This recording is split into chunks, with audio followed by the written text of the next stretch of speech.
Yo, it's your boy Ryan, Northwest Sports Fanatics, back at you with a new video. It is June 30th, 2022, with your boy Ryan and the Northwest Sports Fanatics. Make sure you guys subscribe to the channel. Smash that like button either now or on your way out.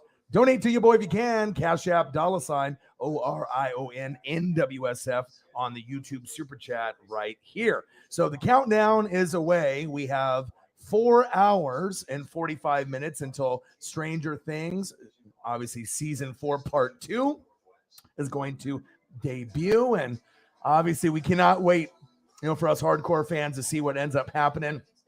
It's going to be an exciting journey to be able to go through the last couple episodes. But after the episodes air, we're not going to have any Stranger Things series, season 5 for probably 2 years. So make sure that you soak it in, make sure you love it, and we'll be watching this here shortly. You got guys like Luke Birch that'll probably be watching this, I would assume, right when it hits midnight, and I don't blame him. Then we also got some big news with USC and UCLA being a bunch of bitches and trying to be able to collect the money and go to the Big Ten.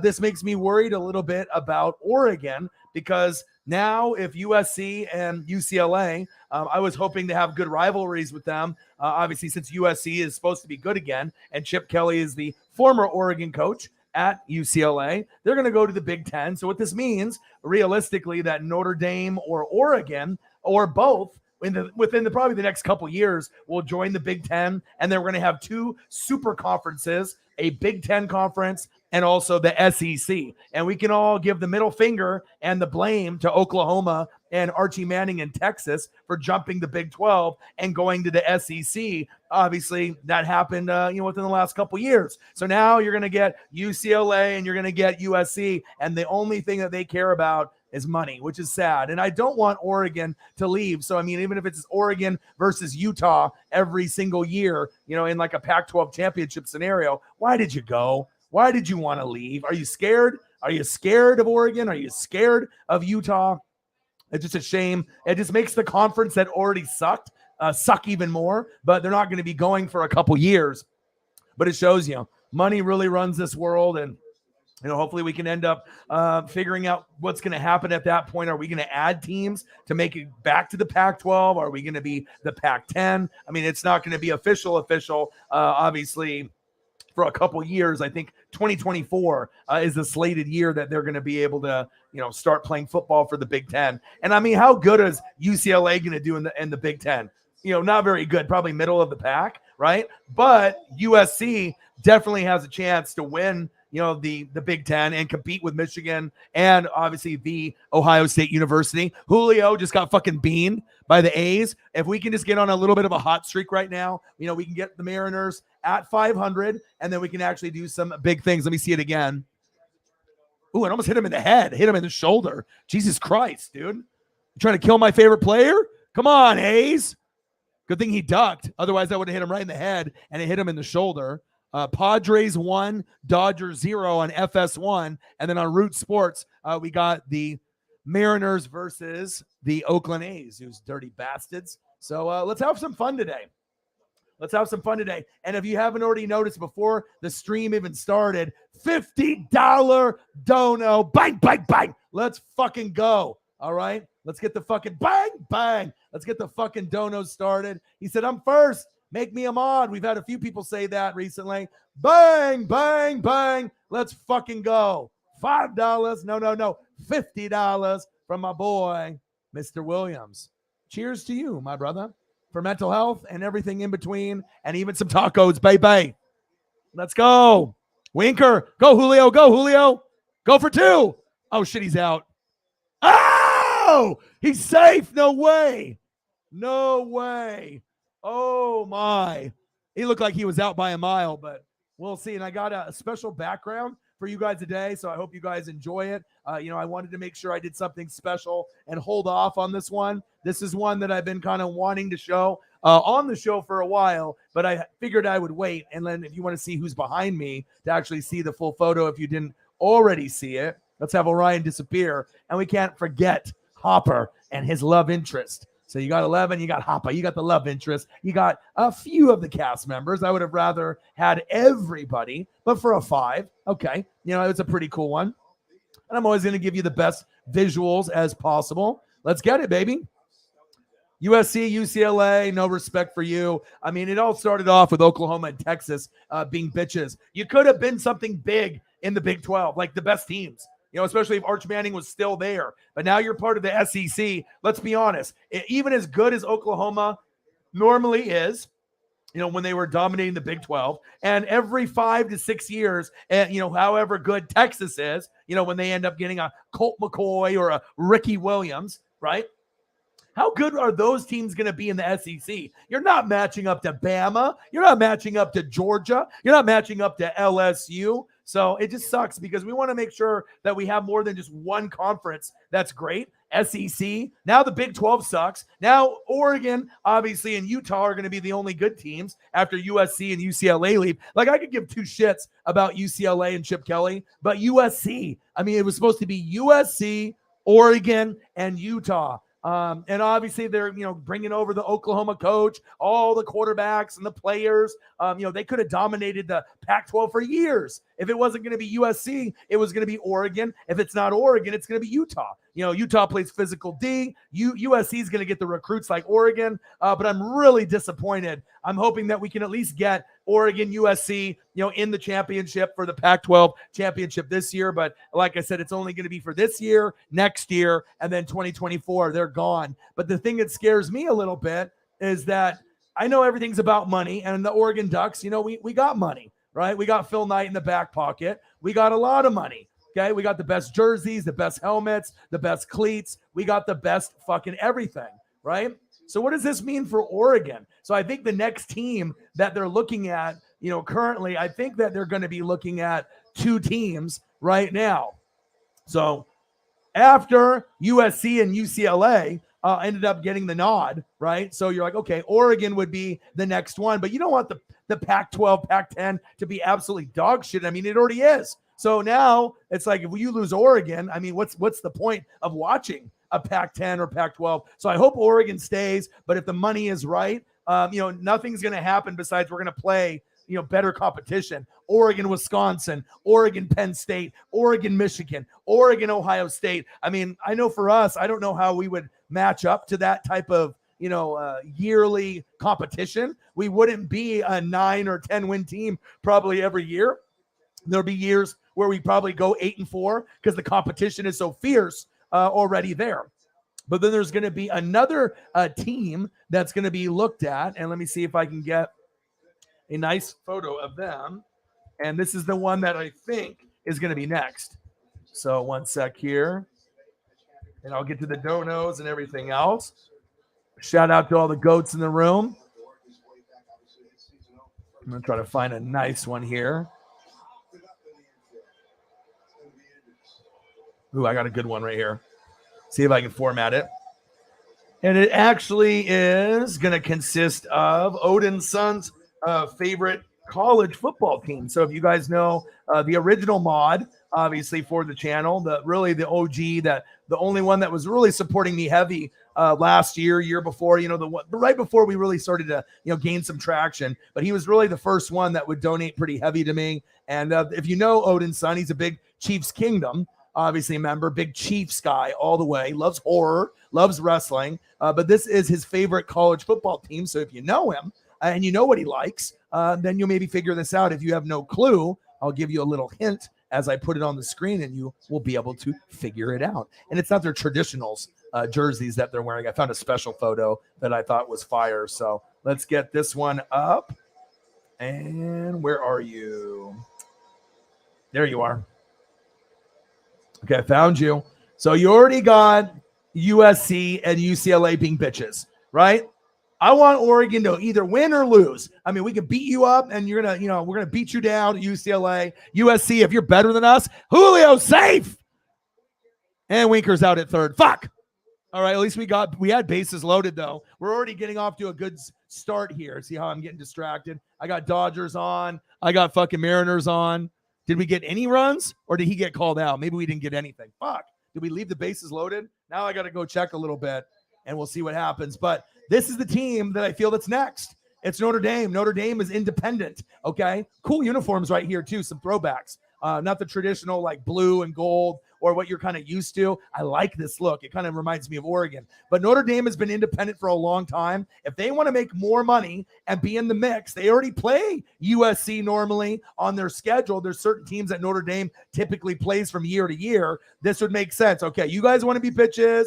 You want to be bitches. I guess, if you want the money, you can always go there. And then obviously Oregon could be the next one. And then I think in the next 5 years, they're trying to create a super conference with the Big Ten with like 16 teams and the SEC with like 16 powerhouse teams. But where does that leave the ACC and the Pac-10 at that point and Big 12? I mean, you just have 2 really good conferences and all the rest are dog shit. That doesn't really make any sense for, football or money perspective, maybe for a couple of those teams, but that's what they got going on. So we'll be talking a little bit of Stranger Things. 4 countdown obviously is on 4 hours and 34 minutes and counting. So I can't wait for that. We'll talk that. We'll talk some food, anything that you want to bring up. We did a 5.5 hour stream last night, and half of the stream, about 3 hours, all we did was talk about food. And then I just put up amazing pictures of burgers, lobster tail, crispy shrimp with the chili sauce and the sweet and sour, whatever we decide to do. Shout out to the goats. Appreciate you. Shout out to Holly Hundo for being a great artist. Keep doing your thing. I saw that she ended up getting some new supplies today. And obviously, if you have a talent and you want me to support you, obviously I will. Let's get it. Let's get it, baby. Tacos for everyone, baby. Mr. Williams, let's go, baby. Let's go. Getting off to a good start. Let's go, baby. $50 in donos. Let's get to a hundo. Let's make a splash. Let's do it. And since you were first, you become a mod. $5 from Sarah. She's stepping her game up from the 1 or 2s or the 3s. Thank you. Appreciate that. I know money's going to be a little bit tight and you're going to be looking for a new job, but every dollar does count. So thank you so much. The lead mod, Sarah Small. Thank you. We got some great people in the room already. I'm loving it. McDonald's, I'm loving it. Let's go. $55 already. We already hit 50 about 10 minutes before the stream started. We already got our first dono in the room. We're 12 minutes in and we're already at 55. Let's go. I doubt we have anything on the Cash App side, but I mean, who knows? I mean, nobody really knows until you check, right? Nothing on the Cash App side yet, but we will get there. 1-0 Mariners, since they did throw out Haniger. I really like the A's uniforms that they got in the game today. That kind of Kelly green, that they're kind of wearing jerseys this color, the Oakland A's, but they're like the green, like the helmet. That's like their color for their jersey. I really like that color. It really pops. The Mariners got blue jerseys on, blue hat, traditional Mariner garb, but the A's, they look kind of fresh and clean, but we got to not admire those uniforms. We got to make sure we beat them up.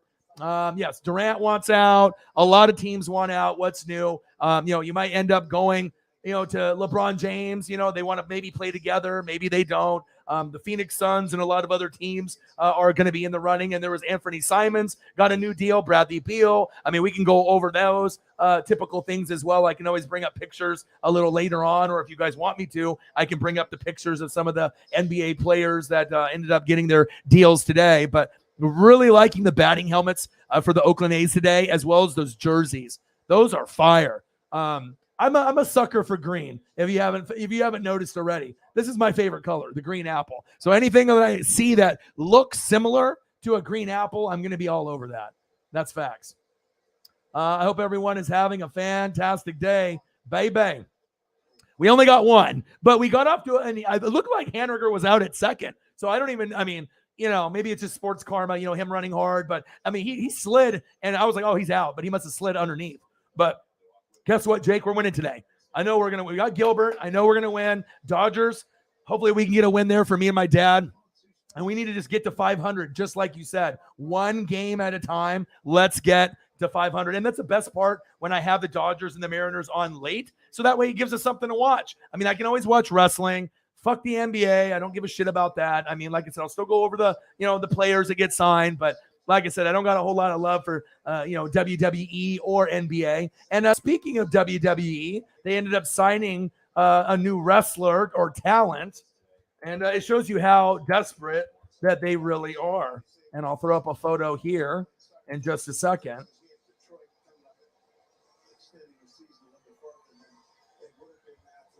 But WWE is losing the ratings battle pretty bad when they end up having to do something like this. When you end up having to kind of go outside maybe the comfort zone and you're ending up signing someone that's, wow, how did he get that?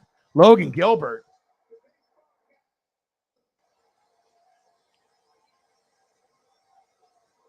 Wow, Jesus, that was crazy. Hit it right back to him. 106 on the entry exit. Oh my God. Let me see a replay real quick. Right back at his head. Oh my God, how did he catch that? Let's go, Jake. Fuck yeah, bro. He almost got his head knocked off. Reflexes. He plays video games. Woo! His glove was just in the right spot. That was crazy. But, we'll go over anything and everything, and I'll end up pulling up the NBA players. Well, we're sports fanatics here, but obviously I'm a little torn, with everything that's been going on, obviously with, you already know, WWE, as well as what else? The NBA. But this guy right here, Mr. Pokemon himself, just signed a multi-year deal. It shows you how desperate WWE is. Now, he did pretty good, when he's had his matches. Same thing with Bad Bunny.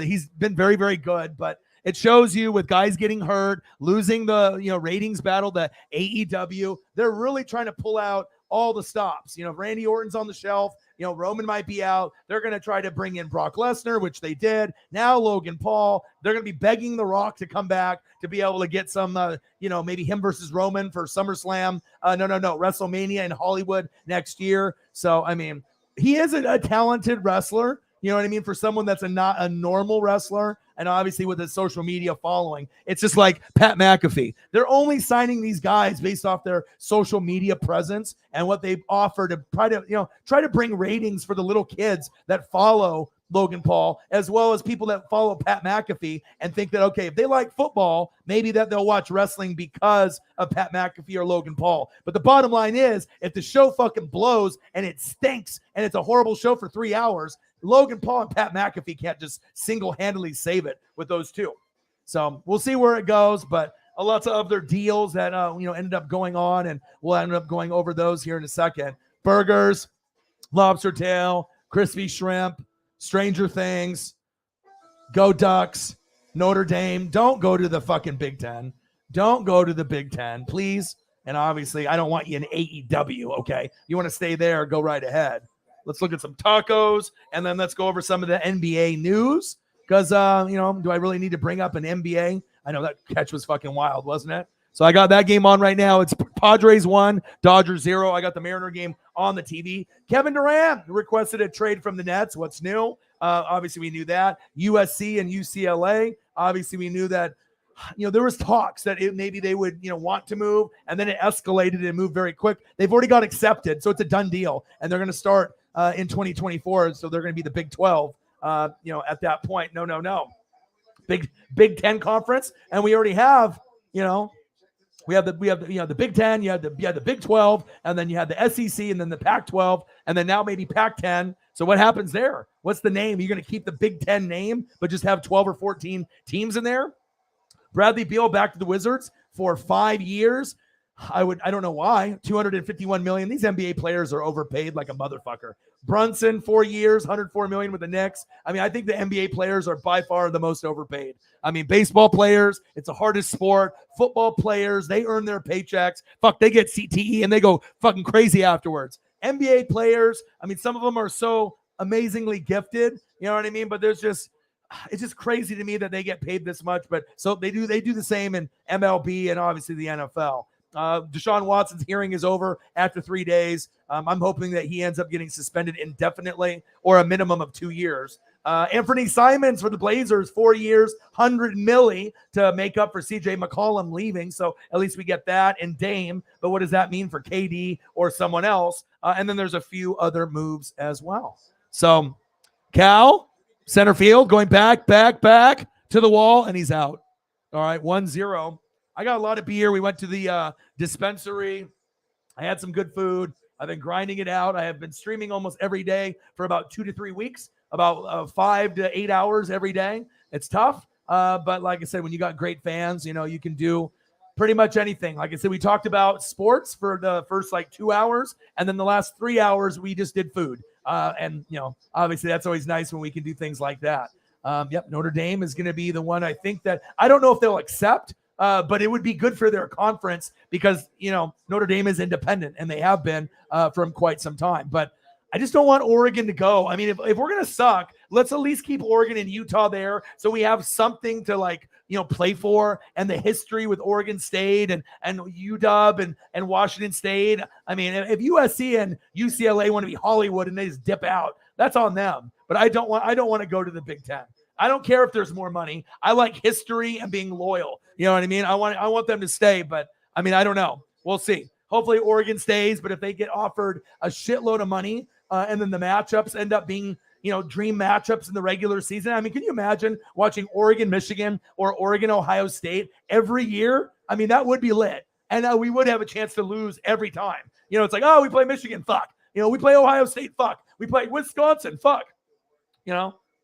But if we can end up beating up on USC or UCLA when they go over there. But I mean, God, the competition, you got Ohio State, right? Michigan, Wisconsin, Penn State, Michigan State. And then if you add USC and UCLA, right? And then on top of that, if you get Oregon or Notre Dame, I mean, it's a super conference. That's what they're trying to build. Oklahoma and Texas already went over to the SEC and they fucked everything up for everyone else. Can we just admit that it's all about this? It's just sickening to me, man. Fuck that. I don't like that one fucking bit. Okay. Let me see here. Yeah, we got one run. Yes, we did. Jake's in the building. Let's go. He said Miles Bridges arrested for DV. He said scumbag. Well, I don't want to say it's karma. You know what I mean? But remember we were talking about him a couple days ago? It's just like when you're posting pictures of lean and smoking joints, when you're an NBA player and you're up for contract, for an extension or a max deal or to another team, it's probably not the best timing, to be posting a picture of lean on your Instagram where the team is going to see it, even if you delete the post or on Twitter. Like some people are kind of fucking stupid. You know what I mean? You just cost yourself the bag. But, I guess if you don't give a shit, about this, then you do stuff like that. You got to be able to look out for your reputation. But yeah, so I'm not surprised, and I don't have any sympathy for that because you just did that a few days ago, and then obviously look where it led. So hopefully he can end up getting the proper help. With the people you're hanging around aren't the ones that need to be there for you because you don't have people that are trying to help you out, look out for your best interests. That catch was awesome when it went right back to his head. I don't know how he did that. Logan is great. I mean, I know we have a lot of pitchers that have underwhelmed. All right, but at least we got Logan Gilbert. He's our number one. He's going to get you over, 10 wins. It seems like he's a 10 to 15 win pitcher every year if he stays healthy. I really like his swag. We're not talking about Logan as a bad wrestler. He actually is a good wrestler, for being someone that's in social media. He's good, just like Bad Bunny. They're good. But they didn't sign them to be good wrestlers because they were good. They're doing it because of the popularity on social media for Pat McAfee and his show and what he has on YouTube and his Instagram and Facebook and Twitter. You know what I'm saying? You have to understand if you're actually in business, if you understand how business works, right? When you're losing the ratings, sometimes you got to, do things to try to get them back. But guess what? I mean, for the hardcore wrestling fans, we don't give two shits about Logan Paul. Right, we're gonna watch AEW, and we'll see where WWE goes, and that's facts.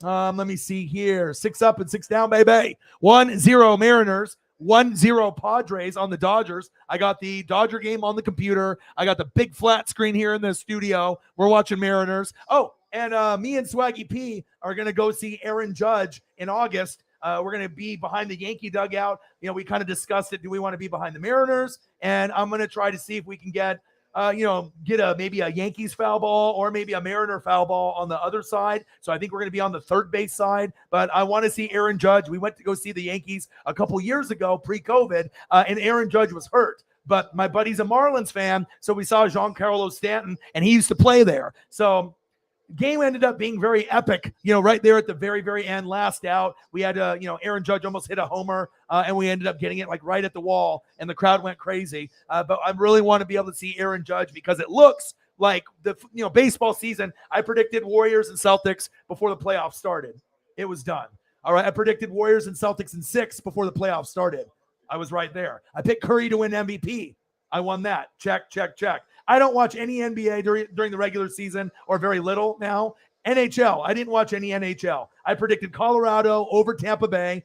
Zero experience in NHL. And I even predicted in 6 games, Colorado would win. And I got that right as well. Your boy's got the ESP. So I don't even need to watch the shit during the regular season. Okay. But when you're looking at certain teams and certain layouts, you can kind of tell the Yankees, with everything, how everything's going, their bullpen, their pitching, their hitting, is if they don't have any major injuries, the Yankees are going to win the World Series. You know, it could be against the Astros or maybe the Dodgers. You're looking at different opportunities for other options. So you got Yankees and Astros are going to battle it out, right? Dodgers, and then there's going to be a few other teams, Mets, if they can get healthy. But I think that the Dodgers, if they get healthy at the right time, that they could represent the National League. But the Cardinals and all these other teams are going to be jockeying for position. Mets are great when they're healthy with their great pitching. But I think the Dodgers, if they can get healthy at the right time, I think we could get Yankees, Dodgers, but I just don't know if the Dodgers can beat the Yankees this year. Normally, I'm like, okay, we've been dreaming about this dream matchup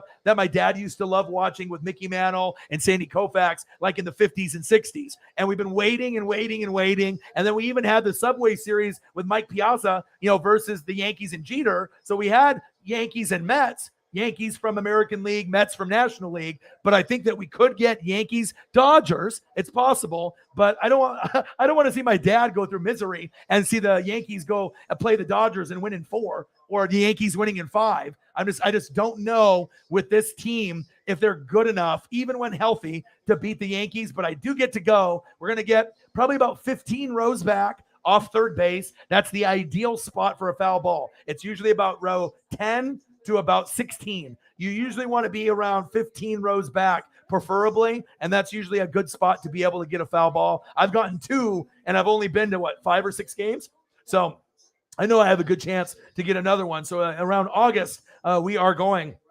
Yankees and Mariners. So I already got to see the Royals and Bobby Witt Jr., and I got my Julio foul ball in the 9th inning. So we'll be trying for maybe an Aaron Judge foul ball. I would love that, or Giancarlo Stanton. That would be cool, or a Julio, or someone else. You know what I mean? But we're going to be on the third base side, so it's going to be more for left-handed batters. But sometimes even righties will, flip it back on that side. But usually foul balls for righties go to first base. Foul balls for lefties go to third base. But my buddy wants to be able to see the Yankees up close, maybe get some autographs, see if we can get something from Judge. And so I'm pretty excited about that. Let's see here and scroll down. Yeah, the suspensions. I heard that JP Crawford's got reduced by a game. So instead of it being 5, it was like 4. But if you have more information on that, Jake, you live in Washington. You have all the details, all right, for Mariners. So let me know. Oh, look who it is. It's my longtime buddy. We used to work together at True Green Chemlon. My boy, Mr. David Ray. Well, you need to come over sometime and record with me. Just come hang out, and we can watch a Seahawk game, or we can maybe go to a Mariner game as well. I know you were mentioning if I had some free time. I'm pretty much grinding for 4, 5, 6, 7, 8 hours a day. Putting in that hard work and grind, and not a lot of people that can have 20 people or less in the room make this a living. But I got the best fans on planet Earth, and like I said, you never know. I got about 15 people at any given moment that could drop 10 to 500.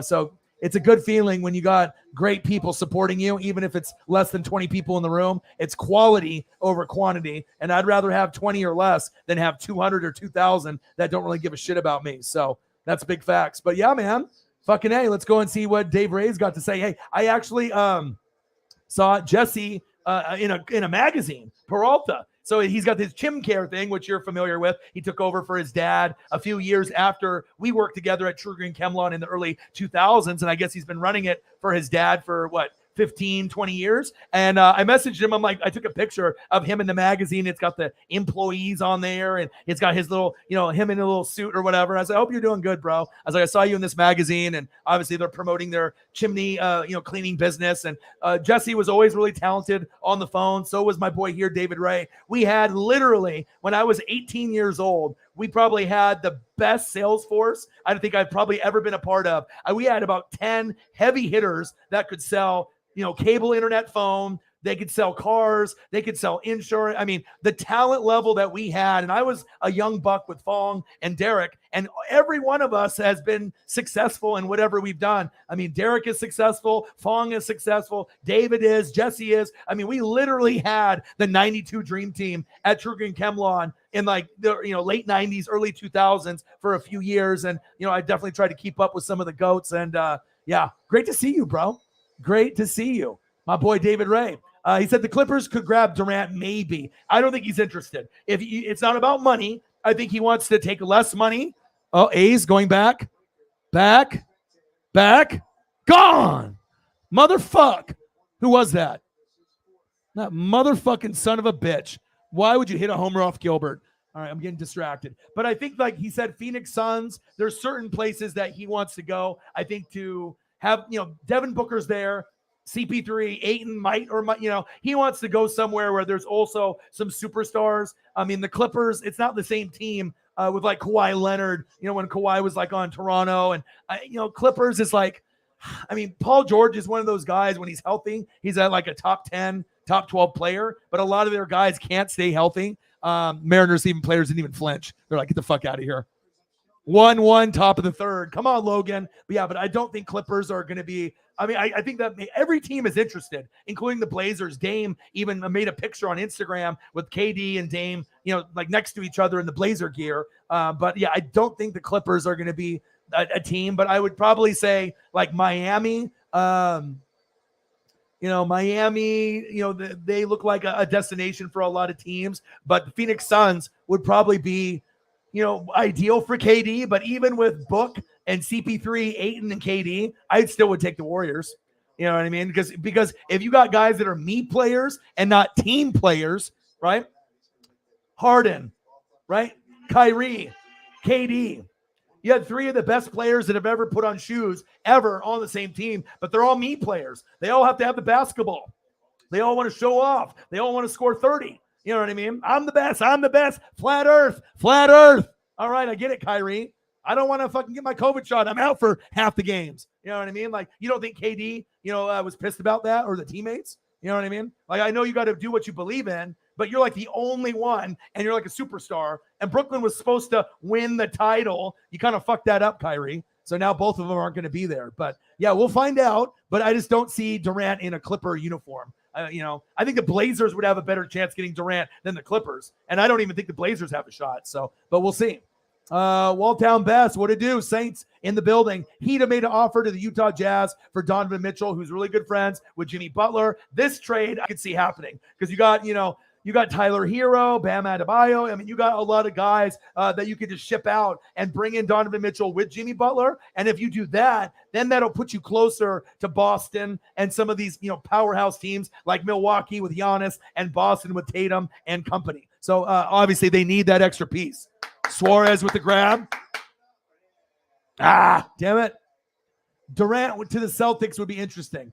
Yeah, if Durant went there, what would you have to give up, though? You're giving up Marcus Smart. You're probably, Robert Williams. I mean, you're going to be giving up a good chunk of your core besides Tatum, right? I would assume that you're not going to be able to keep Marcus Smart, Jaylen Brown. Jaylen Brown would probably have to be included in the package, but I mean, it's not like they're going to have Tatum, Jaylen Brown, right? Marcus Smart, KD, and Robert Williams. I don't know. I don't see that happening. They would have to give something up, obviously. So I'm not too sure on how that would go. But if it was KD to the Celtics, I mean, I don't know. I don't know if that would work. Like I said, it could work. Then that could help them get a championship. But is that really the way that the Celtics want to do it?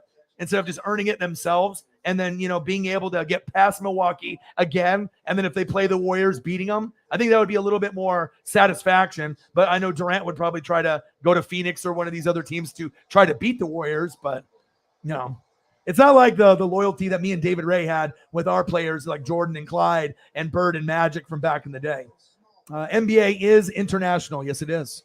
Yes, it is. Look at Luka. Look at Dirk Nowitzki. Look at a lot of those guys. Money.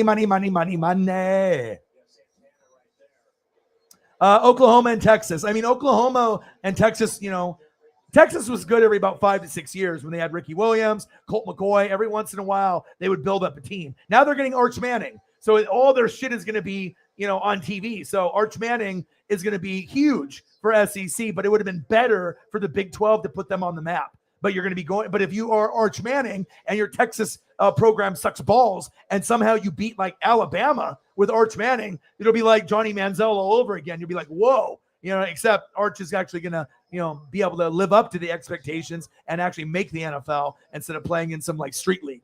And Oklahoma usually has good recruiting, but when you lost Bob Stoops and you lost your coach to USC, you're not going to be able to keep up with the Alabamas, the LSUs, the Georgias. And I know Georgia lost a lot of guys in the draft. LSU, Burrow, Clyde Edwards-Helaire, Jay Jetta, Jamar Chase. You lost a lot. Devin White over the years, right? You're not the same team anymore. But Alabama's Alabama. So, as long as Alabama's playing, they're going to be in the title game. It's just that who's the other team that they're going to beat most of the time. They lost to Georgia last year, but if it's Ohio State or Clemson or, any of those other, it's not even fair. You know how that goes. Jay Jetta in the building. What to do? He said, it's Vuli. What to do? Finley in the building. What to do? My Gators will come after Oklahoma after we nearly beat them in the bowl game. I'd rather root for the Gators, than any team. I've loved Florida Gators. It's a big part of why I'm a Tampa Bay Buccaneer fan, with obviously Steve Spurrier being my first, obviously quarterback for the Tampa Bay Bucks, but obviously just the way that he ran that spread offense in the mid-90s, 95, 96. And obviously they got cool uniforms. We got Tommy Townsend, Holly, the connection. It's Gators, man. They got cool jerseys too. Like, in my opinion, in college football, I think the Florida Gators have the next best jersey and helmet combo to Oregon. If you look at all the different jerseys, I think that that blue and that orange pop. I'm not normally going to wear those colors, but, the white and the blue, you've already seen the photos that we've, pulled up over time. But, gosh, when you end up looking at amazing photos of the Florida Gators, and I just love their helmet concept as well as with the pants and everything that they got going on. But the blue, God damn, it pops. Jordan brand too on top of that. So you got the 150 patch, you got the Jordan brand, you got the Gator patch, SEC underneath the neck. I'm not sure if there's a swaggier jersey besides the Duck ones. Duck ones definitely are the best with our jerseys and our helmets. You already know what it is. We are the innovators, often imitated, never duplicated, just like the Oregon Ducks and your boy NWSF. Why do you think Peter Schrager watches this show and steals my material? Because he's too stupid to come up with his own. NWSF, baby. Jameson is in the building. What to do? Yes, but it's going to be tough. We're still going to more than likely struggle against USC, and we're going to struggle against Utah. And if we lose to those two teams, it won't surprise me. I hope we beat them, but Utah is always more physical. So I hope Dan Lanning can understand, hey, these guys can't be pussies anymore, but we lost McKinley at safety. We lost Thibodeau. So what now? Justin Flo, are you going to be healthy for finally in the first year in 3 years? We've got a lot of 5-star, recruits, 4-star recruits, but a lot of these guys don't stay healthy on defense. So I know our offense will be good with Bo Nix, and we have a few other options at quarterback if we need to go down that road like Tyler, but Bo Nix from Auburn, the transfer's there, and we'll see what happens. But then Travis Dye, our best player on offense, decided to say, fuck you, and transfer to USC. So he will be running all over us when we play. So that's disgusting. It's like my favorite guy on offense to watch, and then now he's going to be scoring touchdowns against our shit defense, more than likely, even though Dan Lanning helped, Georgia win the Natty over Alabama, but it took like 15 players on defense to get drafted. You know what I mean?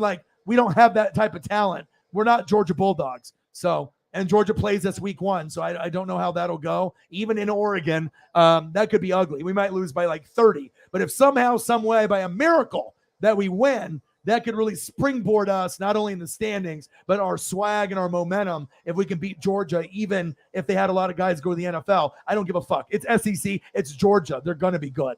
Let's see here. 4 games starting today. And Winker will start against the Padres. Julio, no word. And Julio's was only for 2. Winker, went and tried to get the smoke. And then obviously we saw what, JP Crawford did, stand up for his friend and throw some blows, some haymakers. Love that. I'm ride or die, bro. If someone's gonna be a bitch like Rendon, dude, you have like a broken hand, broken wrist. Why is your palm in Winker's face? Like, get the fuck out of there. Shut the fuck up, you and the manager. But people love to talk. That's just how it goes, right? That's facts.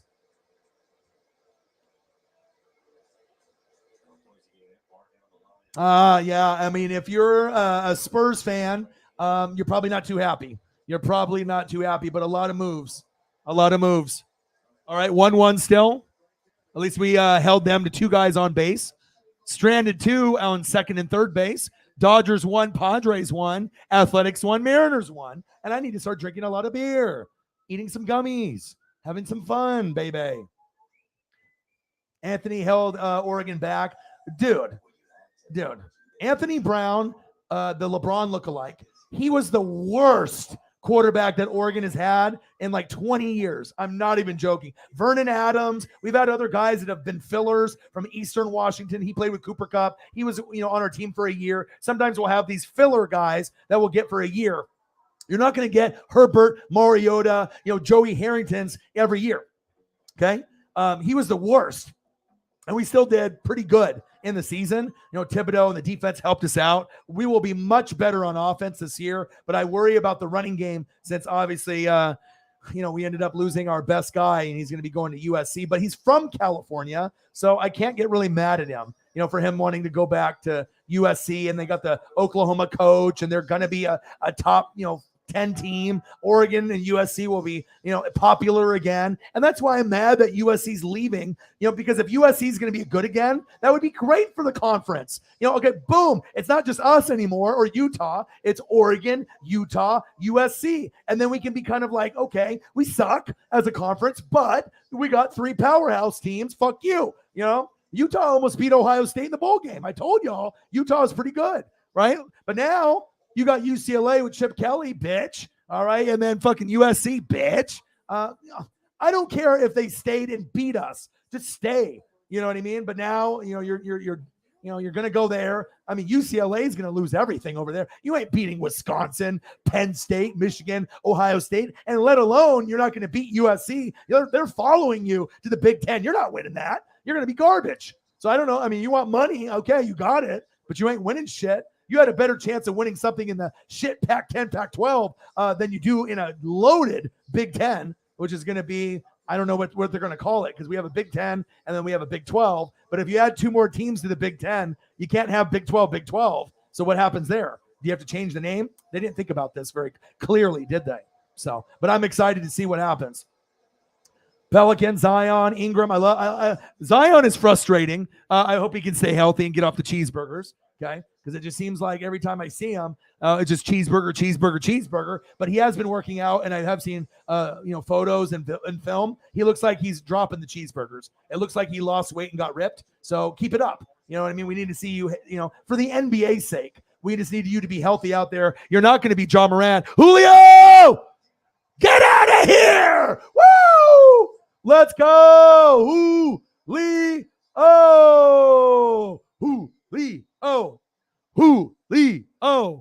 Julio!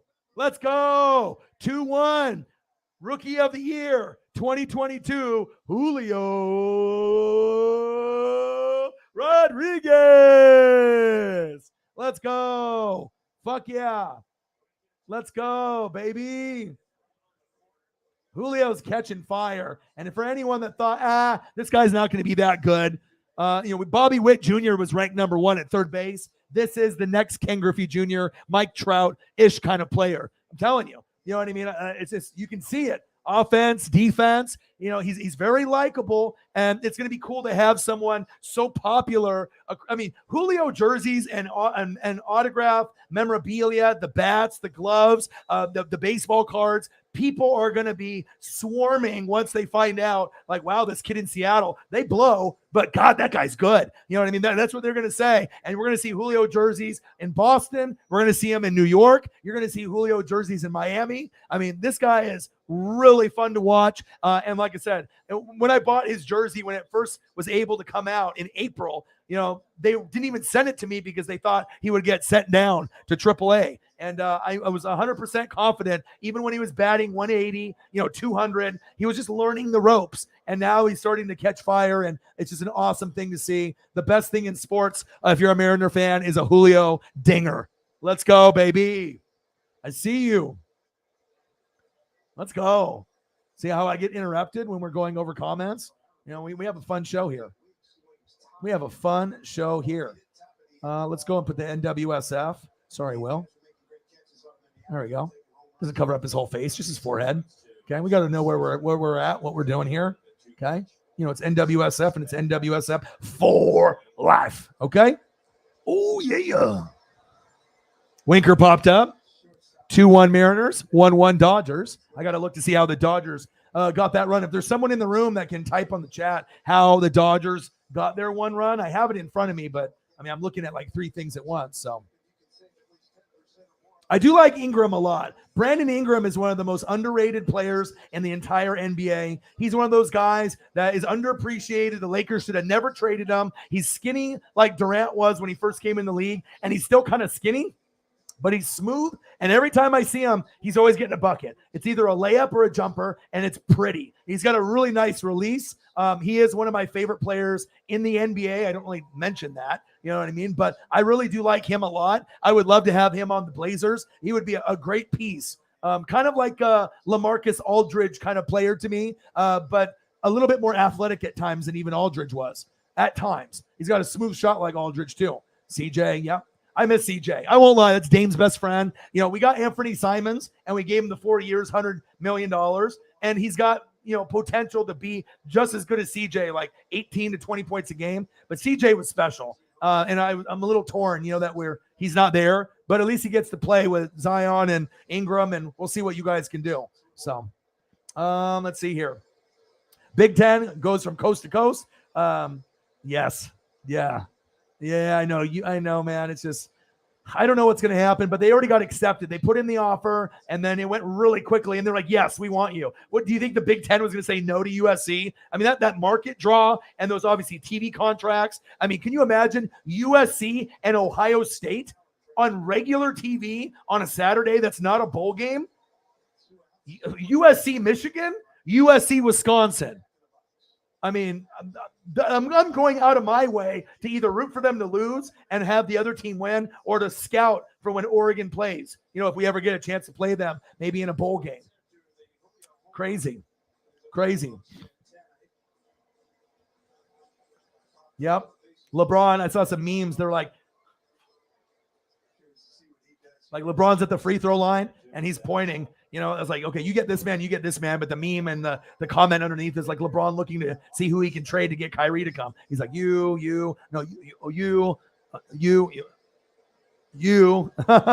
It was crazy.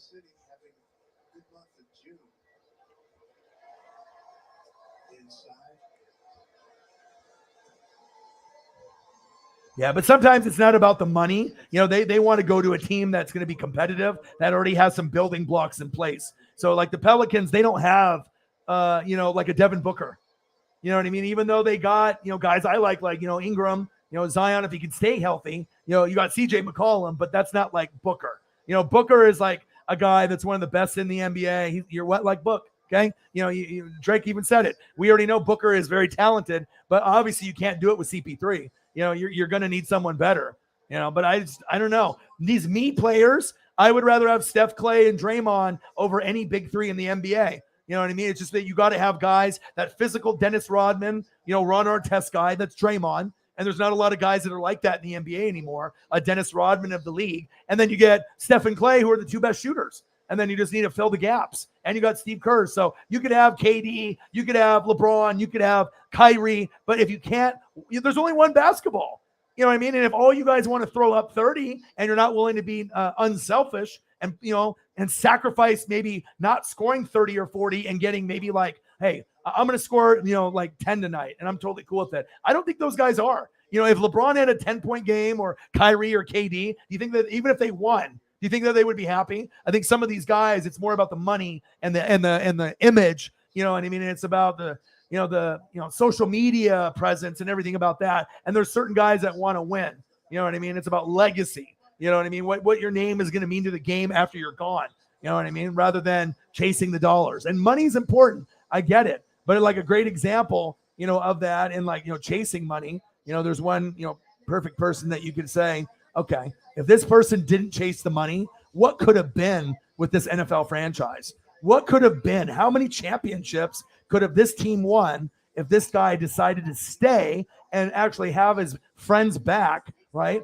They could have won 2, 3, maybe even 4 before it was said and done if they could get a replacement for their head coach in the next 5 years. That was still good. And if you can build the team around the players and the core. So some guys, I feel like Kyrie, KD, some of these guys are me guys. This might be a me guy, okay? I know you wanted to work out in Miami. You know what I mean? You already trained there in the offseason, but you went for the bag, which is fine. But if you really were a legacy guy, you would have been playing for him. You would have been playing for him. And you would have been playing for him. You could have had one of the best fearsome foursomes of all time with Mahomes, with Kelsey, right? Yourself, all right, the fastest player in the NFL, and the legacy of the coach. You could have went from Andy Reid being a Hall of Famer to, getting up higher in the pecking order, closer to Belichick. You know what I mean? If you would have ended up with 3 or 4 when it's all said and done. But now, since you left, I mean, you're going to have a hard time, with no, obviously, Tyreek the free kill. And that guy tells the Chiefs fans, they're the biggest supporters of this channel. But, getting a guy like this, going home from LSU to the Saints, that the leadership they're going to miss. If they got one Thornhill to step up, they'll be fine. But you just can't act losing 2 Hall of Famers and you're going to be able to win as many games. How many games are they going to win, Travis? He's looking. Is it 10? Is it 11? Do they finish in 3rd place this year instead of 1st or 2nd? Maybe Broncos and Chargers maybe stay healthy and they play a little better. Raiders, you don't really know. Raiders, right? But we'll have to wait and see. But I just don't feel that this is a possibility this year. But if Tyreek was still playing, it's a lot better of a chance, but he's no longer there. And that's a perfect example of guys that are about legacy, playing for each other, doing the whole Brady and obviously Gronk thing, and just trying to make a name and a legacy for yourself. But I understand it is a business and you're going to get more money in Miami, but, playing and with Tua is not the same as Mahomes. And obviously, if you care about the ladies and the food and the beaches, then obviously you made the right choice because obviously you love it down there in Miami. That's facts. See where my brain goes? That's where my brain goes. Everything is off the top, no notes. It's just all up here. It's all up here. Delete. Says Seattle's going to 3-4 instead of the 4-3.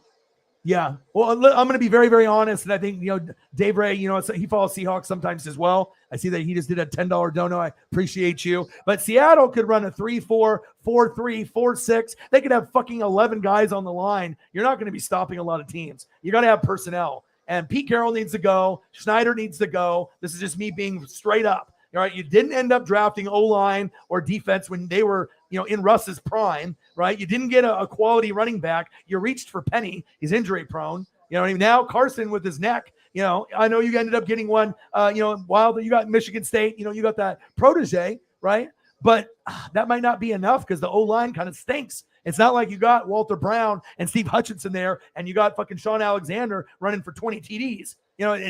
Even if you get Baker, it's going to be a few rough years. So be prepared to suck, but maybe sucking can be good because if you suck, maybe you can be a top 5 pick and then you can end up getting like, Archie Manning in a couple years, or, you get someone that could be like your guy, your Russell Wilson all over again. But sometimes you got to have some rebuilding years. So actually sucking for the Seahawks would be a good thing.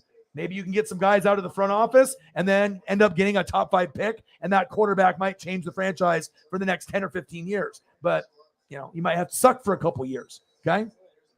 Let's see here. I'm scrolling down. Derek traded his car at my, oh, did he? Do you still talk to him? He offered me his front row Blazer seats that he has through his work. It's usually him and his girlfriend, him and Ryan, his other buddy I went to high school with at Canby, Fitzmagic. And then also I see Fong there. I seen, he gives the tickets away sometimes when he doesn't want to go, or if it's a shitty matchup. He actually reached out to me on like Instagram or Facebook Messenger, and I haven't seen any of those guys in a long time, Fong or Derek. And he's like, hey, do you want to go to the game? But I'm doing my YouTube thing, and I've already, Monday Night Football is like, 15 minutes away. And it's like, dude, I can't, it's like, even though the game wasn't going to be for the Blazers for another couple hours, it's like, I already told the fans and, I'm already too committed to this. It's like, I'm doing these, 4 to 6 hour streams now, but when we have football games, obviously you have to go after Monday night, Sunday night, Thursday night. I mean, there's not a lot of time off, but yeah, I told them no, but I would have loved to go even if there was nobody playing. But, I ended up going to a game with my other buddy, Brett, and we ended up having pretty good seats though, like 15 rows back. But like I said, the Blazers last year, they were kind of tanking. And so, I mean, they didn't really have a whole lot of people to watch. And then if Dame is hurt, why are you going? I mean, unless you just want to do something fun with your friend. You know what I mean? But it's like, I got to get at least Dame. If we're going to lose and lose by like 40, at least let me watch Dame go out there and get 30, Yeah. Yeah, that'd be crazy, man. I'd love to be able to see you guys, man. And like I said, I've worked really, really hard. Like I said, we're just under 20K. I've been doing this for 10 years, 6 years on YouTube. I haven't got a push in the last 3 or 4 years. I got a push, in the first 2 years, but it's been like, really, really hard to gain ground. But, I should be collabing with Grossi week 3 for, Packers and Bucks. And he's like #1 on YouTube. He's got over 300,000 subs. He does the Packers. All his friends have 100,000 or 500,000 or 800,000 subs. Urinating Tree, 5 Point Vids, Perna, Brandon Perna, and then also Scooter Magruder. So he's connected and plugged in. So if I end up doing that collab, that could definitely take us, to the next level. But like I said, it's just, everyone's journey is different. You can't compare yourself to, anybody else. But like I said, when I sacrificed my Jordan rookie, $25,000, $30,000 card. Obviously, you have to believe in yourself to be able to do this. And I've expanded the show from just doing just football, NFL and college football. And then, we're doing wrestling, we're doing WWE, AEW, MLB, NASCAR. I mean, there's really nothing I won't do. I'll even do World Cup. It's just a matter of, whatever the fans want. I mean, sometimes we'll just be in here and I'll be throwing up photos of food. Like we'll just be talking about Stranger Things. And then, if the fans want to donate some donos and, me put up food pictures, cool. I mean, or I can just, do it. And it's just one of those things, like you never know what we're going to get on the stream. And like we did last night, 5.5 hours, the first 2.5 were just strictly like sports. We were talking, college football or pro stuff, you know what I mean? And then all of a sudden it went towards food and it stayed there for like 3 hours. But if that's what, we want to go over in the off season when we don't have a lot of things going on in the NFL, that's fine. We can go over, good TV shows. I mean, I'm going to go over stuff like mental health, really, really important. I've had depression. I've had anxiety. I've gotten fired from jobs. I've fucking, been in bed for 3 weeks, without just doing anything besides going to the bathroom and eating, thinking that the Matrix and the red pill and the blue pill is better for my life. You know what I mean? It's just, you go through a lot of ups and downs and COVID and, and then you got to find the bright side in things, Julio Rodriguez, Ribs, my boy, Dave Ray, the good things in life, the Oregon coast, Macho Man. Oh, yeah. You got to find the bright things in life that make you happy. Like E40 makes me happy. I listen to him every day. Or maybe I can give some recommendations on some shows to brighten your day. Ozark, True Blood, Game of Thrones, Dexter, Better Call Saul, Vikings. All right, we'll give you a little bit of this and a little bit of that. But that's what makes it fun. That's what makes it fun. Beers, tacos, mental health, all the dollars, and Stranger Things. I can't wait. I can't wait. But that's crazy, dude. Like I said, I tried getting BB. I was thinking maybe you and BB or Jesse, we could all try to meet at some point. But then BB got married, and then he's got the Brazilian girl now or whatever. I'm not sure if she's like Colombian or Brazilian. I don't know. She's cute, you know what I mean? And now he's married to her, and they live back. He went home. He went back to Colorado. So I was hoping that I was going to see him before he left. But yeah, we definitely need to hang out sometime.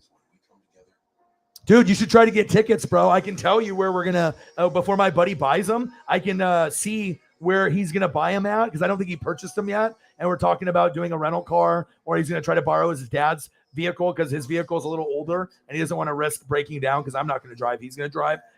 Usually when I go, I take the train. But this game is at 1, on a Wednesday. I think it's the August 10th game. I'll give you more details.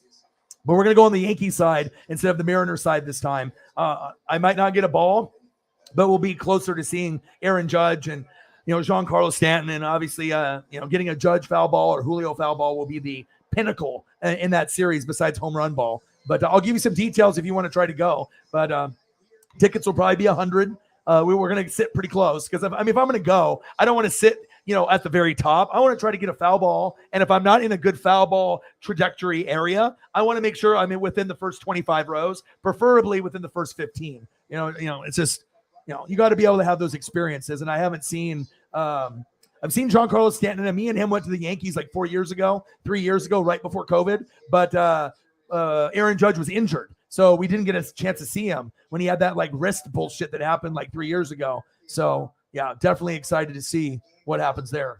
Let's go, baby. Julio. Let's go. Julio, baby.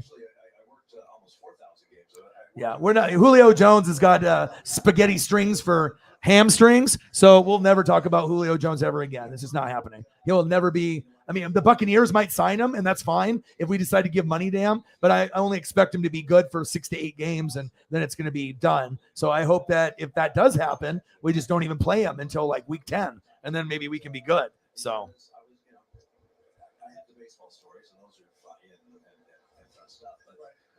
Yeah, Nebraska with UCLA, USC, Notre Dame.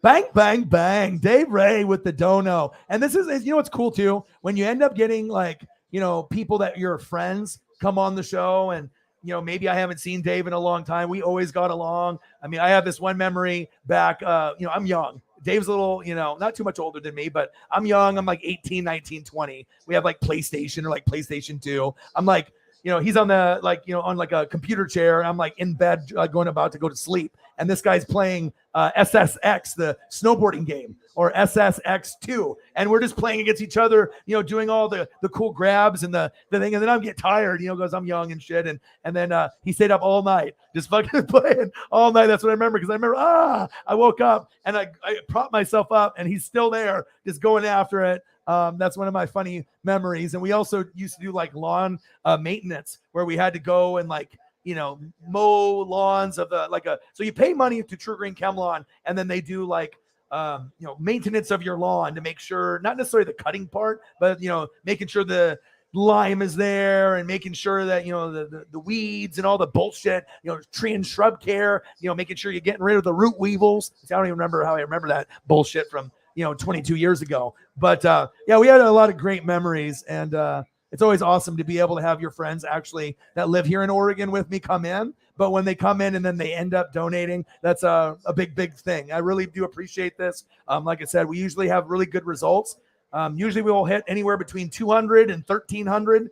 Usually with the economy the way that it's been about 100 to 350 pretty much every night. But it's not like I started doing this yesterday. This is my full-time job since January of this year. So it's like, I have to grind. I have to be able to entertain, and like I said, that's why I'm not doing like 30-minute streams or 1 hour streams. But look at this $10 dono from my boy, Dave Ray. Is this your first dono to me ever? Or have you donated to me in the past? Said Blazer needs some size now. Yeah. Well, maybe this. Shout out to my dog.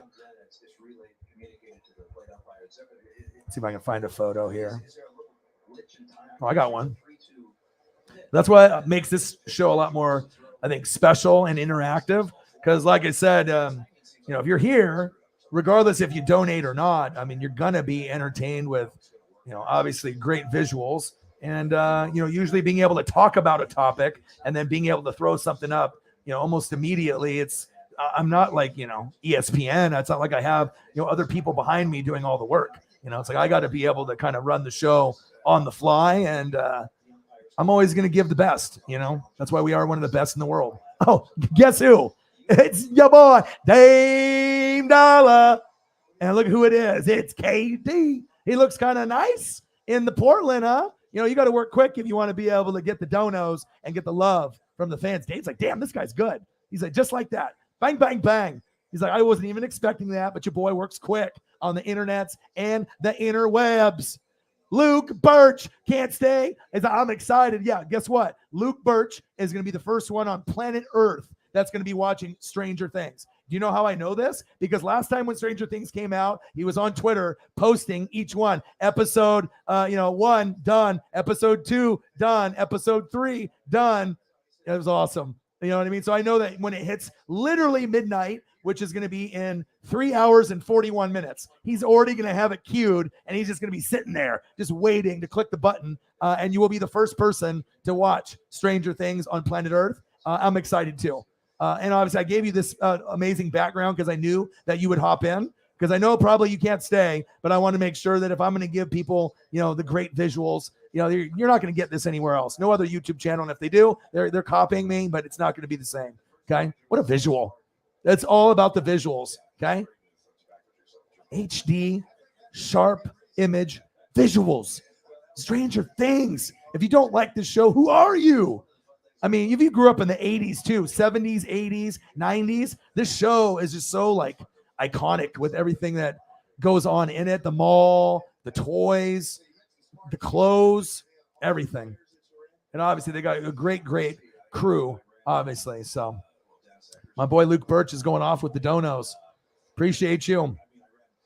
$65. He says, I can't stay and I'm watching it. I thought you're just losing your mind. Every second that goes by, he's just losing his goddamn mind. But I'm the same way, bro. I could definitely, I'm going to be streaming, but I'm going to watch it with the girlfriend. If I was single, I probably would do what you would be doing too. 12:01. If I'm up, fuck it. Why am I waiting until 10 a.m. or 4 p.m. tomorrow? You know what I mean? I want to watch it that bad. It's a top 4 show all time, out of all the shows that have ever been on, TV, as far as hype and cult following. The only other cult following show that is on this level of the Stranger Things, there's only one. There's only one show that's got the hype like this, and there's no other show that has the hype besides this one. Is this King of the North, Jon Snow, Khaleesi, the Dragons, Game of Thrones. Okay, Jon Snow, King of the North. I watched every episode. Loved it. Look, Birch. Bang, bang, bang. 4 till 4. People are like, what is this thing in front of the dollar? They're like, what is that? What is that? What is that? And then is that a pound? Luke, let them know where you're going to be watching Stranger Things from. Because obviously it's not in the US of A. $1.79. 4 till 4. $67. Luke, 449. My boy. Appreciate you. I'm ready for it, man. 72. All right, man. Appreciate you. Max in the building. What to do? Right. But I mean, we're Blazer fans. So, I mean, we had Drexler and Porter, Kersey, Buck Williams. Gone! Triple decker. Are you kidding me? 4-1. Triple decker.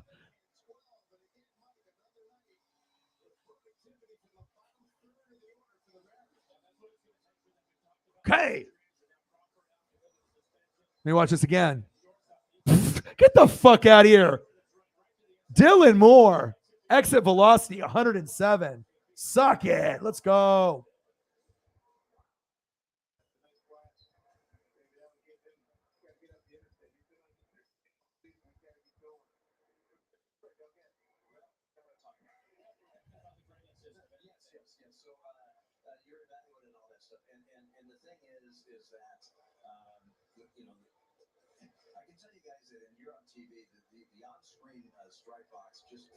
Just 4-1.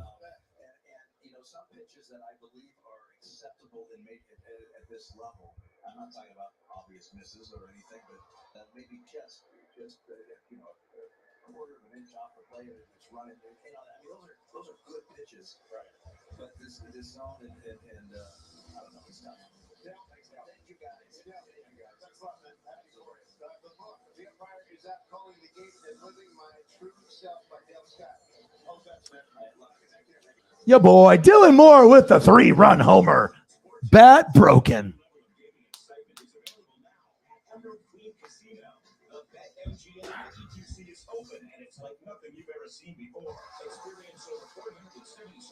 It's better than that. Maybe this, but let's go. Yeah, but as we were talking about the Blazers, me being someone I've been watching since the 80s. Like, I was born in 82, so around 3, 4, 5 years old, that's when I was watching stuff with my dad, collecting the cards, remembering certain things. Then things got real serious for me from like 7 years old until like 13. But before I really was getting into a lot of girl stuff, it was just like sports cards, playing sports, hanging out with the friends and playing video games and Nintendo and Genesis and, but when you have certain players and talent and you've seen Drexler and Porter and Kersey and Buck and Duckworth and Cliff Robinson, Uncle Spliffy, and then you go, with the Rasheed Wallace era, and what we had there. And it's like, even when we went to the finals a couple years ago and get swept against the Warriors, like, you have to have a great bench to even get that far, but you got to be able to have great coaching. There has to be a special mesh of players. And obviously people don't want to come to Portland is because there's not enough nightlife here like LA. Like Lakers, you can get the nightlife, and the Blazers don't have the same type of nightlife, but we do have a lot of cool things if you're laid back. Like, if obviously if you're an NBA player, dispensaries, wineries, breweries, you do too much weed, wine, or beer or shots, you might, fuck your career up. But we got a lot of shit to do. Then, going to the mountains 2 hours away, going to the coast 2 hours away. You want to go camping 2 hours away. I mean, we really do have a lot to do from where we can party hard, but then there's a lot of things to do here, that's really what it makes it so fun. And we don't have as much rain as Washington, and the crime is less than Cali. So a lot of people that when they're thinking about moving, they move here instead of Cali or Washington. But both everywhere in the West Coast is nice. Are you? We should hang out, bro. So to let everybody know, obviously, and, you're one of my good buddies. I mean, we've known each other for, over 20 years, but we haven't, been able to connect really just because, you get older and you families and, girlfriends and shit happens, kids for you, I saw. And I see you post here and there, and it's always good to reconnect and whatnot. But put in the chat the teams that you root for. You know what I mean? Or if you have like, favorite football, basketball, baseball, just like your teams, you know what I mean? Because people like to be able to know things about the goats in the room. And yeah, absolutely, dude. Anything that has to do with money laundering, murder, betrayal. And I get to see, Jason Bateman, calm, cool, collected. He looks like a bank investor, insurance manager. He just looks like someone that handles with computers and IT or banking. He looks like a banking guy, And so that's what makes it so smooth because, he just comes across as that kind of nerdy, banking guy. But just because you might look like a nerdy banking guy doesn't mean that he's got the ultimate swag to be calm, cool, collected and know how to spit on the mic or obviously on the TV show. If you're a smooth talker and you know how to talk, you can, and especially if you know how to talk and you're real, you're not talking to lie or boast. Like you're just a really good people person and you're good with words. And yeah, great show. And I always try to recommend, stuff like this, like Mayans MC, which is like Sons of Anarchy. Awesome show. And this fucking shit is on FXX.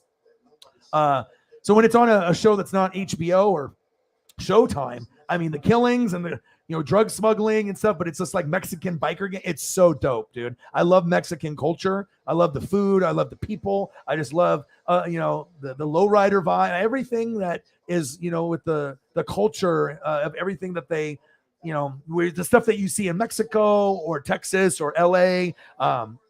Yeah, no, obviously this is Northern Cali, and they branched to Mexico in the show and stuff. But yeah, I love this. I love this. Obviously, I'm a big True Blood guy. Love that. Game of Thrones, Dexter. I mean, if you don't like Dexter, I mean, I guess it just depends on your personality. I like great writing and great acting. So, I mean, it could be about something that normally I wouldn't watch, but if it's the plot is great and they got a great, team running the show, you can just tell certain shows, they just stand out through the test of time. This one kind of surprised me.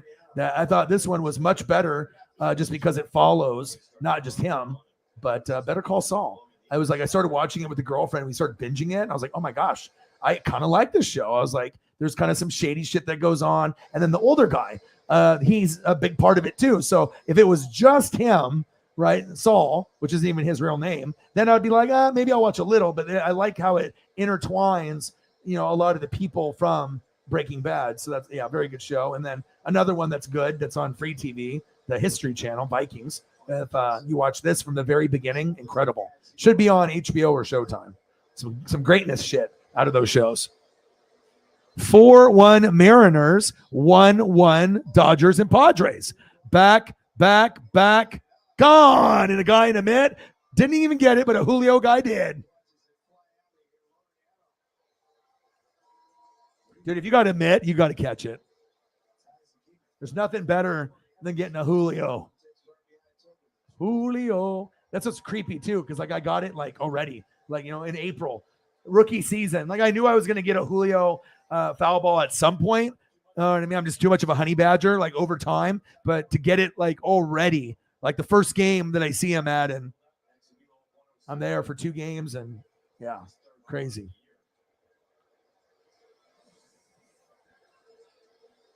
The Man from Toronto. What is it about? Is it sport related? Like the Kawhi Leonard story? Or is it like Drake being from Toronto? Vince Carter? Tracy McGrady? I mean, what are we talking about? Joe Carter?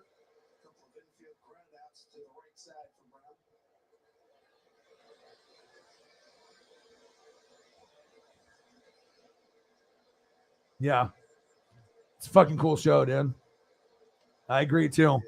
I try to recommend great stuff. You know what I mean? If I'm going to be on here, I'm not going to be recommending some bullshit. Like if I'm going to, if I was a fan of the NBA and WWE, F and E for my whole life, and I'm against it, you have to understand like what they did to me to make me this way, to make me feel this way, that you ruined it for me. Like I can't enjoy NBA and WWE. I mean, I have to have quality NBA and quality WWE. And if it's not quality, I'll just not watch, and I'll watch AEW instead, or I'll focus on hockey or football or, something else. So,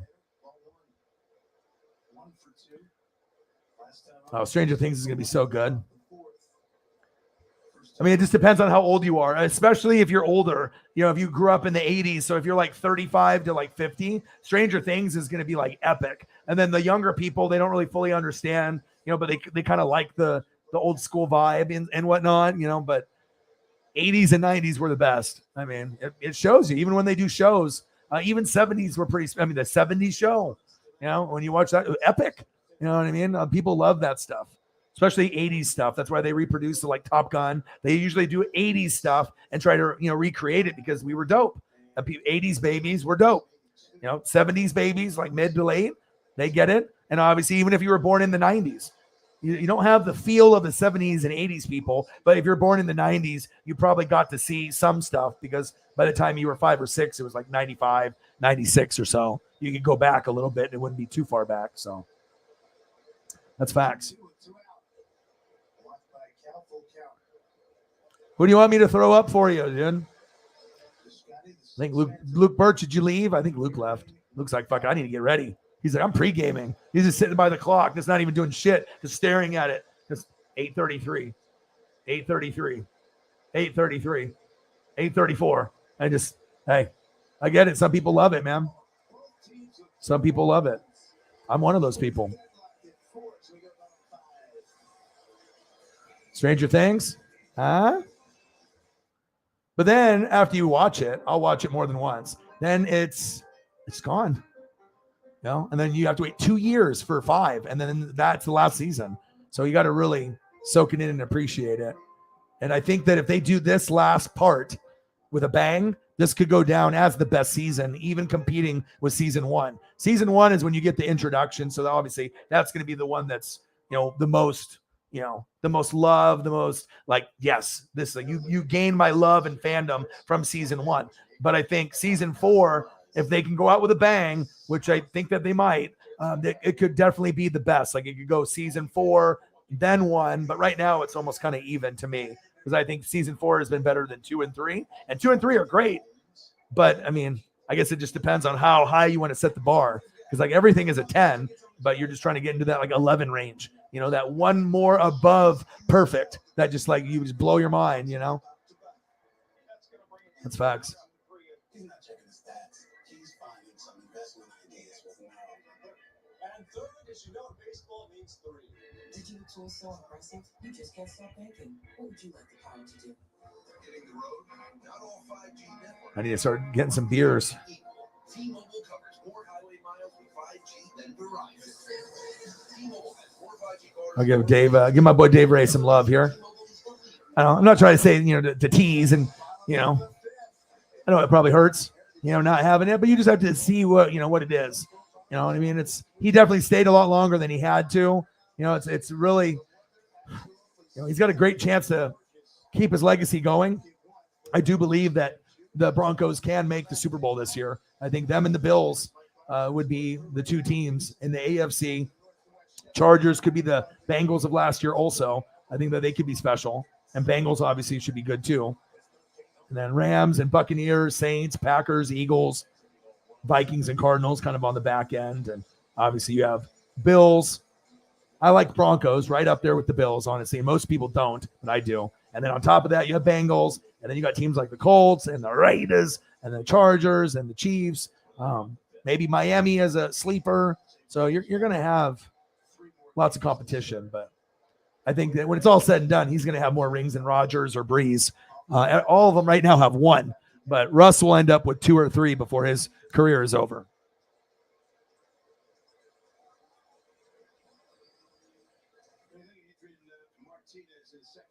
I've heard of it, but I have not watched that show. I've watched maybe like an episode. Maybe I was just browsing through and I was, what is this? I didn't really understand what it was about. If like, is he like a lawyer or, I didn't watch enough to know anything about the show. I think it was just like passing through, but it's on one of the like HBO or it's on one of the premium channels, like HBO, Star, Showtime. I think HBO, right? I don't know a whole lot about it, but I've heard of it.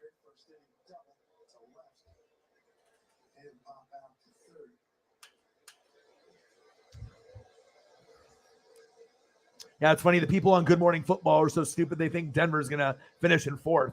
It shows you that they know nothing about Russell Wilson or football in general,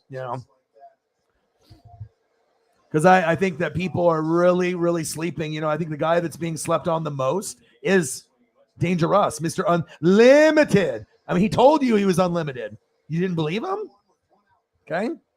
He might be the corniest, quarterback or corniest NFL player. He's married to Sierra, and sometimes he makes weird ass videos, and it's like almost like he's always playing a part, like in a movie or a TV show. Sometimes it's like just be yourself, just relax for a second, and stuff. But he has a reputation to live up to, and I like him a lot. I think he's clutch. I watched him at NC State. I watched him at Wisconsin. I predicted he'd get drafted by Seattle, win 2 Super Bowls. No, go to 2, win 1, lose 1. They did.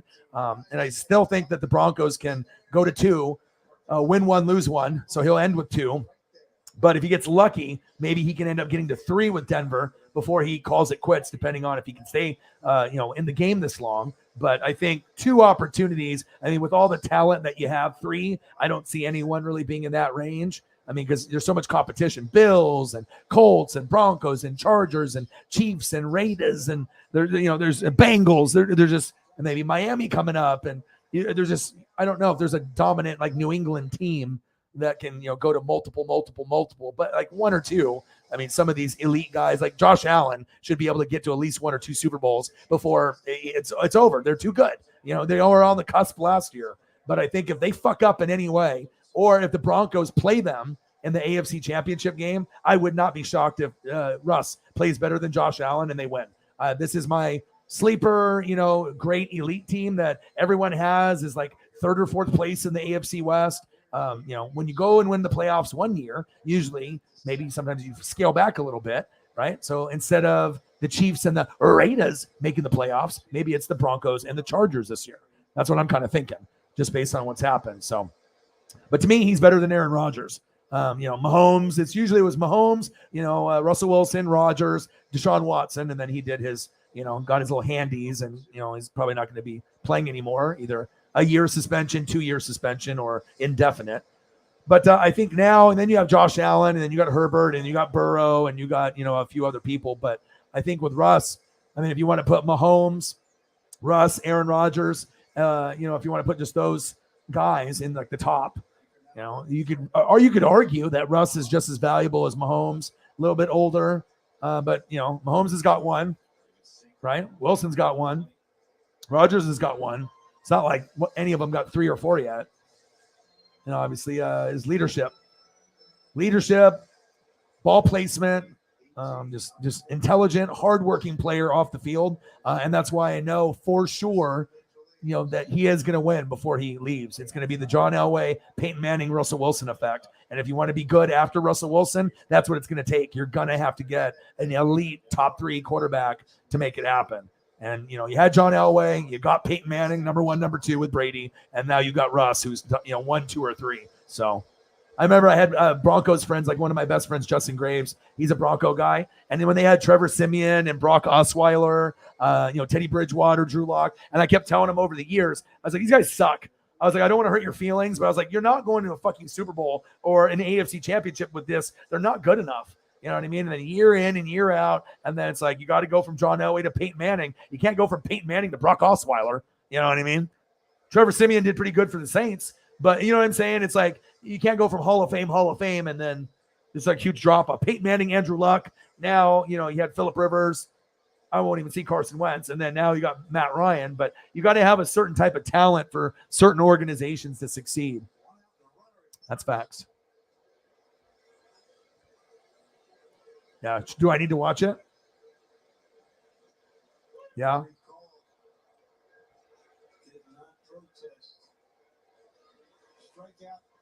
Nice. See, you're giving me recommendations that, you probably watch a lot of different things that I don't watch, but I mean, I still like to watch a variety of stuff, like the show Yellowstone, right? A lot of people don't watch it. That show is incredible. If you don't even need to be into cowboys, or cowboy ranching to like that show. Like it just got a lot of crazy personalities, and you can kind of see the brotherhood. And Kevin Costner's in it, and like I think some people they judge a lot of things that they see like on the preview or a picture.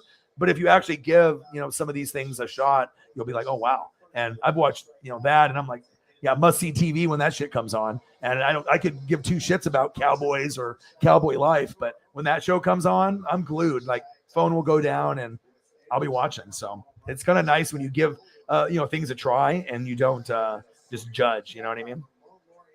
Nothing on the Cash App just yet, but we will still continue to get donos and we'll keep grinding it out. Awesome to have my boy Dave Ray in the building. And like I said, I don't know about your work schedule or whatever, but we usually will have, under 20, and sometimes it'll vary. If I'm doing like NASCAR, usually we'll have more people in the room if I do something like a bigger event until we get to football season. But if I do like a wrestling pay-per-view or NASCAR, usually there'll be, some more people in the room, but I don't really care necessarily about the subs and the people in the room. I just want to be able to bring positive vibes and, COVID and, the depression and anxiety and all the crazy shit that we all go through. It's just kind of nice to be able to go somewhere where we can all talk sports, life, food. You can't really do that in very many places. And plus I'll give you, some interaction with stuff that we're talking about. And I don't think you get that in too many places. So, but yeah, try to come through as often as you can. We usually have a set group of people that come through pretty often, almost daily. But, I know you got busy times, but yeah, let's try to link up sometime, get a beer, get a burger, maybe go to a Mariner game or something, Duck game. That'd be fun, man.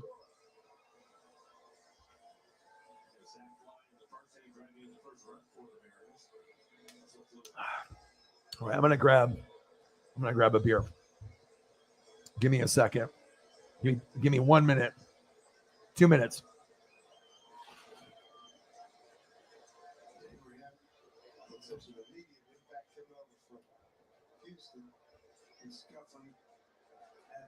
This year.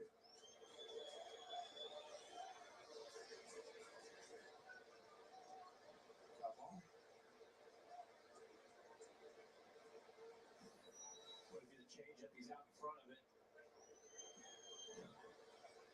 Pitch out of the strike zone. Every got out of the gate in April, hitting 156, picked it up in May a little bit to 203, in June hitting just a $177.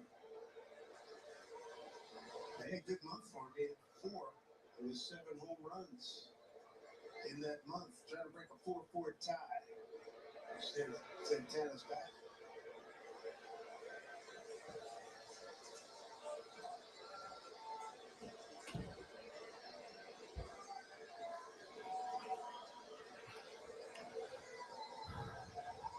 All right, I'm back. I got a Modelo pineapple for the first time in 3 weeks. Finally found it.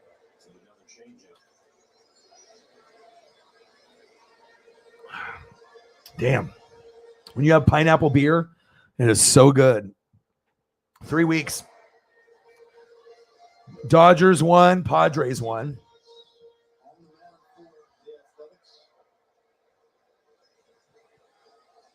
4-4. Damn, what happened? Just like that when they were up 4-1. Yeah.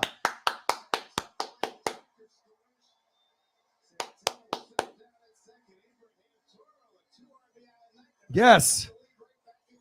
5-4. Nice ribby.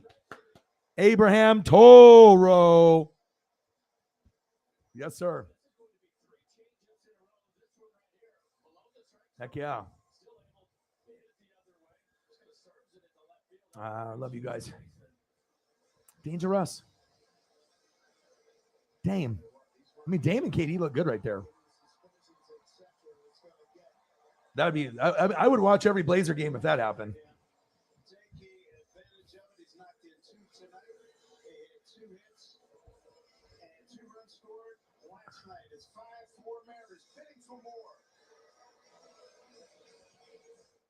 Hurry in to Mattress Firm's July 4th sale.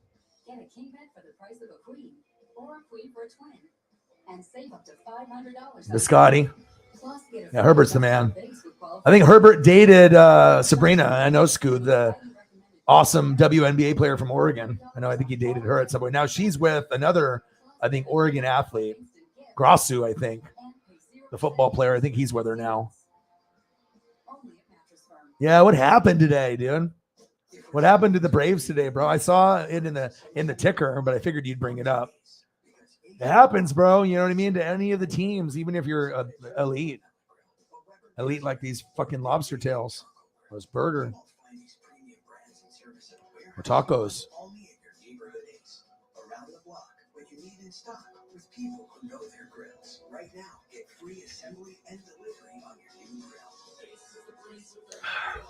So do you feel good taking some time off, Sarah, so you're not having to be there? Well, you don't want to work there anymore, so I guess, hopefully you're applying and you're, trying to figure stuff out so that way you can find something, different.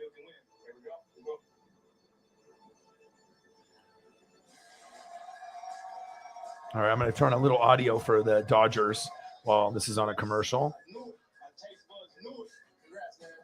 Let's see what they are saying.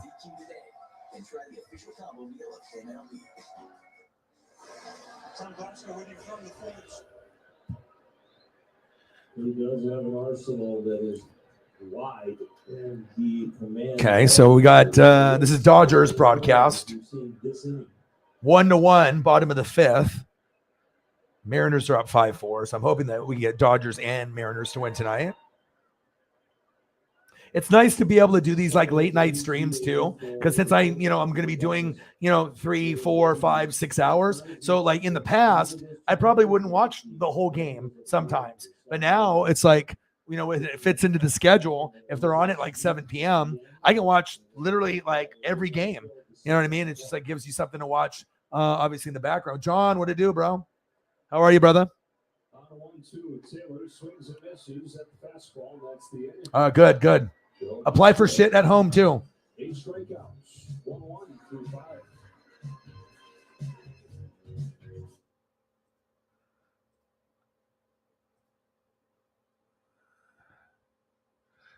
Okay, let's go back to Mariners. All right, so I got Mariners audio. Just wanted to listen to a little bit of the Dodgers. We'll talk Stranger Things. We'll talk NFL. We'll talk some food, a little MLB, a little beer, a little mental health, a little bang, bang, bang from the donos. Cactus Jack approves. Maybe some tacos, burgers, lobster tail, Crispy shrimp. Stranger Things.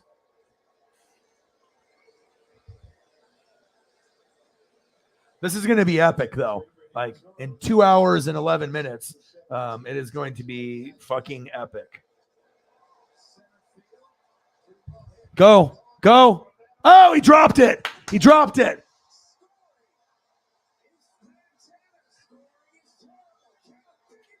Safe. Go.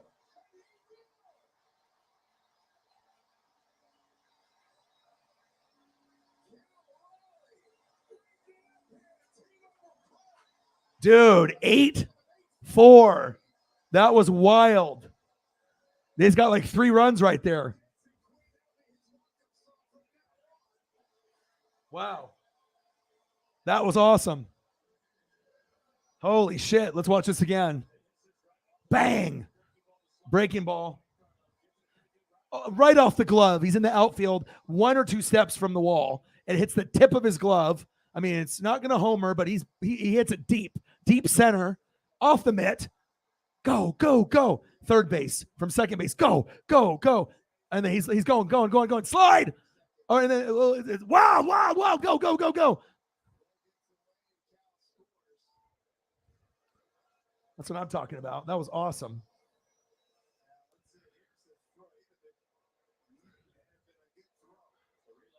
Yeah, if it was a good throw, he would have been probably out.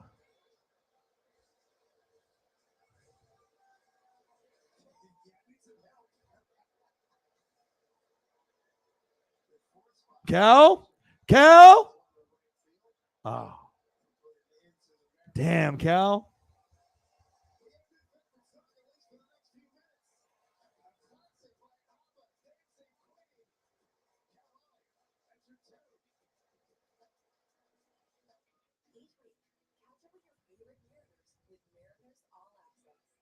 Man, if Cal would have hit a homer right there, oh, your boy would have went out the window. Man. Well, it's the Mets, dude. It's like the Astros are, you're supposed to be better than the Mariners, but obviously you're supposed to be like on that Dodger level. But I mean, when you lose Freddie Freeman and, let's be honest, I mean, it's like when you lose guys, sometimes it takes time to, be able to, kind of get acclimated to your new surroundings and whatnot. AFC West, yeah. Yeah.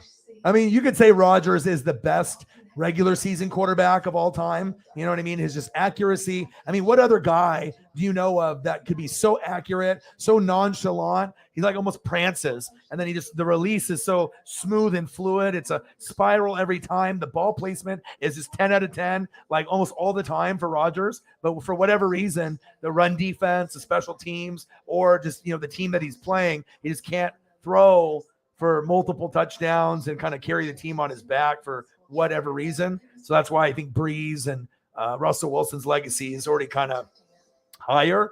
But if Russ gets a couple more Super Bowls, then 3 Super Bowls compared to Breeze's 1 and Rodgers 1, if because Breeze is retired, and if Rodgers never wins again. But I just like to keep it real from based on what I've seen. But with Rodgers, he could throw for 50 touchdowns and 4 picks, and you'd be like, hell no. Like, who the hell could throw only 4 and throw like 40 or 50 touchdowns? Aaron Rodgers could. You know what I mean? But for me, I don't mind a guy that throws for 40 and gets 7 to 12 picks. Just make sure you're, sometimes it's a tip pass and it gets picked off. It's not your fault. You know what I mean? Sometimes it's like the defense made an awesome play, tipped it up, and someone got it. So unless you're blatanting being like Jameis Winston, like on my team in the first part of his career, he's like, Mike Evans, is that you? And then, throwing it to like a Panther corner for a pick 6. So yeah, but like I said, I like to be able to come up with my predictions, and no one is talking about Russell Wilson. I feel like I'm the only one. And like I said, I feel that they are good enough to go to the Super Bowl this year. They got Nathaniel Hackett. He got, MVP for Rodgers twice, but then, if you have that kind of, offensive mind, which Russ has never had, he's always had, defensive coordinators. So NC State, defensive. Wisconsin, defensive. Pete Carroll, defensive. So this is the first time. So I think he's going to cook. And as long as his players can stay healthy, I think that they can make the AFC Championship game at the very least. I think they're very, very good. Within the first 3 years of being in Denver, there will be an AFC Championship game for sure and a Super Bowl. And it might even be year 1 But, I'm just going to throw that out there. I think it's very possible. And the Bills are the team that everyone wants to talk about because of Josh Allen. Like, we get it. We know how great he is. Your kryptonite was the Chiefs. And then obviously Tyreek left. Honey Badger left. So now it's like, okay, you might actually be able to get there. But if you get there, you might not be able to beat the Rams or the Buccaneers, depending on who gets there. So, yeah, it's going to be fun, man, for sure. 8-4 Mariners, 1-1 Dodgers and Padres on the computer.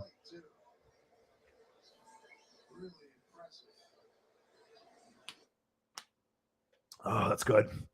Fucking Modelo Chelada pineapple beer. Shit is good. I haven't had it in 3 weeks. And then they finally got some. It's crazy.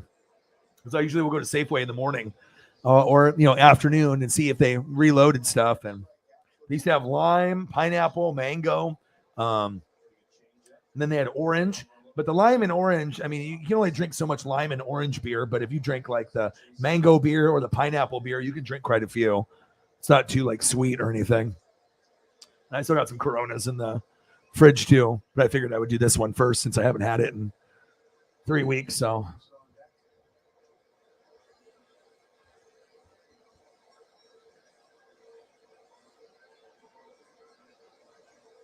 All right, man. Good to hear, John. Have a great one, bro.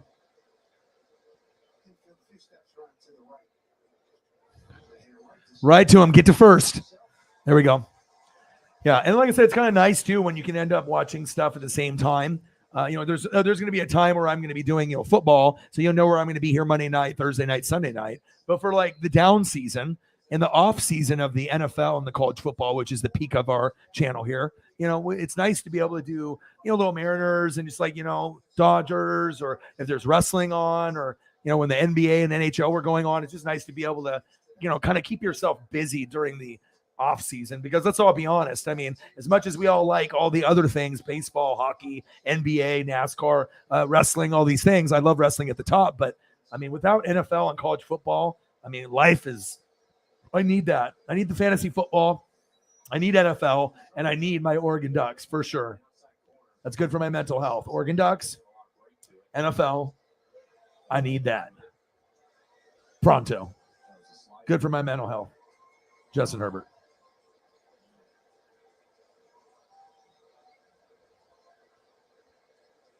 What are we at? 72? All right. Even my boy Dave Ray donated. That's what makes it special, because like Marcos, Brett, like a lot of my close buddies, or buddies that maybe I'm not super close to, but I have known them for a long time. But when you get people that actually like your channel, the people that aren't haters, the people that come in and show love, and then if they end up doing the the unthinkable, and going above and beyond and donating, that's huge. So I really do appreciate that. Brett's done it. Marcos has done it. David Ray, I mean, he could have just did 99 cents and I still would have been thrilled with that. I was like, oh my gosh, thank you so much. But he's like, nah, I'm going to treat my boy good. It's crazy sometimes, man, with some of the loyalty here and, the appreciation. I mean, sometimes we'll get as high of donations as 500. Can you imagine just someone dropping 500 in a single donation? And the guy that did it, he did it twice. I mean, you can still be like rich and well off, or you can not be rich and well off and just show love to the channel. But yeah, it's definitely a dream and a lot of hard work, a lot of passion. 10 years in the game, but 6 years on YouTube. But just got to put in that work. This is our friend Holly Hundo's work. She's a very talented artist. Nice Andy Reid one with the burger. And then the Derek Thomas, one of my favorite players of all time. I'm defense. Linebacker and safety is my favorite position. So if you're a great linebacker or a great safety, yeah, probably know quite a bit about that particular player.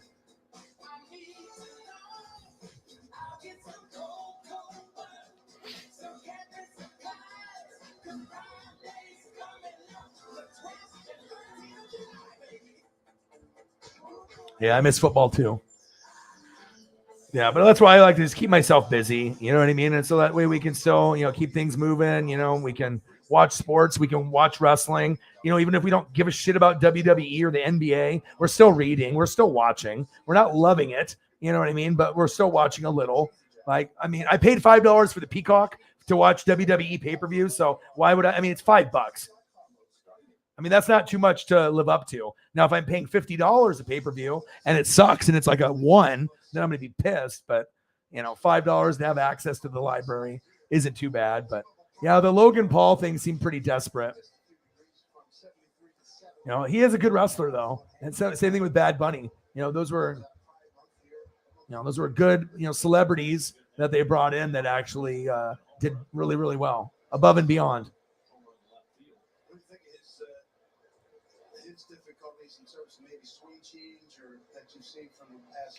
But obviously, it's a desperate plea for ratings and to be able to get his followers to watch him on, WWE just to get, the numbers up. That's what they're looking at. Any money they put into him, they're going to get back in their minds tenfold based off his followers. Same thing with Pat McAfee. They're hoping that some of those people like wrestling and Pat McAfee, and then that they'll, watch because Pat is, announcing on SmackDown. So I do like the Pokemon and the chain with the Pokemon. I'll take that. That's worth a lot. It's like the highest graded, highest rarest Pokemon. Yeah, I'll take that. That's a collectible. Jameson Meza, $4. Bang, bang, bang.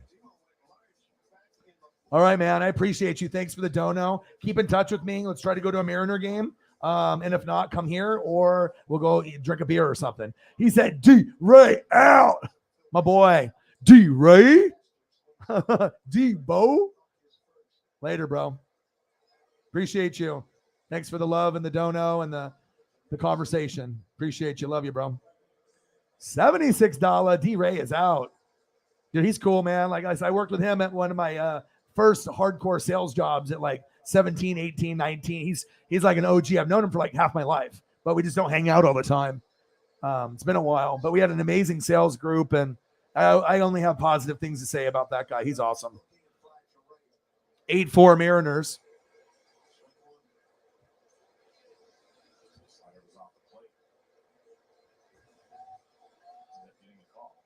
Thank you, Jameson.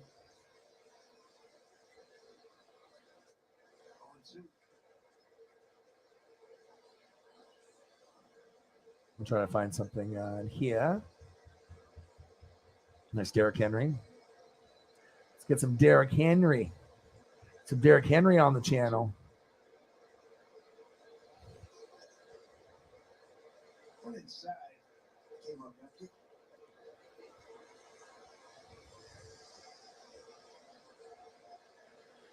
All right, Derrick Henry. Stud. $3.99. Appreciate you, bro. That's my dude. Cheers to you.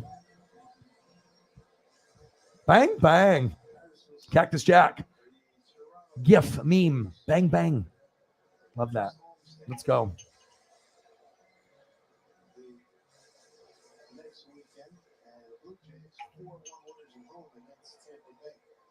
My dude. $76.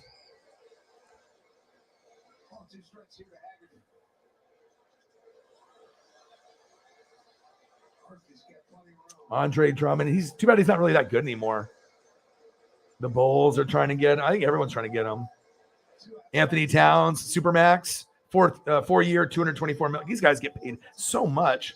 John Morant, 5-year, $193 million, designated rookie maximum.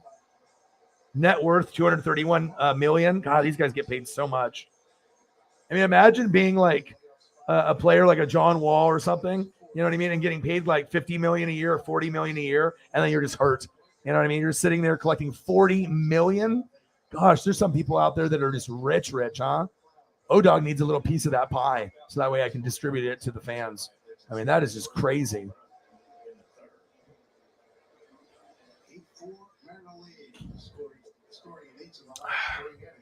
All right, 8-4. Let's go.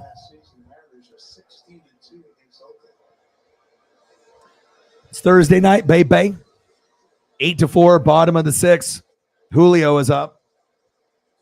Julio.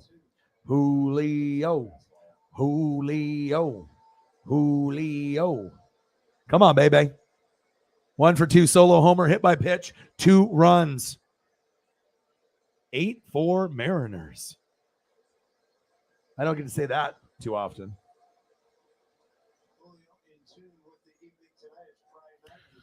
Come on, baby.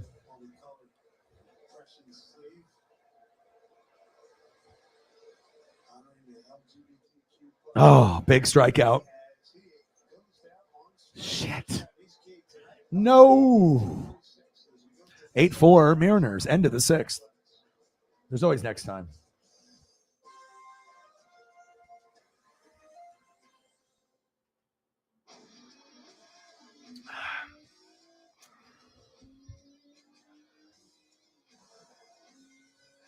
I'm looking to see if there's any other, if there's any other stories or anything that you see, Sarah or anybody else, you can always message me in the personally on here or in Twitter or whatever or Instagram. Yeah, lots of NBA stuff. Did you like the FTR thing? I saw that on their post. And obviously they could look like that too, kind of like the Bret Hart, Jim the Anvil Neidhart. That's like that look is. They're awesome. You know what I mean? And it's cool because they're just passionate. They're kind of like John Moxley as a tag team. You know what I mean? They're kind of aggressive and, they're kind of stiff on the way that they wrestle, but they're really talented and they work really hard. They're grinders. And it's just good to be able to reward guys that are like that. And Vince and the rest of, WWE, they just were like, okay, we're just going to make them shave their backs in front of the Usos, and they're like, oh, we're interested now. Well, fuck you, dude. It's like you made me do something stupid on TV. Like, now you're getting appreciated, which is kind of cool. Did you think about anything differently rounding the bases on that one? No, every time I run the bases, I just feel. All right, we're $24 away from the goal. We can definitely get that. And then if we get past that, who knows? Maybe we even get to like 2. Just kind of depending on the GOAT status. But I love it when the Dodgers and the Mariners are on late. So that's like, that gives a good 2 or 3 hours of. So if I do a 5-hour stream, then there's still other things. I took Paisley for 2 walks today. Got kind of hot, about 80 and stuff, but went one early in the morning and then one that was right before the stream, like 6 something, and it was pretty hot, but we have AC, so definitely helps. All right. Dodgers won, Padres won.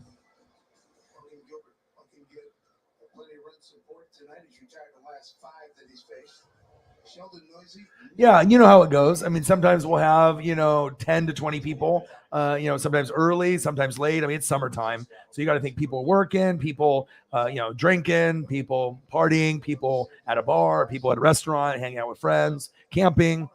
People are doing a lot of things. So I don't, at any given moment, you never know what we're going to have. So, I mean, a lot of times we're just chilling anyway. So just watching different games or just talking about, random things or going over food, which looks good. I'm not hungry yet though. So it's not like getting to me. It's like, oh, fuck. Like I need to eat yet, but we're only about 2 hours in. So 2 hours in and we still probably will go for another 3 hours after this. We'll probably do 5 hours tonight. So got to grind it out. You got to be able to work hard for your dreams. You just can't half-ass it.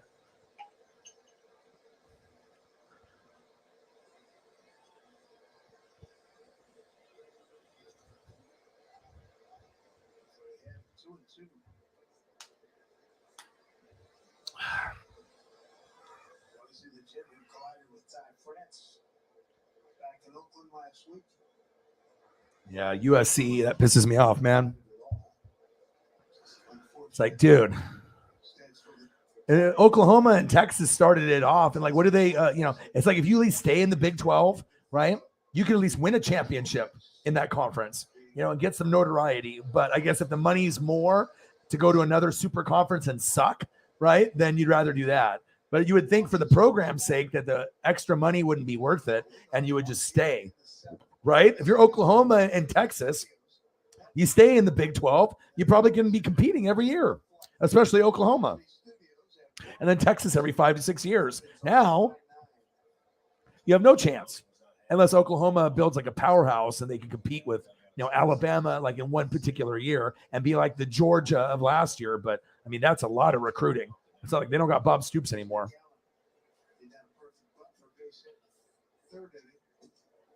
Logan Gilbert still on the mound in the 7th inning. I love it.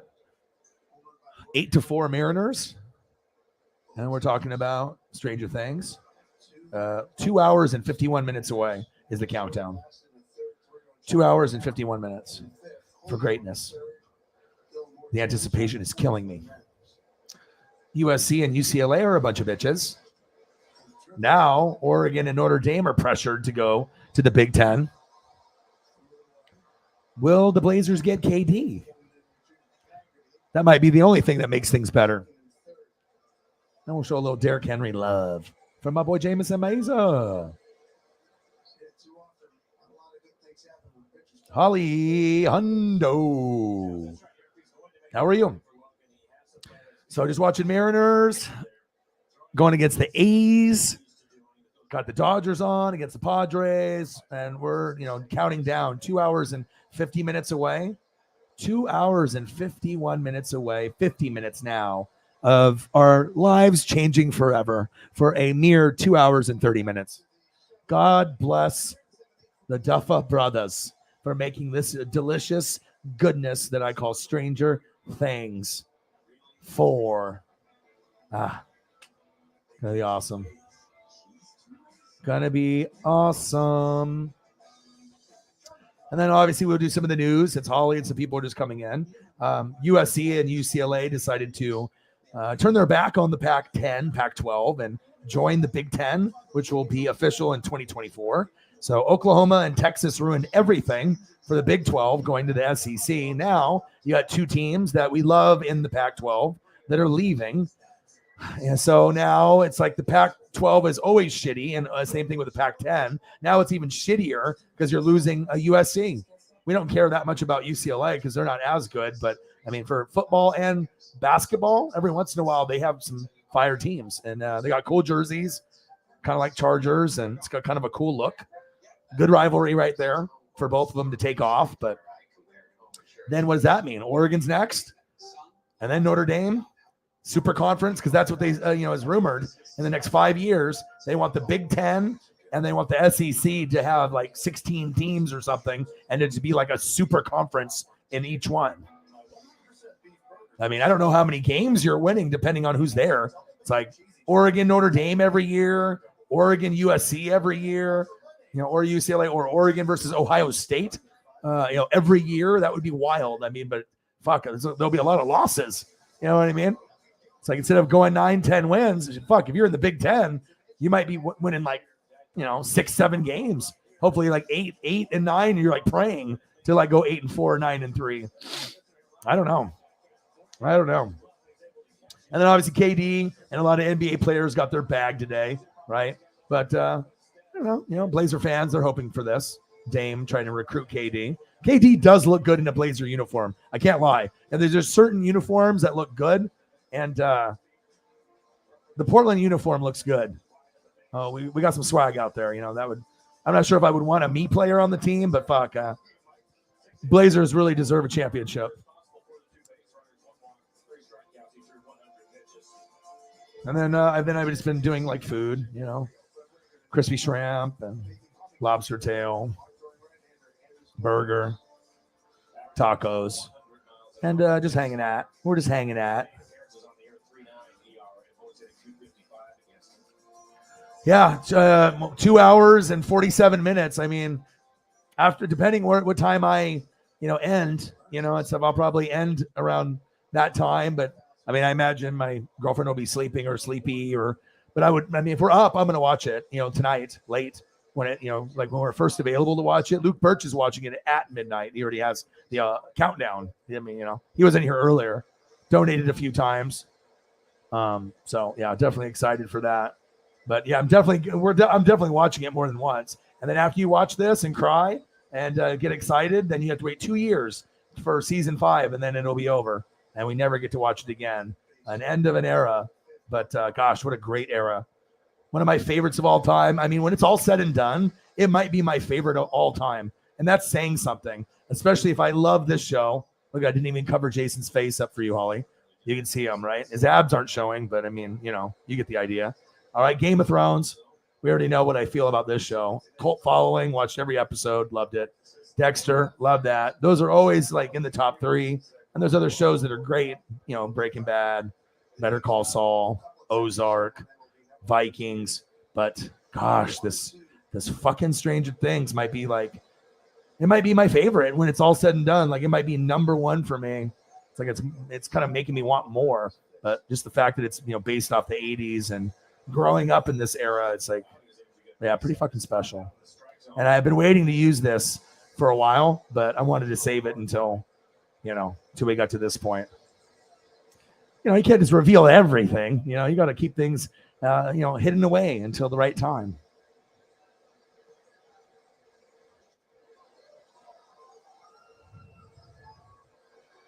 I know, dude. USC and UCLA are scared of Utah and Oregon. You know, it'd be very cool if they just stayed. But you know, that what if we go and we dip and we take the money, right? And we dip and we go in the Big 10 and the Super Conference, and Notre Dame goes too. I mean, can you imagine the matchups, bro? Every week you have a potential loss on your hands, but you also have a potential time to prove yourself. You know, it's like you're not playing cupcakes. I mean, you're going Notre Dame and then USC and then Ohio State and then Michigan. Like you literally could lose every game and be a good team. I mean, that's a lot of pressure. You know, it's a lot of like fucking heart attacks and diabetes and stress, you know? Like imagine if you're like the Ducks and we're normally top 25 team, you know, but you play in that division, you could end up being great and win like maybe 7 games and lose 5 because it's so fucking deep in that, unless you're like legit like championship, you know, you're number 1, number 2 kind of thing. God, Herbert is such a stud. Such a stud. I was really blessed to be able to watch pretty much his career and sit in the front row, you know, behind the duck bench and see, you know, how he played. And I've seen Joy Harrington, you know, I've seen Mariota, but I knew Herbert was a little different, you know, just his height and his education was the biggest thing for me. When I saw that he was like 4.0 student, you know what I mean? And, you know, how he talks to about like his family, the way he talks about teammates and friends, like you could tell he was like a man, not a boy. You know, I was like, oh, this guy's going to be fucking good. And, you know, he's just got that natural talent and it's just awesome to see. And at some point, he is going to be recognized as like the best quarterback, I feel, in the NFL. Same thing will go for like Josh Allen at some point, Burrow. You know, you're going to get, you know, Mahomes will be up there with Russell Wilson and Rodgers. Russell Wilson and Rodgers will be gone. Mahomes will still be there, kind of like the top dog. But then at some point, Josh Allen will catch up, Burrow, Herbert, and then you're going to see a little jockeying of position on depending on wins and Super Bowls. But I'm really excited. I don't think I've been this excited for 4 quarterbacks ever. Mahomes as he gets older, Josh Allen and him getting older, Burrow, and then Herbert. I mean, we're not talking Roethlisberger, Phillip Rivers, Eli Manning. I mean, with Burrow, Josh Allen, and Herbert, we're talking about like Marino, you know, John Elway, Joe Montana. You know, that's what we're talking about. It's just a matter of who's going to be who. You know, that's how I portray them. Justin Turner, 2-run homer. Yes. I got to turn the audio on. Hold on. 3-1. I got to hear this.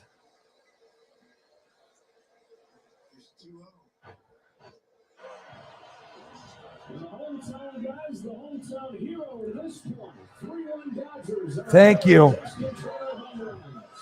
Let's try a 2-run shot, of course, only the second time tonight that the Dodgers have had a base runner legitimately for the next hitter. Muncy was on, but was out at second base when he came off the bag. Turner was on, now Muncy's on, and Turner does it again. Let's go, Justin Turner, Big Red.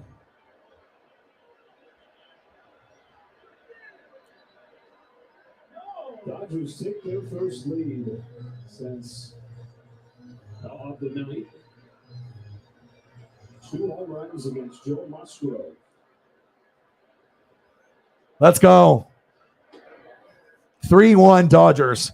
8-4 Mariners, but there's a runner on second and third, top of the 7th, with only 1 out. Let's go. Holly, thank you so much.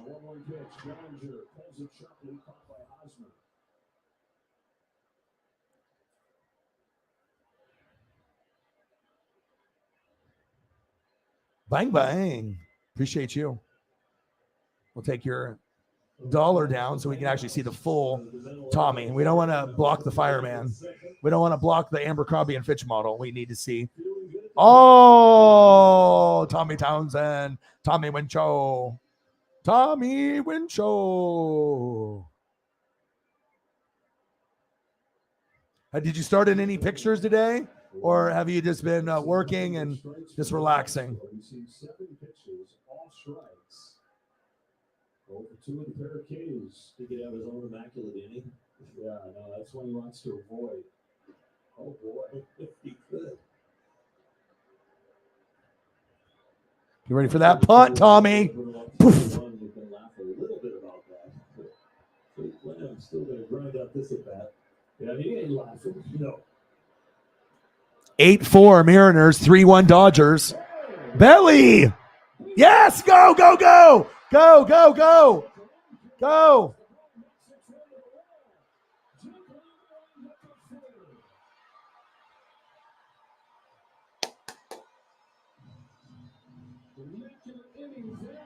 Yes.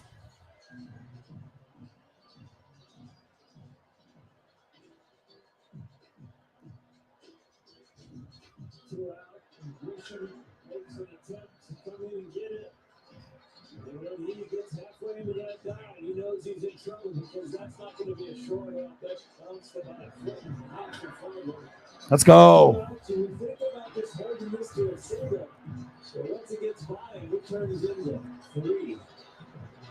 And his first triple since he was with Arizona in 2000. JT.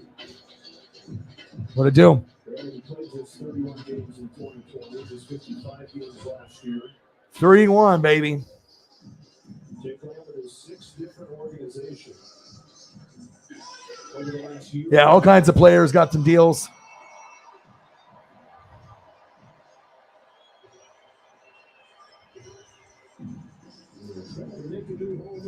Das Boot.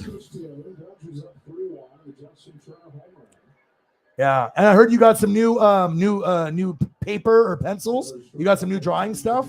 That's exciting. You should send me a picture. Did you just get like a couple pencils, or did you actually get quite a bit?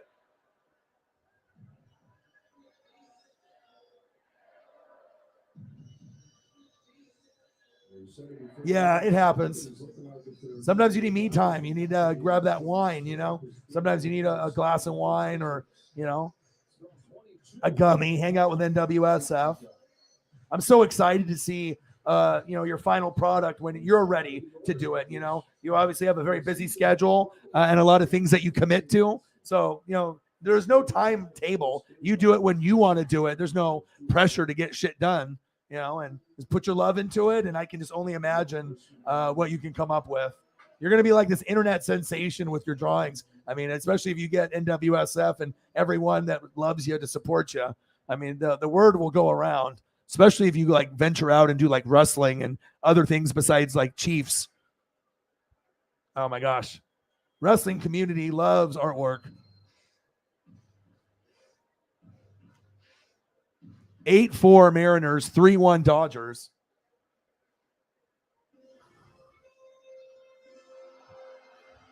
I got the pineapple beer, Holly, first time in 3 weeks. 3 freaking weeks. Been sold out. They finally brought it back. I bought 3 of them. But this is my first beer, so it's not like I'm. But the Dodgers take the lead as Justin Turner hits his second home run of the night.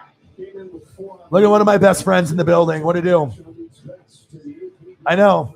Not yet, though. 2024. Here, let me turn the Dodgers thing here. Yeah, so it's not going to be. So we still have a chance, to beat their ass, and but now it's going to be based off the best record. So let's say USC and Utah have like 10 wins and we have 9. Even though we're in the North, we're fucked, and they're both in the South. They changed the rule where now it's whoever's got the best record. If both teams are in the North or both teams in the South, they're not going to do it one from the top, one from the bottom anymore. So it's like you really got to earn it now, but they're gone in 2024. So we'll get this year, next year, and then they're gone. But yeah, it is kind of crappy. And then I assume Notre Dame and Oregon are next. because if they can get Notre Dame and their popularity in Oregon to join USC, I mean, then the super conference is, going to be pretty complete, at that point. Because, I mean, you already had Oklahoma and Texas, but USC and Oregon and Notre Dame joining a conference is bigger than that. You know what I mean? That could really even out the Big Ten and then the SEC. And if you were looking at, okay, SEC's got, Bama and they're dominant, right? Georgia, LSU. But if you get Oregon and Notre Dame and USC and Michigan and Ohio State, and we're just beating the shit out of each other every year, at some point, one of those teams is going to be good enough to beat Alabama, like a USC. You know what I mean? It's just going to be, oh my God, this is a super team. They're beating the shit out of a good team that they would play a bowl game in every week. And then you play Alabama and they slip up and then boom, so we'll see what happens. But yeah, the pineapple, I haven't seen it at all. Like I've got 3 today, but I've looked at multiple places and I haven't seen it in like a month. And I was getting kind of pissed. I was like, I don't mind drinking the mango one. I like that one a lot. But when it comes down to like, they don't even have the lime. And the orange one is like, it's like drinking orange soda, but it's a beer. It's like, it's not really, appealing to keep drinking orange beer. It's just, I don't know. You know what I'm saying? It's not as nice as the pineapple or the mango stuff. So. Oh, nice. Graphite eraser. Nice. I'm so excited. Does it feel, it's got to be kind of exciting too, because I know it's something that you used to love and, put a lot of time in, and it just kind of went into the back burner. And I think everything happens for a reason. We're coming into a time, after COVID, where we're looking for things to support people, get excited about, and, just people, doing amazing things, and not falling into the trap of the anxiety and the depression and all the bullshit that's going on and the rude behavior and the people that are, just kind of assholes and mean. So it's just nice to be able to do cool things and support each other. And yeah, I'll send one your way. Virtual pineapple beer.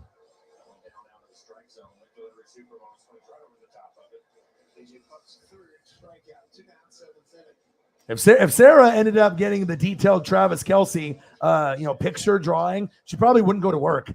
She'd be like, I can't go to work. Why? Travis Kelce. You know what I mean? Because it would be so lifelike. She'd be like, yeah, I can't go. I'm staying home. I can't wait to see your final products. I bet they're going to be so awesome. I will check. I don't think so. But we will get some before the show's over. 8-4 Mariners, bottom of the 7th. 3-1 Dodgers. And we're just hanging out. We're 2 hours and 33 minutes away from Stranger Things 4. And I think it's going to be 2 hours and 30 minutes total-ish. I think that's what they said. I think under 3 hours, but maybe just one long 2 hour and 30-minute episode. It's not broken down into 2 episodes. I think they're just doing one episode and it's 2 hours and 30 minutes long. We'll find out in 2 hours and 33 minutes or when people look. So, but if the girlfriend's up, maybe watch, but if not, then tomorrow for sure. And we're just hanging out. Little Stranger Things, do my little tribute, talk about USC and UCLA. They only care about one thing, like Tyreek Hill, money. Be loyal, Tyreek. Be loyal to the conference. They're like, nope. Potentially losing to Oregon and Utah? Bye. No, that wasn't even it, because you're going to somewhere that's even better. It's money. USC could lose a lot of games. Even though they're great, I think they're going to be very, very good. But even if you're a top 20 team, 25, top 15 team, you're probably going to have Michigan and Wisconsin and Ohio State. They're probably going to be right there too. And maybe a sleeper team once in a while, like a Penn State or something. So can't believe they're leaving. I'm pissed. But at least we have a chance to beat that ass this year. So that's what we're hoping. So Oregon, beat that ass. Hope that this ends up being amazing, which I know it will be. Maybe even better than season 1 after this episode's over. That this happens, yeah. I will watch every Blazer game and do YouTube Blazer games with Dame and KD for sure. And then, Dodgers. And then a little Mariner love. And a little Tommy Winchell love. Tommy Winch. That's what the file's called. And now Julio Rodriguez. And then Ribs. And then Joe Dirt. And then Where I Live. Beautiful. And then Macho Man. Oh, I got a follow from Slim Jim. So you never know when people are gonna follow. So snap it to a Slim Jim. Oh yeah. So a Slim Jim, the official Slim Jim account. So I mean, I'm waiting. If you want me to dress up as Macho Man and eat Slim Jims on the channel, I'll do it. I could do that. Just dress up as Macho Man every day. Tommy Winch. Tommy Winch. He's like, what is that? Don't worry about it. Yeah, and the girlfriend's off now. Today was the first day. Took the car to the dealership to try to get the one of the lights, sensor lights was up. And then went to the dispensary, found the pineapple beer, went to get dog food. I got Paisley a big bag of blueberry cookies that you can break off into thirds. And she loves those. And I'm only supposed to give her a little bit of them at a time. You can't, it's supposed to use it as a treat. So, but I know she loves them.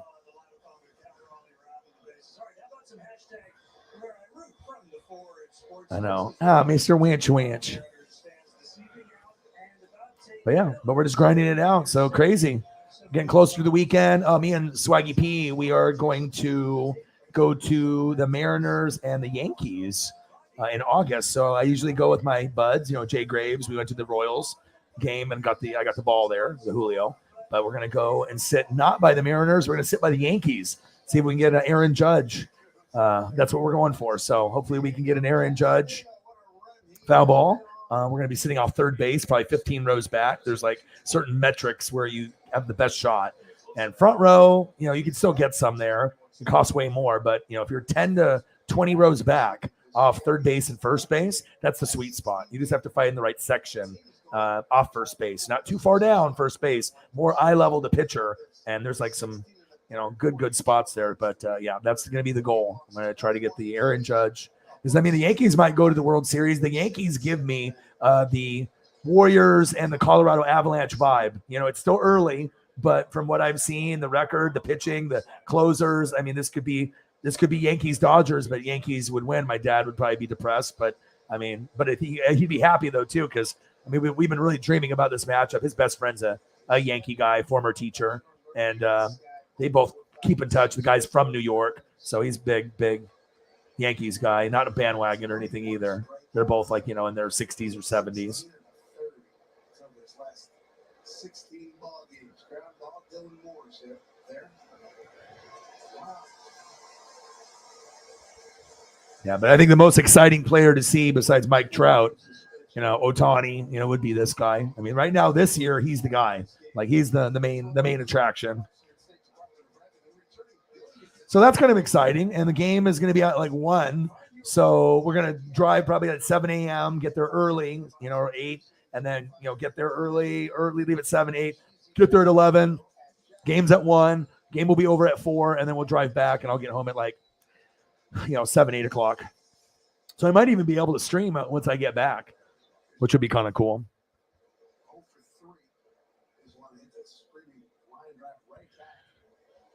But we went to go see the Yankees a couple years ago, 3 years ago. And he's a Marlins fan. And Giancarlo Stanton obviously got traded to the Yankees. And so we watched him. But then Judge was hurt. He had a wrist broken or something. So we felt a little ripped off with that. You know what I mean? So we're going to try to, and maybe it's a sign, to actually see this team. Because the Yankees do give me the Colorado Warriors vibe, where it's maybe a team of destiny, where we haven't seen a team like that in a while. And they're peaking. It's almost like the Avalanche, almost the mirror type thing.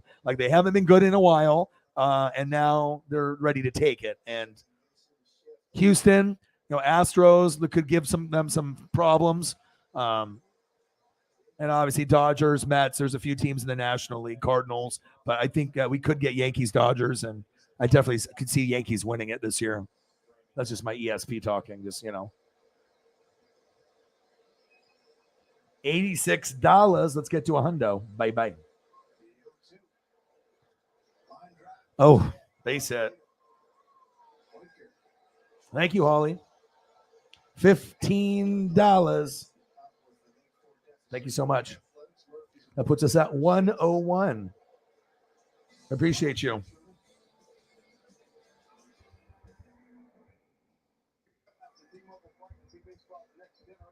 I had my friend Holly that came in here. He even donated $10. Like my buddy from Oregon, and we used to do sales together like 20 years ago. And he even came in and dropped $10. I thought that was so cool. It's always cool when you get people like Marcos or Brett, the guy I go to the games with, like I used to go to high school with. Go to Ducks games now because I reconnected. And Dave, I haven't seen Dave in like 20 years, but I thought that was just so cool. I told him we will go to a Mariner game or he can come over on the stream. But it's always cool when you get people that live in Oregon that you went to school with, nice grab, Julio, or used to work with, but you're still close to, and they're willing to do that. It's really special. He's a super intelligent guy and really nice, really funny too. There's a good vibe. Like, we've been friends for a long time.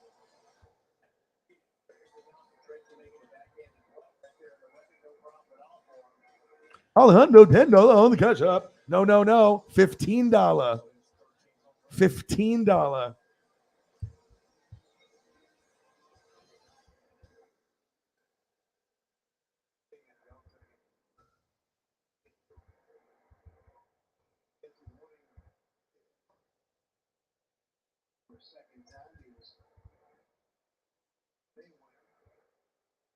There we go. Bang, bang, bang. That's the correct one. Not 10, 15. Thank you. Appreciate you. See if we can find you something in the interwebs. I mean, obviously you had some good ones that you sent me.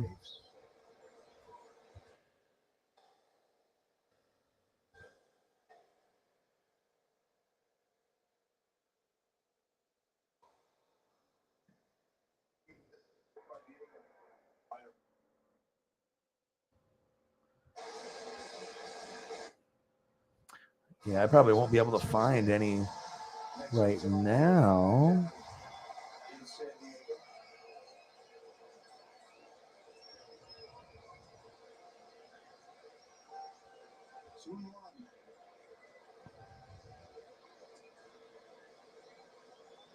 Ooh, this is kind of cool. This will not fit the screen, but just like it's kind of a cool snapshot.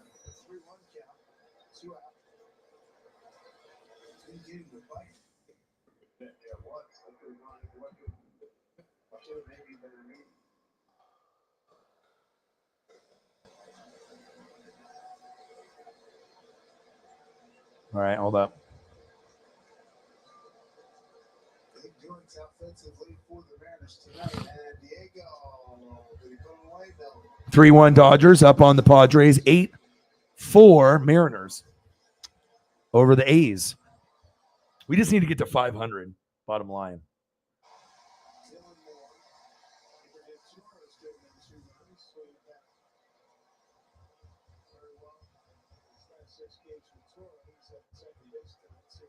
I found a Tommy, new one. Let's go look. Yeah, this one won't fit the screen, but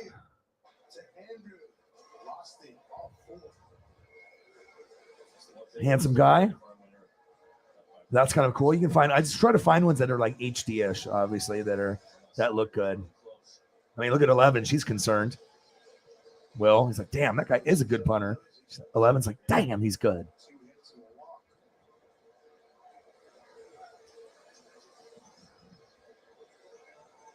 Still like the card.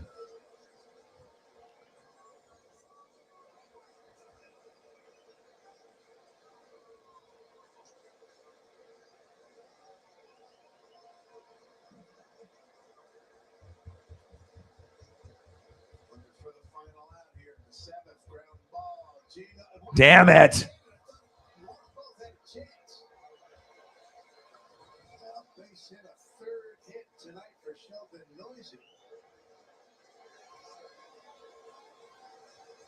Murphy scores. And going to third is Andrews on the slider right in the middle of the plate. There's a hole on the left side. It looked like maybe Suarez scored. Tommy, winch. All right, you posted something new. Let's look at your greatness.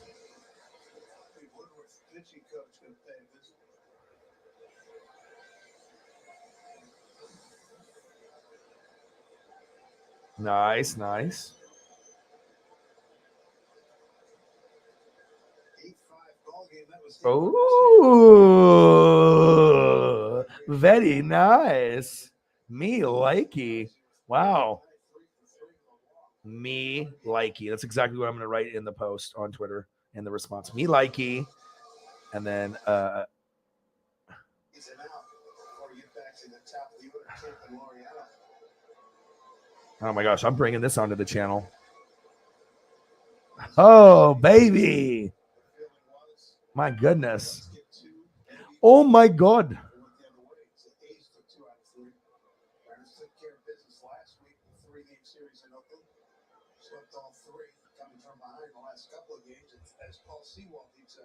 All right, I got to pull up the photo and then we'll do the drawing. Okay. Great job. This one's very good. This is right up there with the Derek Thomas and Andy Reid one. Very, very good. Very good. Very good. And especially when you do obscure players, if they see it, if they see it, or, someone we like, try to do the proper thing. Diego needs to get this guy. Right to Santana. He does. Now, I don't have the photo with the cowboy hat and the glasses, but I imagine I can find it. Oh, I like it. I like it. Your glasses game is on point. And then there's the shape and then goatee. Like your shading is nice. Like, to be able to shade and just like scribble, but it's, it's part of the drawing. It's not just like the scribbles aren't there for no reason. Like you put them, in a specific spot to draw what you're drawing. And I don't know how the hell you do it, but you could do something that I can't do. Yeah, that's awesome. That's awesome. But this one is just as good as your Andy Reid and your Derek Thomas one. Better than your Travis Kelce.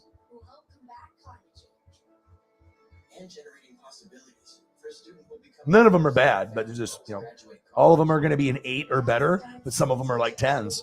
And that's what you're shooting for. Greatness. That's what we shoot for. We don't shoot for bricks. We're shooting for swishes. And that's what we do because we're fucking NWSF. We shoot for the stars, and then Holly grabs it, and Gronk spikes it. I like it. I need to go see if I can find another photo. One sec. Trey Smith. I'm Glasgow with you from the Ford Sports Desk. A really interesting moment in a game today with the Yankees taking on Houston, brought about only because of technological advances. So, Yankees pitcher Luis Severino, watch this. He's messing with his pitch comm device. He's got a problem with it. So Kyle Tucker says, I'm going to try to steal. Oh, and he's really out. Look at it. Close play. Tucker out. But the Astros still win 2-1. Send it back upstairs. Tough thinking. You got to like the thought, and that completes a week that they'll remember for a long time in the Houston organization, but the New York teams the last 9 days. We go 7-2 against them. Kirby Snead will take over for the A's. I found one with glasses. So there he is with glasses there. Tennessee before getting drafted. Okay. You talented little lady, you. Love it. Absolutely love it. Cowboy, too, with the cowboy hat and the glasses. It's just a nice touch. Everyone is so different, and to be able to draw different race, different age, different features, hamburger, cheeseburger, glasses, cowboy hat. I mean, just being original and putting your soul into something. I mean, usually when I see people making food or doing art or making beats, I can really feel the effort coming out, and that's why I support and love you guys as much as I do. Awesome. Fucking love it. That is right there. Straight money. It's awesome.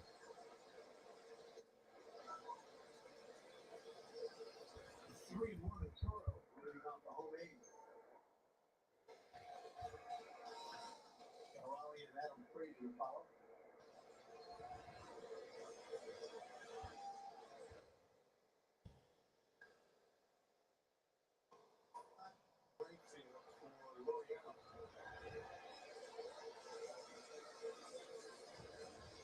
more of the best coverage in the game, let's check out the T-Mobile coverage cam. Take you out towards left field. Prime fellas both here at T-Mobile Park. It's a great one. Great crowd, 20,860. Say goodbye to Prime. There's Cal Raleigh. Fucking love it. Major League triple picked up Love it. in the fifth. Fucking love it.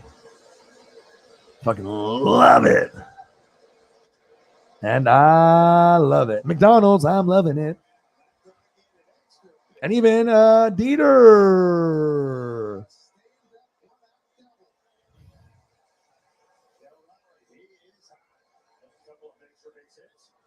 Cal Raleigh. Nice.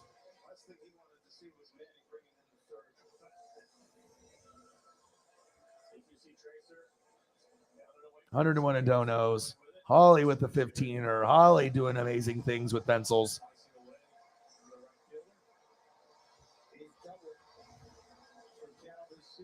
Is that Jose? Dad says hello.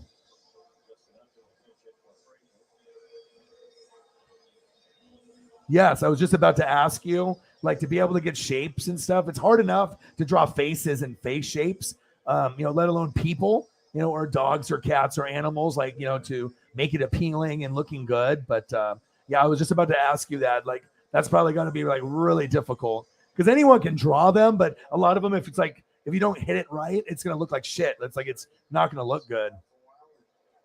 Absolutely. Oh, it is. And like I said, I keep it real too. Like if you look at the photos, they're all great. You know what I mean? And like I said, it's like you get a nice piece of personality, and I feel the passion in each drawing. It's attention to detail, and you got to get the details correct. And the more details you put out, people like me notice them. And Chiefs Kingdom hardcore people will notice the little pieces of greatness, like the burger. I mean, and then the glasses and the face shape, and then the mustache where the food would collect. Like everything is just so on point. And even the Kelsey one might not be as good as the Andy Reid or the Derek Thomas or this one, the Trey Smith, but it's still good. You're not going to be able to draw a 10 every time on the initial sketch. Even the greats don't do that. You know what I mean? This is still a solid 8.5, 9. It's great still. You know what I mean? And then obviously if you tweak it or add some stuff, and it might end up being a 10 out of 10 for the final product. So, you don't ever have to, your expectations are high, and you have a lot of, pressure to, standard, being a perfectionist like me, we both are in that same boat. If we're going to do it, we do it right. We do it big. We don't just half-ass it. We try to, give you something, amazing every time, and you do. So love it. Your portrait game is on point.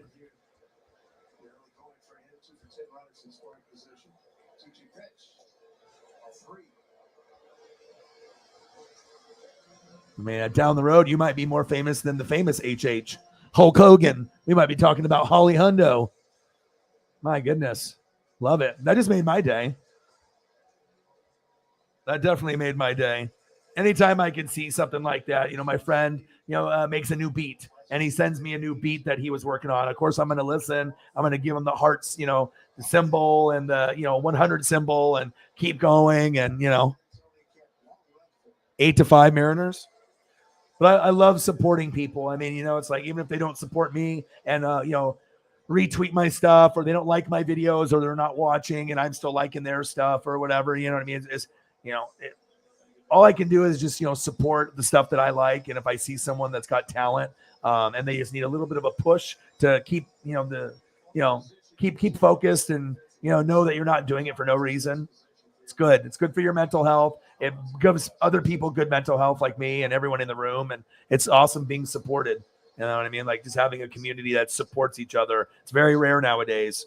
where you actually get people that genuinely are happy for each other, that they're succeeding when someone gets a new job, when someone gets a raise. It's usually it's like, you can do good, but you're not going to do better than me. That's kind of the aspect and the mentality of a lot of kids and adults in America. Yeah. You can do good, but you're not better than me. I mean, people really get like aggro and jealous and envy. And it's like, can't we just like support each other? And if we do that, maybe we can achieve things, that you didn't think that you could achieve instead of just putting someone down.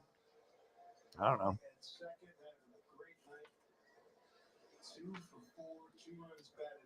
Be a decent human being. It's not that hard. Holding yourself accountable, that's the hardest thing to do in life. 3-1 Dodgers. All right, ninth inning coming up. First female player agent, secure a max contract, and did it with 2 super maxes. Jessica Holtz, awesome. Look at her. If you're a sports agent, you know what I mean? It's kind of surprising that we don't have a lot of high-end women sports agents already. There's definitely certain boundaries that they have to, break through, whether it's women referees, which I thought it was super dope in the NFL. If you've seen some of the stories of the people that went through high school and college, and, just to say that, obviously we know the men are going to be more physical and stronger and faster, like at WNBA, NBA, but as far as like refereeing, agents, corporate positions, in sports, I don't understand why it's taking so long for Asians, Mexicans, blacks, different, Puerto Rican, Australian. Like, it's just kind of weird that it's taken so long for certain things to kind of just be like the norm. But sometimes an industry is already built a certain way, and then you have to find great people that don't see color, and it's just the vision. And then once you do that, then we stop being so ignorant, as a country, and we start accepting people more. But, I think the reality is there's just a lot of haters out there, and, racism's never going to end, period. But hopefully we, as a group of people, we can be a little bit more accepting, because there's a lot of people out there that are very talented. They don't get a shot to be able to shine, and it's kind of sad. But we are starting to break ground on certain things, which is cool. Why not? Why can't a woman be an NFL referee? You have to, everyone's got to be held to the same standard, to be able to make the right calls. And, but if they're doing everything and that's a passion of theirs, yeah. So it's cool to be able to see that, and hopefully we get more assistant coaches. But also, too, I think there's a reason why the coaching thing has been kind of sensitive, because if you have like coaches and you're playing, like doing NFL, and it's like female, and it's like, the female can't necessarily be in the men's locker room, like, because if they're like changing or naked, or, you know what I'm saying? Like, it can cause some friction, I think, depending on if you get some of the athletes that are hitting on the trainer or hitting on one of the coaches or whatever, and that could definitely cause some, problems, I would assume, and stuff. But, they have coaches and they have teams that do it. Tampa Bay does it. We hired all kinds of races, all kinds of men and women. So I think Tampa and Bruce Arians is very groundbreaking. Doesn't matter if you're gay or straight or bi or trans or male or female or what race you are. So it's kind of cool when you get to see people break out and, get jobs and get opportunities. We just need to be able to be more accepting and get more and more and more. But, you know how things go. Sometimes we go at a snail pace.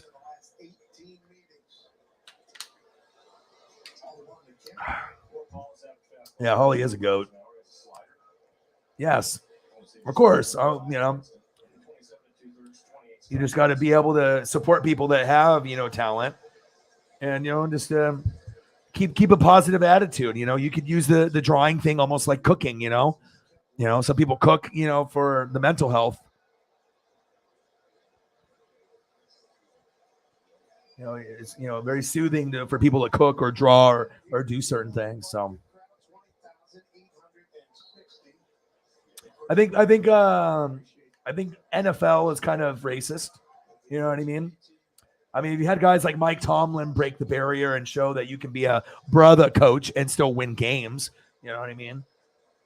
But I still think that there's a lot of coaches, you'll get, some of the Latino or the brothers, you know what I mean? Sometimes they'll, not get the proper interview, or, these teams already have a guy lined up or whatever, and they try to pretend interview a Mexican, Asian, or a black guy to be able, oh, we did the Rooney thing. We did the Rooney rule. Yeah, we interviewed him, but you already hired someone in your mind already. Like, it's just a bullshit interview, just to say, hey, we complied, we did it, but you never gave the guy a shot.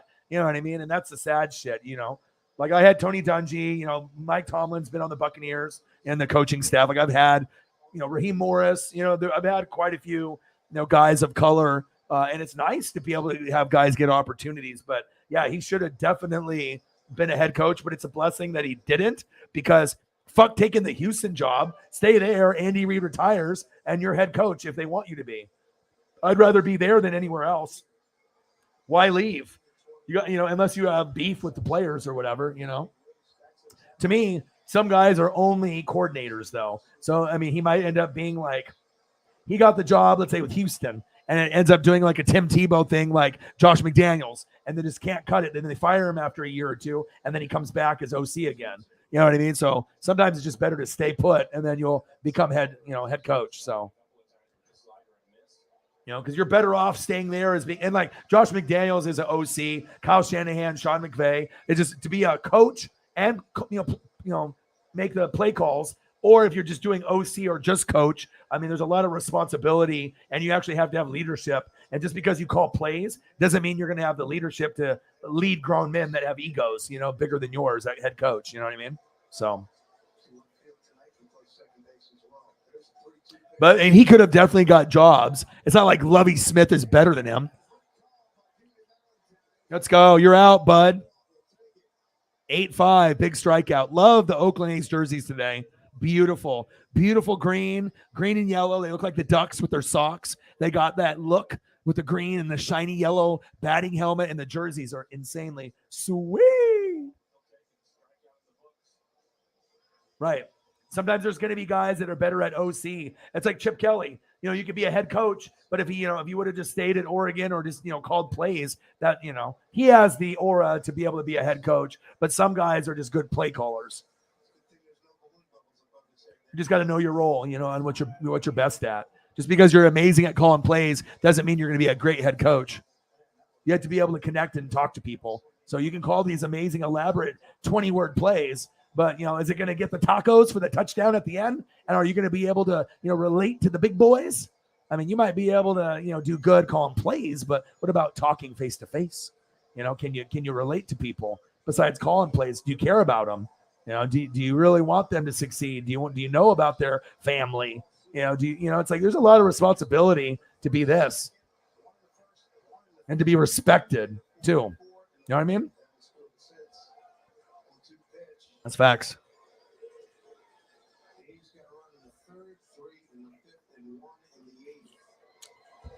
I mean, you want the full platter. You want the tacos, right? You want the enchiladas, the churro. Ooh, I had a good churro photo I was going to pull up yesterday.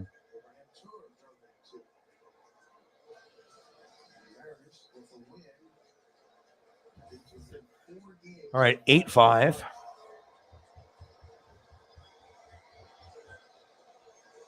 Where's my churro? Popped up. Oh, he hit a homer? Home run. Fucking A.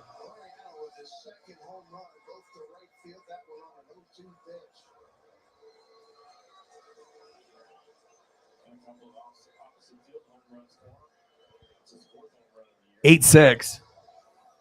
Churros. They're good.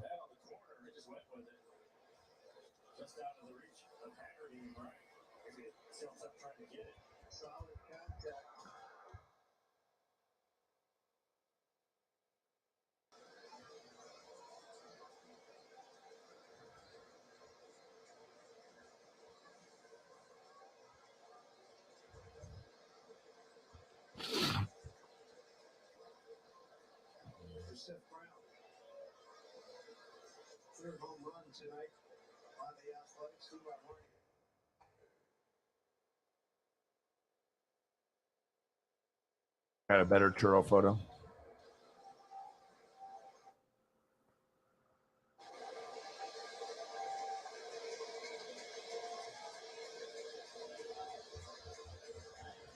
Come on, Mariners. need to open up the door. It's hot as shit in here.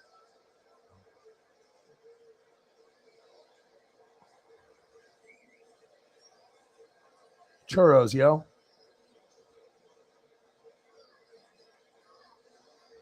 What you know about the churro life?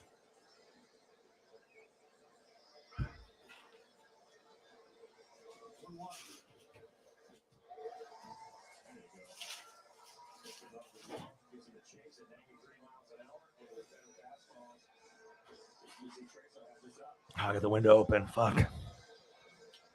All right, 8-6, 10 o'clock, 2 hours until what? Churros, O-Dog, and Stranger Things. Oh my God, 2 hours. Luke Birch is just literally peeing his pants in anticipation.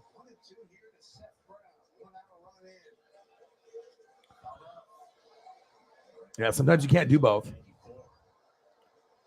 I love the enemy. I think that just being a head coach would be perfect, but he has to do it with the Chiefs, though.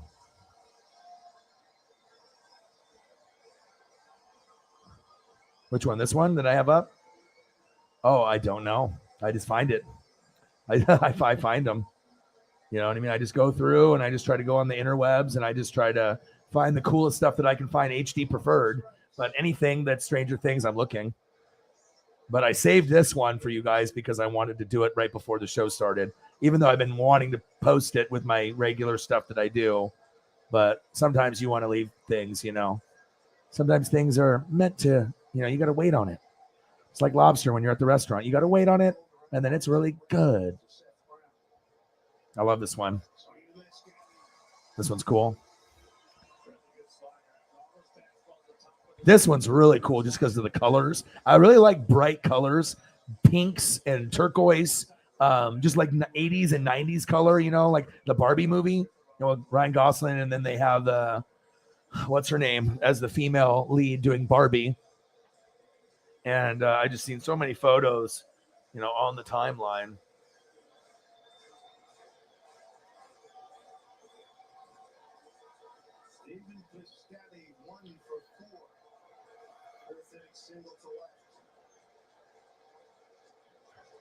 Margot Robbie. That's Barbie. Ryan Gosling and Will Ferrell's in the movie. I like bright colors, though. Like, anytime I see, like, the bright stuff, it reminds me of 80s and 90s. I love it. Love 80s and 90s.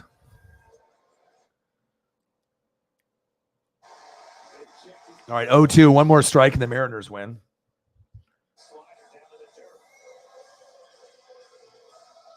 Oh.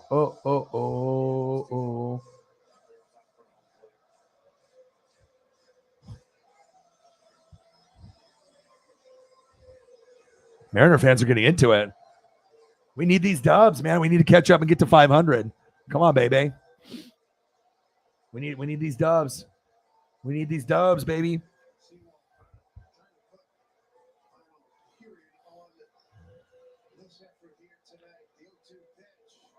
Struck him out. See you later. Dodgers 3, Padres 1. Dodgers win. Mariners win 8-6. Let's go.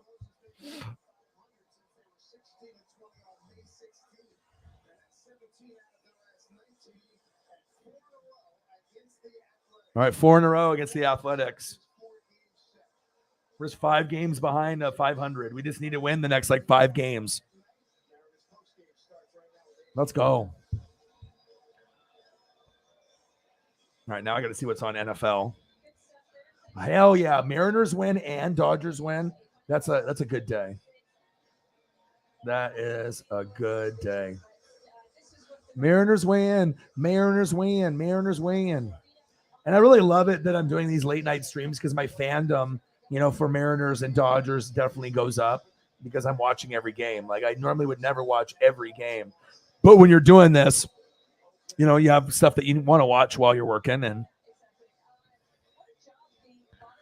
all right, NFL, what is it? Hopefully it's something good. What are you?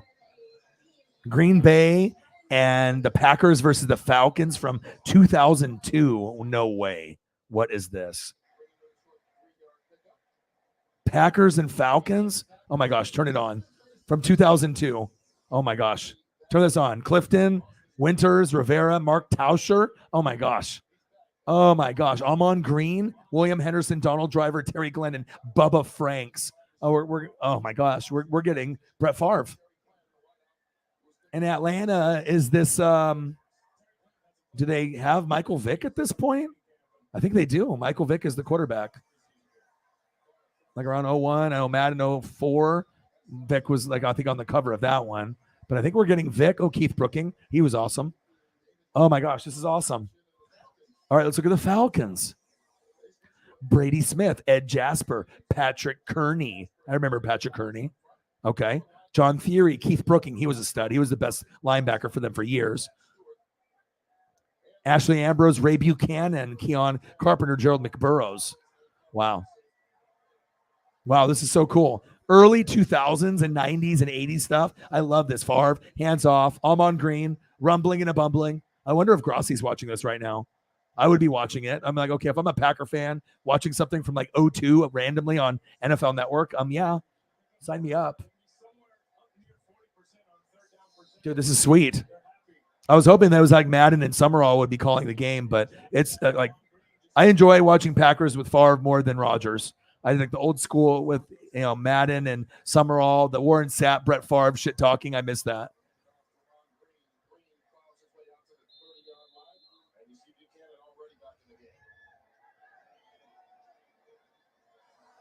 Oh, I saw it. Yeah, he headbutted the one of the coaches. When he had a batting hat on, and then he just started going crazy. It was a walk-off homer. Yeah, I saw that. It was awesome. Of course, I watched it, dude. Jameson, my boy.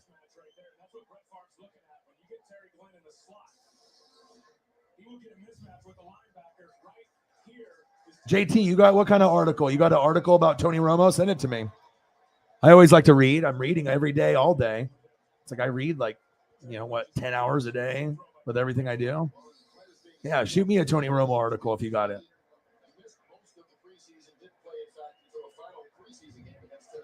I don't know. This isn't a playoff game, though. This is that playoff game, I think, was like in 05 or 04. This is from September 8th, 2002. So, like, right at the beginning of the season.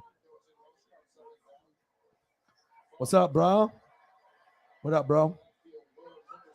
Bird Gang in the building. What to do? How did your surgery go? I hope you're feeling well. Let's throw up a little Eagles photo for Birdman to see if we can lift his spirits a little bit.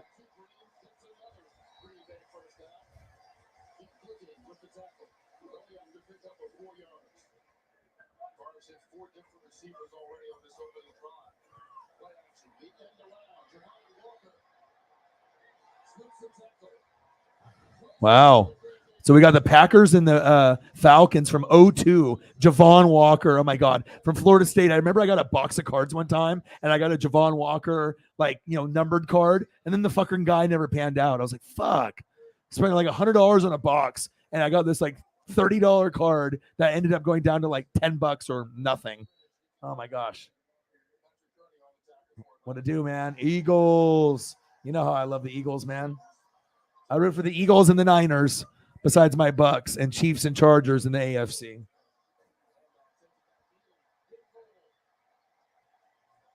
Oh, okay, cool. Well, I hope you enjoy your new phone, bro. Yeah, I'm gonna have fans come on the channel and talk football, Chiefs, Saints, Eagles. Besides my Buccaneers, I mean, if there's other people that I feel that I could have on Sarah for Colts, or my boy Preston for Colts, and certain people. I would like to get my boy Justin on here for Broncos, but he's so shy. I mean, he does sales, and he just likes to get high and play video games. He plays like MLB The Show, and he watches wrestling, and he's just watching shows and things like that. So at some point, I hope I can bring him on, though. He's really smart with his wrestling knowledge and sports knowledge. He's my road trip guy. Me and Preston. And me and Justin. Favre. We're at 101 in donos. Let's go. And me and Swaggy Pete Preston, we're going to go see Yankees next month. in Seattle. So, I mean, that could be a sign that the Yankees are going to go to the World Series and win it all. Usually I'll get a feeling, or I'll have a dream, and then I'll come up with a prediction. And usually in championship stuff, I usually will wait until right before the playoffs start to see if there's any injuries to Judge or Giancarlo Stanton. But the way that the vibe is going, I could definitely see Yankees and Dodgers in the World Series this year. But instead of the Dodgers winning, which I would love, I could definitely see the Yankees taking it all as long as they can stay healthy. They give me a Colorado Avalanche vibe.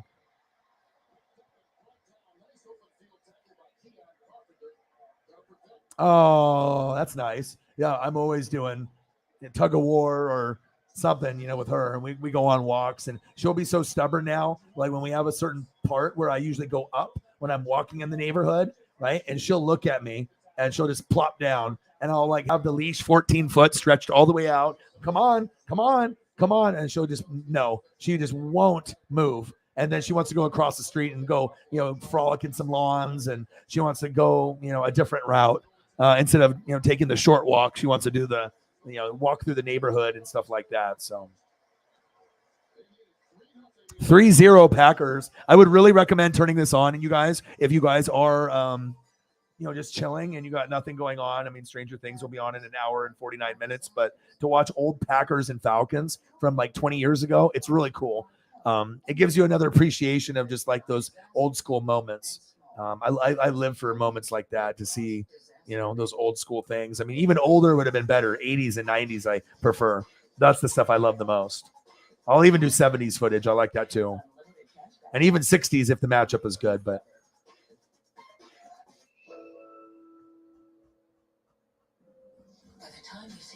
See if I can find a fire Brett Favre Packer one.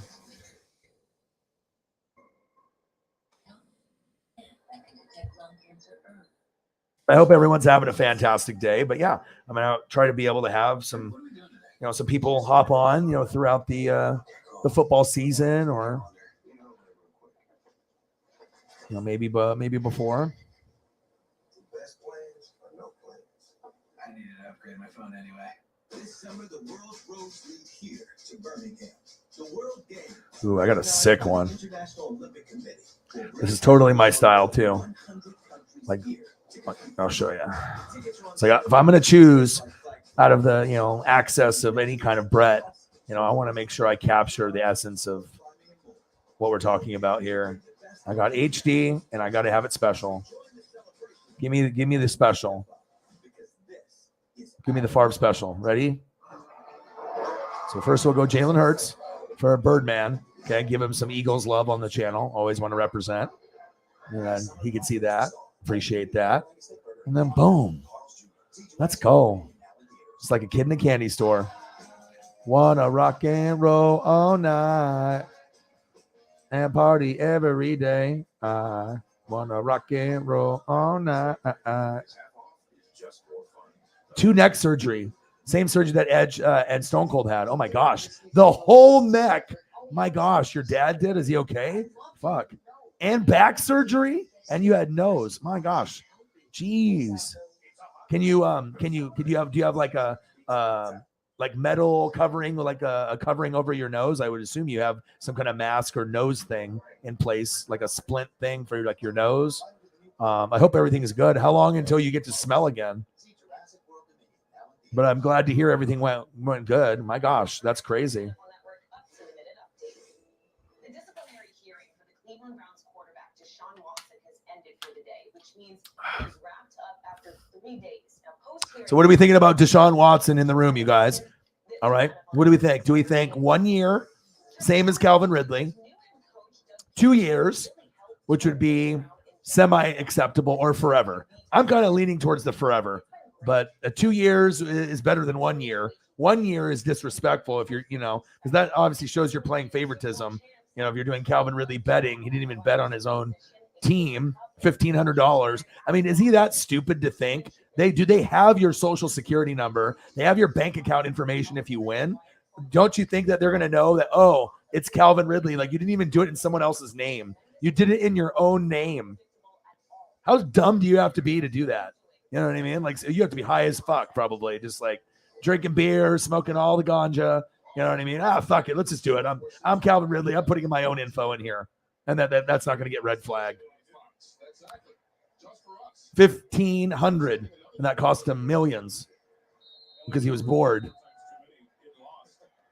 Yeah, but it wouldn't hurt my feelings if Deshaun Watson never plays in the NFL again. Because I think there's going to be more and more that come out. And so it's sad, You can't treat people that way. We'll see what happens with Vince McMahon, too. He might have to sell.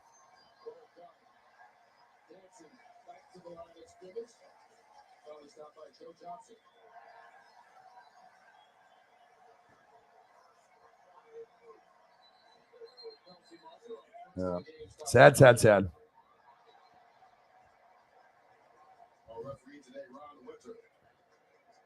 Yeah, not Deshaun Watson, but Brett. Yep. 74 offense. 5-yard penalty. Remain second down. Yeah. But we'll see. I mean, if they have Goodell and they have like a vote. Oh, Michael Vick is scrambling and gambling. Michael Vick. This is second year Michael Vick. Oh my gosh, this is awesome. Green Bay 3, Falcon 0, and Michael Vick like within the first 2 years coming from Virginia Tech, boom, to the Falcons. And remember the hype around Vick. He made the Falcons relevant. It was super exciting. I watched every Virginia Tech game that Vic played and every Johnny Manziel game at A&M with Mike Evans. Those were the guys that were must-see TV for me. And Ricky Williams on Texas when he was at running back. You could just tell it was special.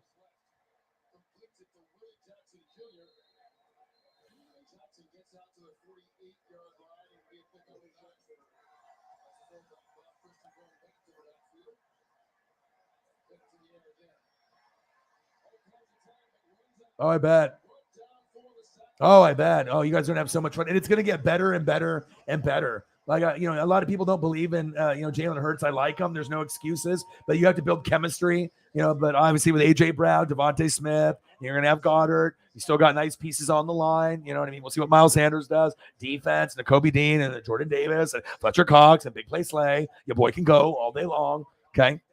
Yeah, it's going to be exciting. I think you guys are going to win. And if you're lucky, you can win a playoff game and maybe overachieve and get to an NFC championship game within the first 3 years. But like I said, it just depends on the Rams and the Bucks and the Saints and the Packers and the Niners. It's not going to be easy to get there, But I like the direction of where your guys are going for sure.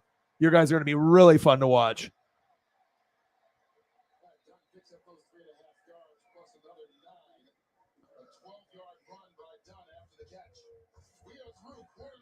Quarter number 1, 3-0, Packers. Bum, bum, bum, bum, bum. I just love the music for football. Whenever you hear everyone's theme song for football, ESPN and whatever they got, it's just like you just get juiced up when you hear the Monday Night Football theme song or just any theme song for any network. There's the big boy right there. The next Warren Sapp, the next Aaron Donald, Jordan fucking Davis. He's my favorite after pick 10. So, my Dodger buddy just shared a reel. Dodgers, baby. Our best premium paint with a huge selection of colors. Premium paint, award-winning service, and an extra mile promise. Out.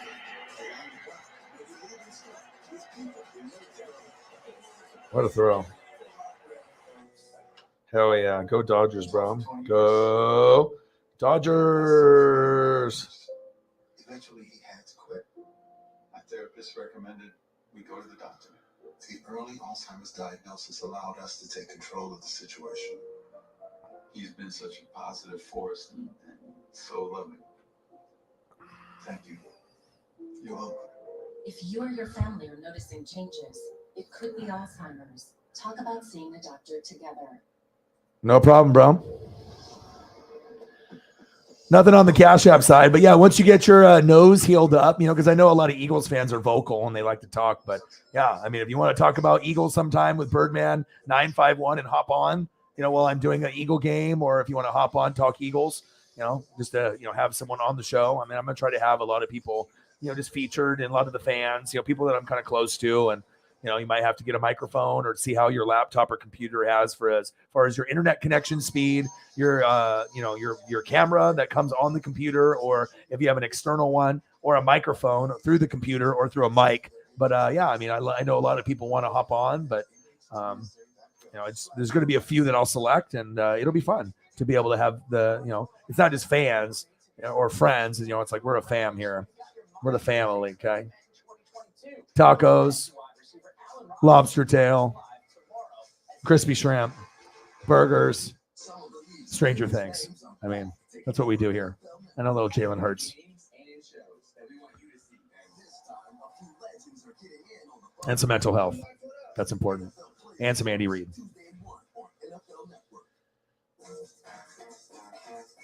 Dodgers win, Mariners win. That's a great day. It is a great day. Now I got football. I got Packers and Falcons on NFL Network. I am really excited right now. I love watching old stuff from the 80s and 90s, specifically if it's Madden and Summerall calling the game. If it's Madden and Summerall, I will, I'm focusing everything here. Work done and Vic are together right here.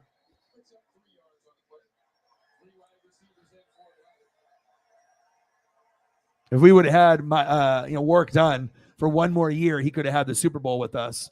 But he was playing with Vic. But I mean, if obviously I would have rather had work done than Michael Pittman. But Pittman did well for us. But I mean, all that effort that we had with Dunn and Allstott, it would have been really cool if we could have had just work done for a couple more years, and he could have been a part of that Super Bowl with us. I always liked work done a lot. Let's put up a work done photo. I don't think I've ever put up a work done photo, but I've always appreciated him. Uses that vision, makes cuts, and look at him glide. Bumped in a 4.240 at Virginia Tech. Well, he was the big acquisition as the first round pick last year. But I gotta put the homie in here first, though.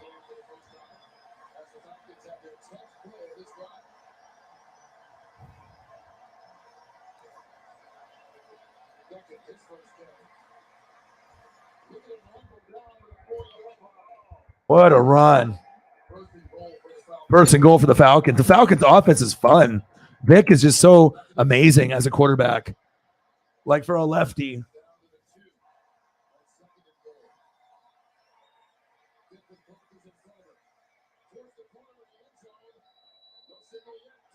Touchdown.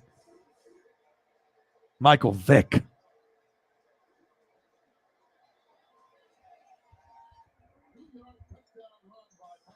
Michael Vick. I'll run it myself, bitch. Design run. 2 blockers in front. Fullback. Bang. Nice block.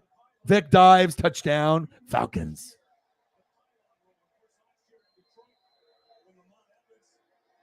I love the old school players. It's just crazy that Vick has been out of the league so long. I mean, it just makes you feel old sometimes when I'm seeing like the sons of the players that I used to love, like killing it. Dante Bichette, Bo Bichette on the Blue Jays. It's awesome to see the Blue Jays are actually relevant after being so shitty for so many years. It's cool.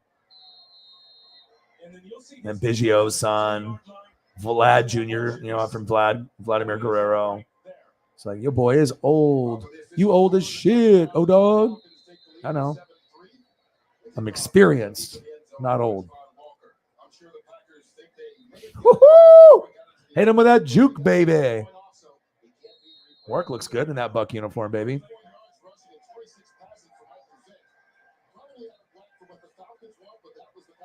A logo athletic? You do? That's sweet.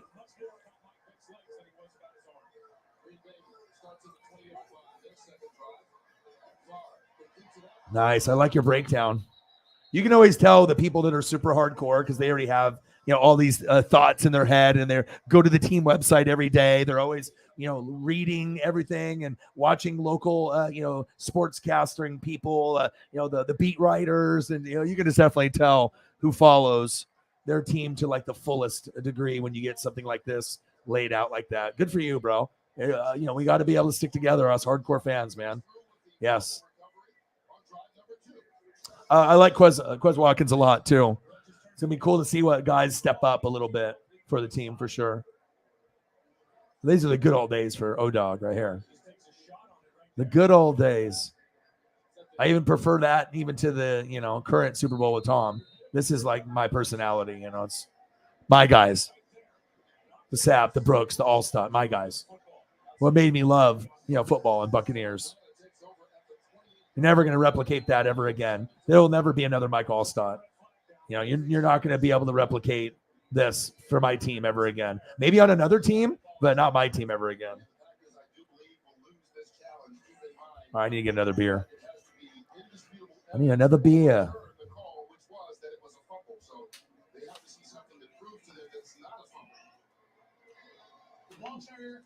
All right, I'm going to go get a Corona. I will be back.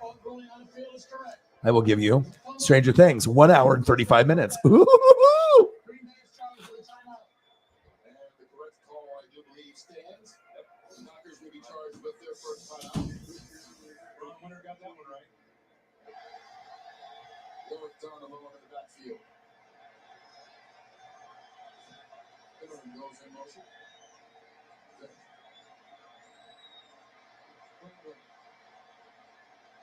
Throws it towards the end zone, broken up nicely by Tyrone Williams. Pass intended for Willie Jackson, but Williams got a hand in there. We get a penalty marker thrown late here, back by the Atlanta offensive line, which it looks like it may be holding. That's usually what it is right there. Joe Johnson came on an inside rush.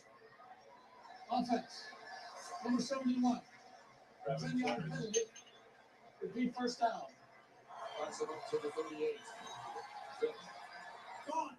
Down out the backfield, checked it out. Will actually lose 2 yards on the play. 10-yard penalty, 2-yard loss. Suddenly, it's 2nd and 12. 3 wide receivers in for Atlanta.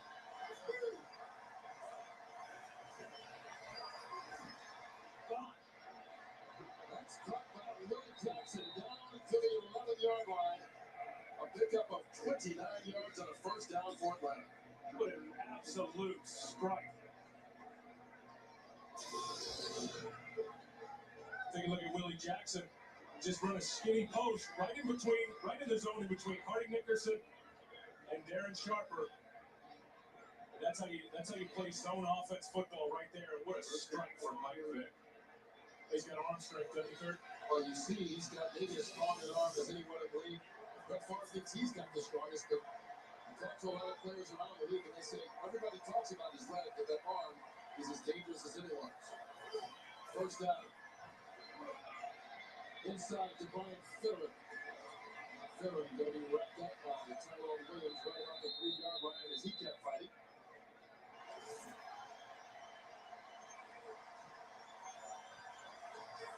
Ball 4. Work done. Dancing.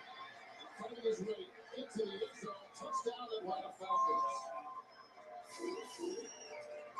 So the turnover turns into 4 points for the Falcons, and they extend the lead to 10 pending the extra point.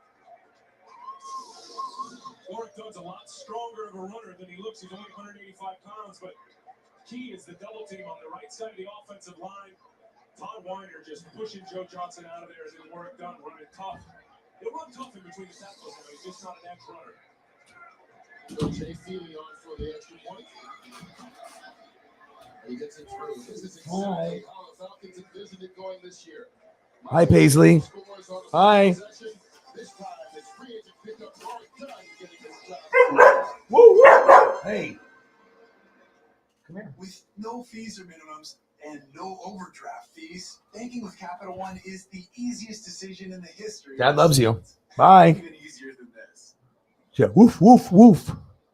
So I'm being mischievous. Woof, woof. I'm going to eat your underwear and your bras and all your socks. Woof, woof. Yep, even easier than that. With no fees or minimums. My dog's in the building. Overdraft fees. What to do? A decision?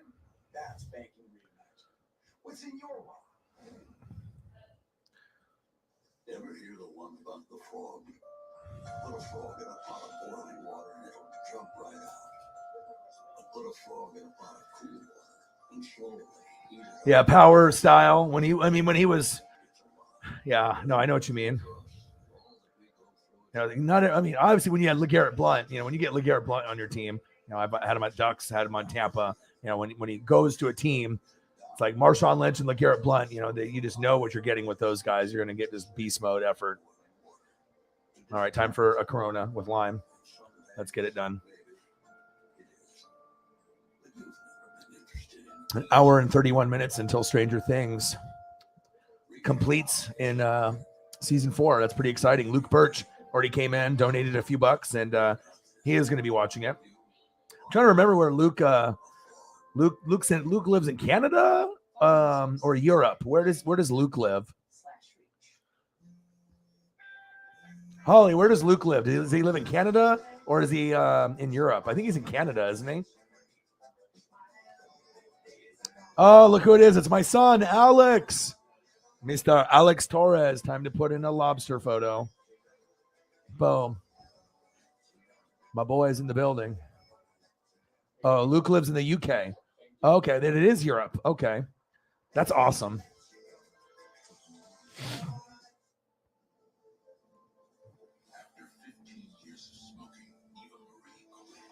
Alex in the building. He's like, yes. Our youngest son, our youngest fan.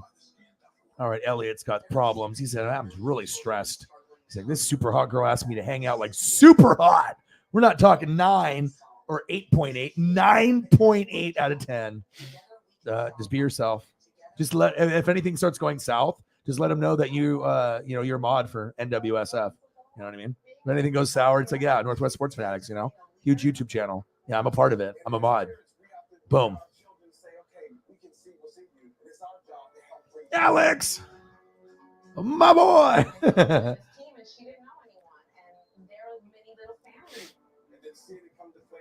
So I think a male needs to answer that one. Yeah, you just be yourself, bro. You know what I mean? You can't. The thing is, when you get young, when you're young, you know what I mean. It's all about looks. Car, money, job. You know what I'm saying and stuff. But weird is best. The weirder you are, and then you're comfortable with your weirdness. Everyone's weird. You know what I mean? Like I do the Star Wars thing. You know what I mean? I don't do just sports. Even though everyone thinks it's all that, but I mean a big part of my life is the things that aren't sports. And just be yourself. Go over the stuff that you like. Go over Tyler the Creator and some of the stuff that you like. And if they can't understand or vibe, then there'll be others, dude. That's what I would do, man. You got the swag, bro. You're NWSF, dude. Never doubt yourself. We're the best of the best, bro. Brett Favre going long, going deep, incomplete.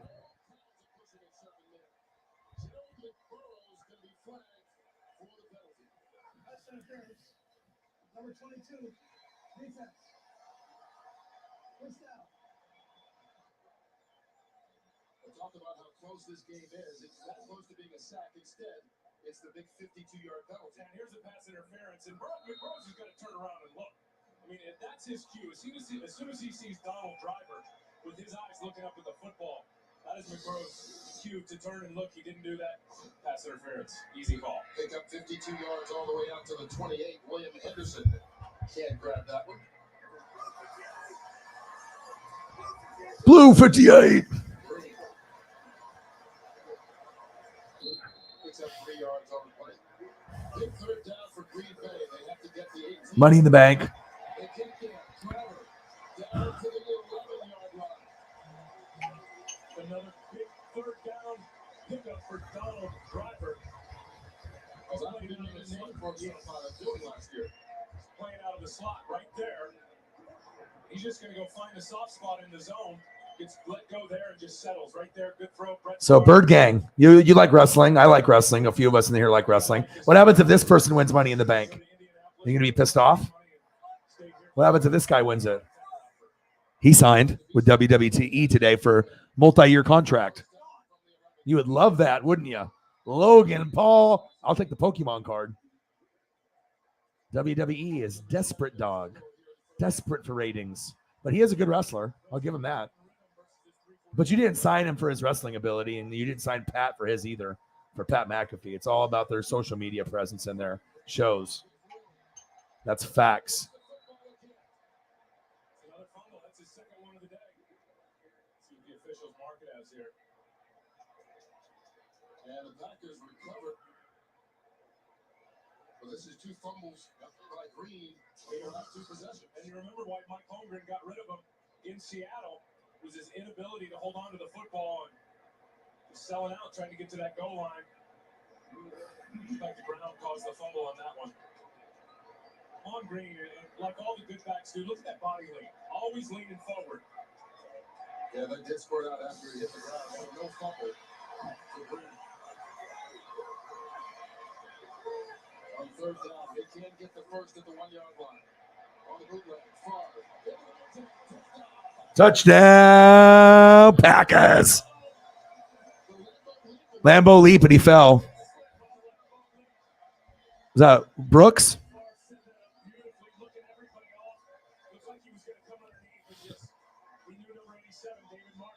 You got it, bro. Well, obviously, you never can put a guy or a girl above you. You know what I mean? It's like it's like sometimes when you see someone and you just don't have confidence in yourself, you should never think that you're out of your league. You know, even though some people, feel they're out of their league. Someone's a lawyer and you're just like a regular dude or whatever. But I mean, everyone has something to offer.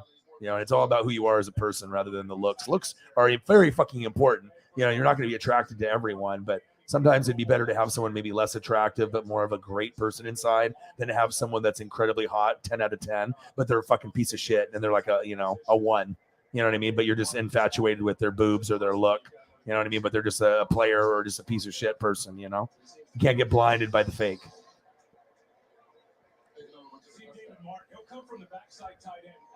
Yeah, you act like this and you just fucking let them know NWSF and you're a fucking mod, game over. Yeah, let them know your passion for pepperoni pizza. You can even have her hop on the stream and we can, you can be like on your phone, be like, look, and then boom. I'll be like, what up, dog? Boom, pepperoni pizza, and then it'll be game over. Yeah, you'll be good, bro. Even Alex at 10 to 11, 12 years old, he's like, you got it, dude. You got it, dude. Is that what you're going to do? Or you can just like hang out and go to Papa Murphy's and get a free pizza.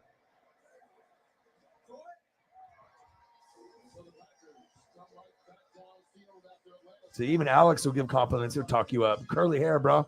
Curly hair gang. I wish I had hair, so I can't relate, but I used to. Briefly, you know what I mean? Like AEW had an amazing pay-per-view, a TV show, Blood and Guts, and then they also had a major pay-per-view that I paid the $50 for. Dude, I don't. It had no Kenny Omega, no Bryan Danielson. So there's a lot of guys that were injured or that were hurt that couldn't participate in it, like 5 big main guys, Samoa Joe, and just some guys that were hurt, and they still put on like a 9 or 10 pay-per-view and. My gosh, yeah, it was very, very good. It's better than WWE. But I'll still do Money in the Bank watch party. I'll do it here. I'll do NASCAR on Sunday, and then USFL Championship. I might do that too, depending on what time. So.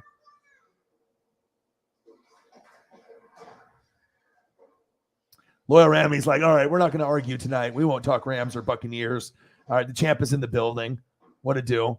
He said, are the Ducks going to join the Big Ten? I hope not, but it is about money. And obviously we talked about, this and, them leaving sucks because our franchise, and based off our, division, we suck. The only time that the Pac-10 or Pac-12 ever got any notoriety is when USC was dominant, with Pete Carroll or Chip Kelly with Ducks. It's like, we don't really, we're not very good very often with our teams. It's like very sporadic and whatnot, but I am hoping that we can, make things happen, but, I think that this is the next option and then I'll go over it, but it's in 5 years, a super conference of the Big Ten with like 16 teams and the SEC with like 16 teams, I think is kind of what they're shooting for. They're shooting for, super conferences. The Big Ten and the SEC are the 2 big ones, but I think this is next. I would think Notre Dame, they're independent. This would make the most sense to me. Like, you never hopped on the wagon yet, but if you want to be able to get paid and get more TV time besides the NBC stuff that you had when, Jerome Bettis or Breeze or anyone that does like the games on NBC. But if you end up playing, Notre Dame and Michigan, Notre Dame and Ohio State, I mean, that would be pretty phenomenal. And then obviously beyond that, it's one of those things where I don't want Oregon to join. I want us in Utah to stay there. But I mean, we have money. We already have, Phil Knight. We already have the jerseys, the cleats. But if you play Michigan or Ohio State or Wisconsin or Penn State or USC, of course, you could be a great team, but win like 7 games. I don't know if I want that. Win 7 or 8 games. But if you're good and you beat all those teams in your Michigans, Ohio States, Wisconsin, and you're like really, really good, like let's say 10-1 in that conference, then you play someone like Alabama and they slip up for a half, you might win. You know what I mean? Because you're so battle tested. So I mean, I don't really know what to expect, but I definitely don't want to join. You know what I mean? But Oklahoma and Texas fucked it up for everybody. You know what I mean? If they didn't try to go to the SEC and succeed, then maybe we wouldn't be getting this bullshit right here, in 2 years. And then this would be the next, team. And if they go, then maybe this happens. But I hope not. I hope not.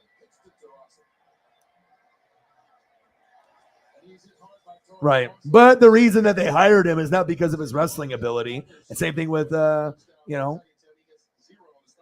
Pat McAfee. It's who they have and how many followers they have to try to catch up to AEW. I mean, that's facts. Oh, do they always have amazing matches, dude? You can't say fuck Chip Kelly, because if Chip Kelly didn't go to your team and blow that shit up, then the Super Bowl would have never happened. So you actually should be blessing him and be glad that he came in and to get rid of Deshaun Jackson and fucking Jeremy Maclin and LaShawn McCoy, and he blew that shit up, because then that allowed you to get the players that you got to be able to win the Super Bowl. So I know it didn't work out with your little super team, but without him doing what he did, you would have never got a Super Bowl. So that's why I think Eagles fans need to, I get it, because he didn't give you what you wanted, but he was indirectly helping you by blowing that shit up, whether it didn't look like it at the time. He said, crab legs. I'll get you some crab legs, bro.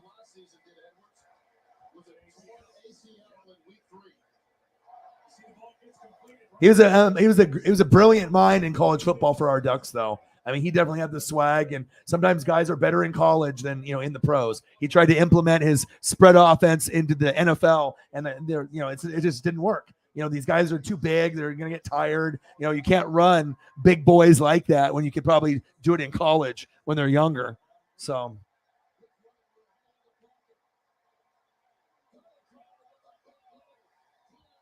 Let me get some crab legs.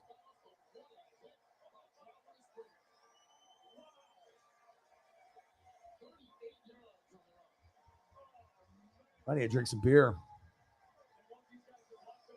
1 hour and 18 minutes until Stranger Things. That's why I chose this background today. Obviously, I'm a super fan, so.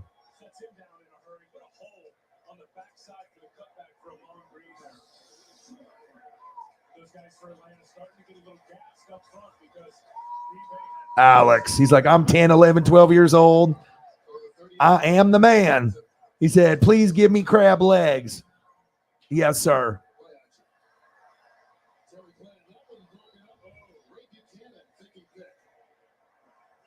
Ooh, that sounds good. Yes. He's been waiting on that. He had that saved already, like in the chat, just waiting for the perfect time to unload. I got you, Alex. My dude.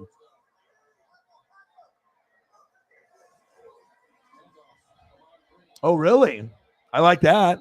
That could be like kind of like Steph Curry's brother, Seth Curry, signing, getting someone that has experience, Northwest. You know what I mean? Obviously, we love Gary Payton out here in the Oregon, Washington area, even though he's on the Sonics. 42-yard attempt, wide left. What's new for the Packers? 14-10 Falcons from 2002. Oh, he loves his crustaceans. Thank you for the update. That's awesome. Let's put up Anthony Simons. I guess, I can at least do that for my Blazers. Let's we'll look at crabs for now, but I can do a little Anthony Simons. We can show Anthony a little love.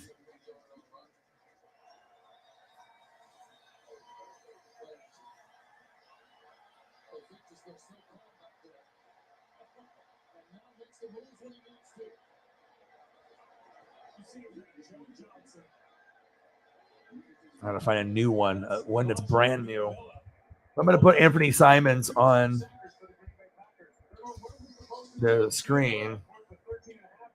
I mean, I know Anthony Hardaway.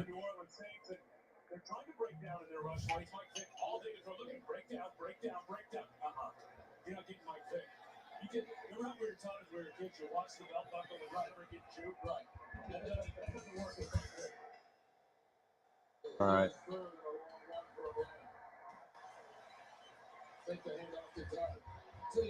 Nice pass. Go. The 20, the 10, caught at the 5. Wow. Michael Vick is so good. Wow. Threading the needle. Was that to the fullback? Jesus Christ. It was like 50 yards. Let me watch again. The fullback. Play action to Dunn. And then he just runs a post go route. Right in the middle behind the defense. Go. He's number 44, so he's like, just like huffing and puffing. Get there, baby. Oh, that's awesome. I love seeing fullbacks do amazing things, man.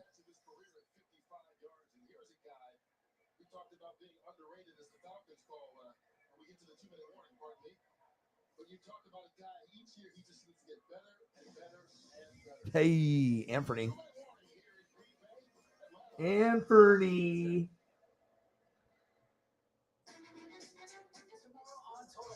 Records were made to be broken, and we're feeling pretty reckless. We've got your milestones that could be met in 2022.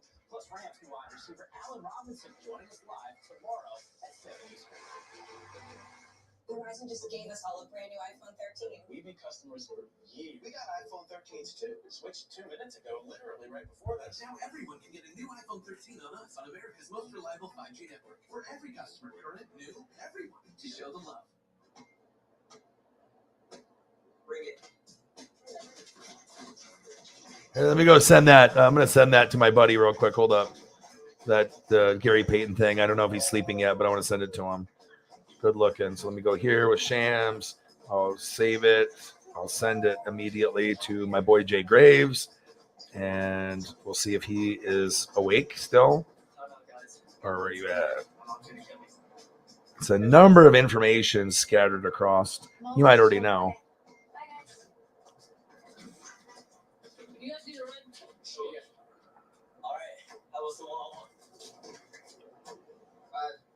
As long as we didn't overpay for him.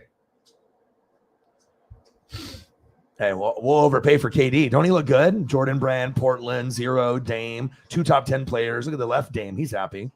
Shit. Blazer fans would be excited. The only shitty thing would happen, though, is that we already have passionate fans. And if this KD actually happened, our 300 level seats would be like $300. So it's like people would be scalping the shit out of these to watch this, you know? Like going to the games would be really hard to figure shit out. So.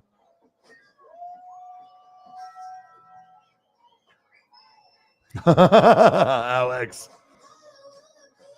Well, you're a Philly guy, but I doubt that he'll go there. I would see him going more to like Sixers. Not Blazers either, but probably Phoenix. I mean, I think there's certain qualifications I think KD has. And I mean, Sixers could be fun. Blazers could be fun, but I mean, I guess we'll have to wait and see where he goes, or if he goes.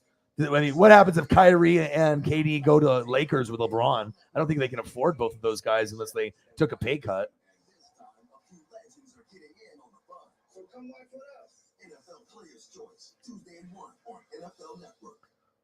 Yeah, that's not enough. That's not enough. 3 yards rushing, 9 for 9 passing, 132 yards, and he's got about 85%. Unbelievable. The Falcons total yardage so far. He said he wasn't feeling any pressure. All right, Michael Vick. Was ready to showcase, and he's certainly done that this afternoon. You can go 9 for 9 in the regular season opener. Why should you feel nervous? First down for Atlanta from the 4. Mark Dunn lowers his head. And he's stopped at the 1 yard line. 14-10 Falcons over Green Bay on NFL Network. Michael Vick, bootleg, rolling to his left, wide open, touchdown. Dude, Algie Crumpler. What a name. Algie Crumpler. Oh, my gosh. Get it, Algie. 20 to 10 Falcons. Michael Vick is kind of good.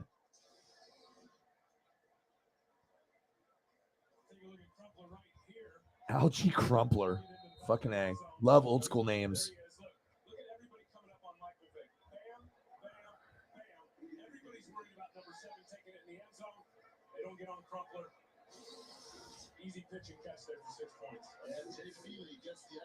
So what you know about that? That's some legendary status shit right there.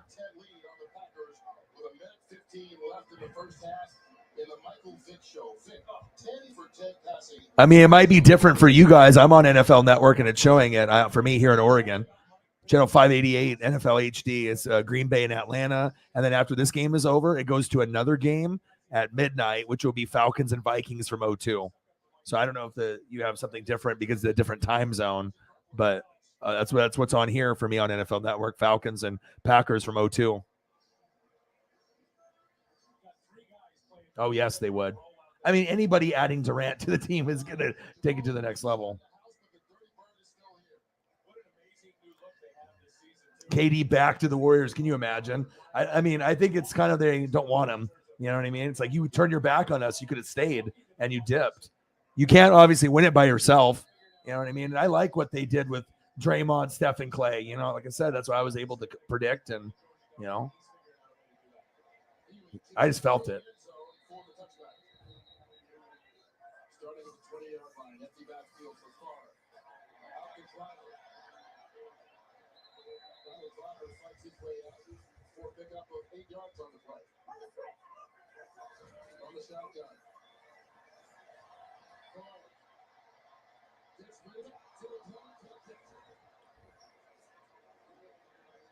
All right, we're at $15 on the Cash App, and then we're over, I think, 100 overall.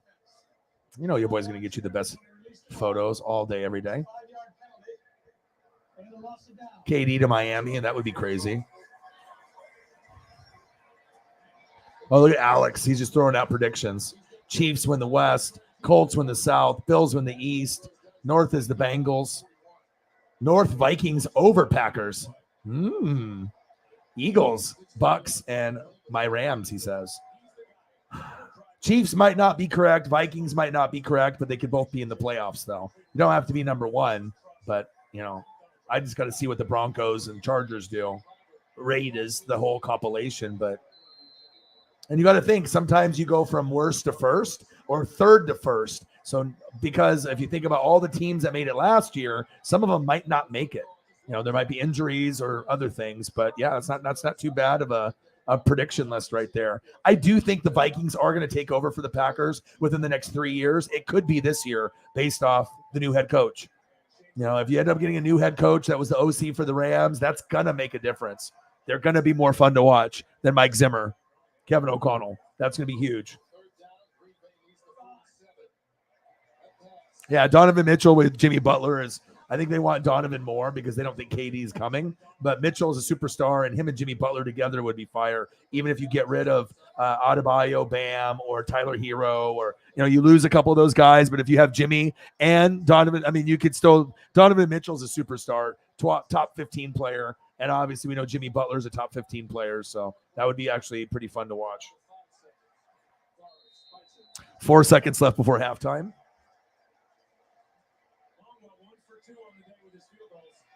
Might be some amazing seafood, some crispy shrimp, lobster tail, or maybe a burger, or maybe Tommy playing golf, or maybe tacos. 1 hour and 7 minutes until Stranger Things. My goodness. Yeah, those are pretty decent predictions too. For someone that's 10, 11, 12 years old, that's pretty damn good, even if you just copied it from somewhere else. Like, that's a pretty good list.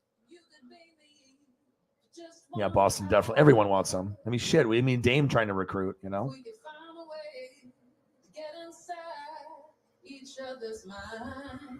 Take a walk in my shoes. My shoes.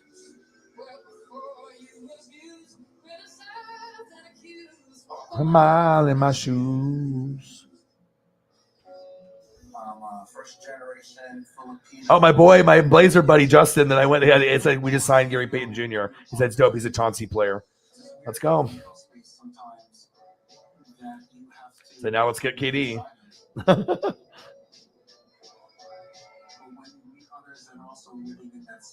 Yeah, I don't know if we would want KD because if you got KD, I don't want it to cause friction though. Then he starts taking Dame shots at the end. Like, of course, if you can work together to try to win a title and whatnot, but I know Dame doesn't want to leave. He wants to do like how Giannis did it, and if you get someone to come and join to help us, I mean, we can't say, no to trying to win a championship, It's a beautiful sight right there. Just like that. Cheeseburger.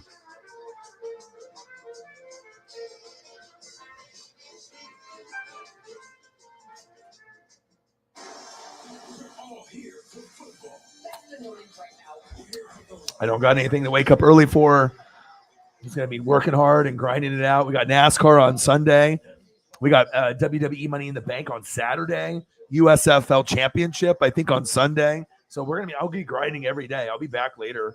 It's like I'm going to keep moving. So it's like pretty much expect a 5-hour stream or more every day, as long as I'm not sick or have depression or anxiety, or if I'm not camping or on like a road trip. But Lambeau Field, Tim Ryan and Kurt Menefee are it's 21-13 Falcons in Lambeau. This is so cool. The only thing that could have made this better is if it was Madden and Summerall. They are my favorite. I can listen to them all day. I love them. All right, man. Have a great day. Fly, Eagles, fly, brother. We're at 101. Drexler, Duckworth, Kersey, Porter. Yes, we love that team. The Blazer glasses from Dairy Queen. Terry Porter, Clyde Drexler, Jerome Kersey, Buck Williams, Kevin Duckworth, Cliff Robinson, Danny Young, Mark Bryant, Allah Abdel Nabi. I mean, I can go up and down with all the players. Yeah, I mean, that's me. That's my era, dude. And then we lost to the Bad Boys in 90, Jordan in 92. But, I mean, we had some fun. That was the best all-around team we've ever had, by far. I mean, even though Terry Porter didn't get the recognition that he deserved, he was a great point guard. Drexler was the best player. Kersey could give you dunks and energy and jumpers. Buck was the fucking Dennis Rodman, Draymond Green of our team, the guy that did all the dirty work, throw an elbow, get you 10 and 10 the hard way, never have any plays set for him. And then Duckworth would give you a little smoothness. And then Cliffy gave you that energy from UConn, obviously with that high top fade, like the kid in play. And he gave that energy out there too. Yeah, it was infectious, like you said, man. I got a lot of Blazer memorabilia from that era. Nice pass by Brett Favre. Go. The 30, the 20, stiff arm, first down, Packers. Move the chains. 42-yard gain. Terry Glenn.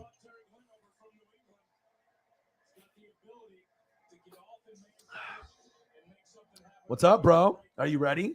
1 hour. What time is it there? Where you are in the UK? 1 hour and 3 minutes. Are you excited? Like I said, I'm grinding here, and my girlfriend doesn't have to wake up early if she's willing to agree to watch it.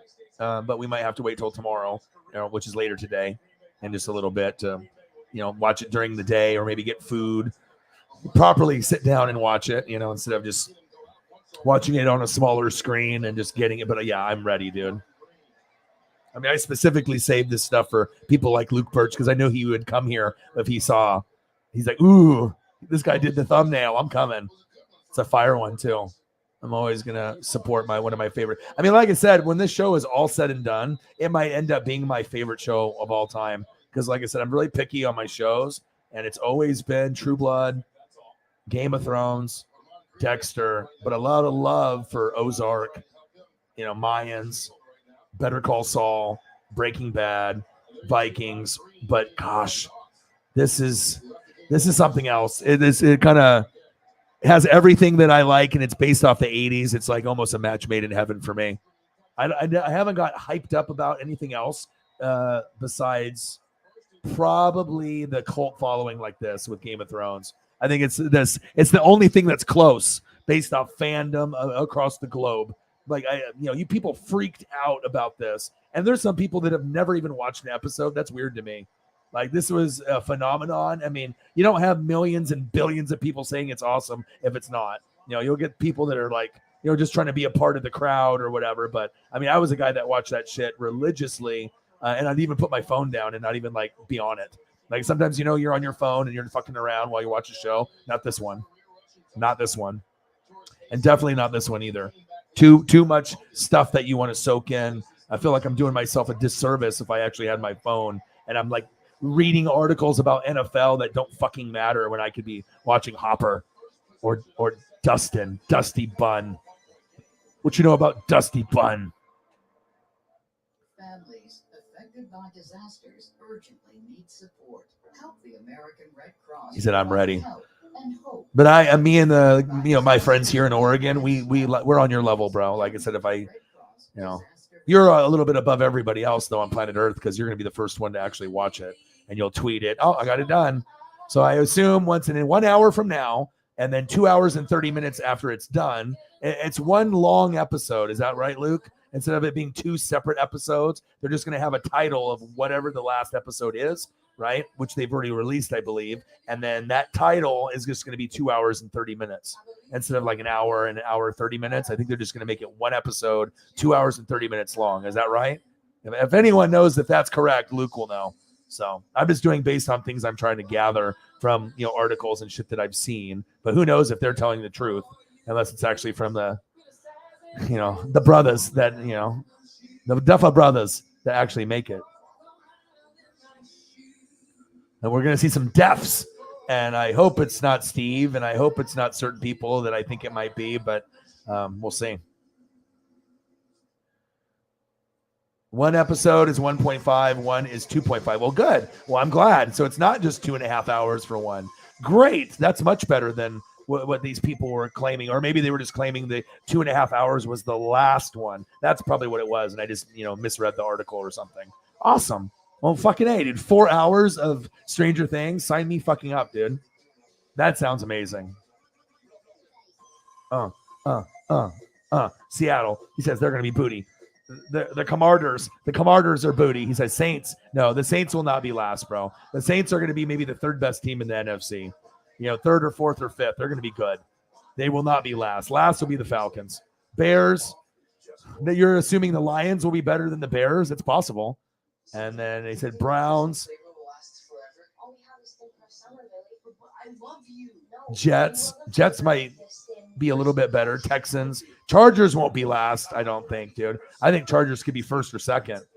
I mean, their talent level is amazing. But like I said, this is coming from Alex. Murray, Dimitri, Robin, Eddie, Argyle. Ooh, Robin dying. I wouldn't want that. Eddie might die in this episodes. You know what I mean? Obviously, you're looking at Steve and some of these other people, but I think like the money is on Eddie dying in this, either the first episode or the second one. I would, who knows? You know what I mean? But Eddie to me could be the guy that, we'll see. I want to see a little bit more Will too. You know what I mean? I feel like in some of the episodes we've been focusing on Eddie and everyone's telling a story, but I want a little bit more Will. So if I don't get Will in these last two, I want him to be more of a focus in season 5, which I think that they will revert to. So yeah, I'm excited, man.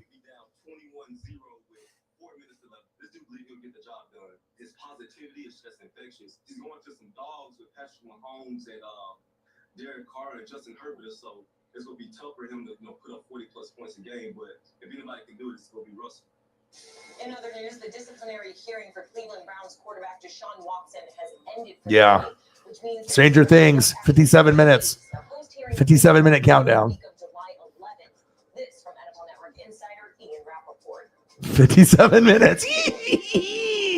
21-20 Falcons. Gosh, I want to but I want to do it the right way. You know what I mean? I want to be able to eat the proper food, and it's already really late. That's like I want to be able to make it an experience. Just I just want to have it all set up perfect, snackies, and just Oh my gosh. I mean, this would be fun, but oh my God, nothing is like this though. I imagine there's going to be some crying moments too as well. You don't think feel like Eddie's going to die? Murray? Well, yeah, Eddie Murray. I mean, who knows? I mean, that's a baseball player. Remember him, Eddie Murray, from the Orioles? He's actually a pretty good player. But yeah, I don't know what's going to happen.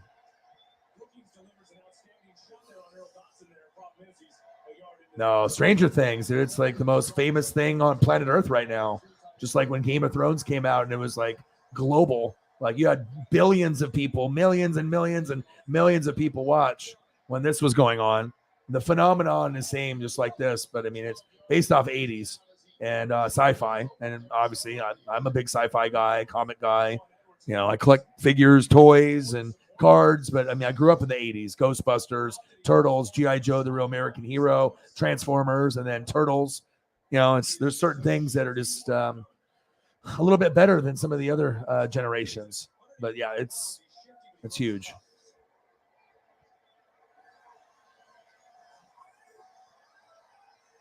Eddie Murray, yes. Played for quite a while. Oh, work done, dancing and romancing. 21-20, 11:55 left. And we're still grinding and hustling.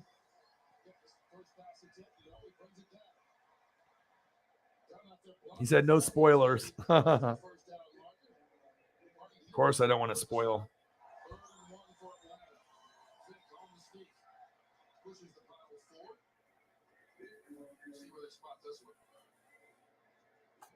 Atlanta won the time of possession during the first half, and that's something that Dan Reeves talked about. Is Atlanta were not a quick strike offense. He said 28-3. I think I had a pass live. My boy Alex. Oh, I'm already trying to take care of you with the food, Alex. You see this? Now you're hungry. It looks good. It's HD. Nothing looks better. It's all about the lobster, crispy shrimps. God, what I would do for crispy shrimps from the beach, like right now, like go watching Stranger Things with crispy shrimp. Oh my God, with the sauce or with this. Oh my God. Yeah, that would be me right there. Joe Dirt, just living my best life.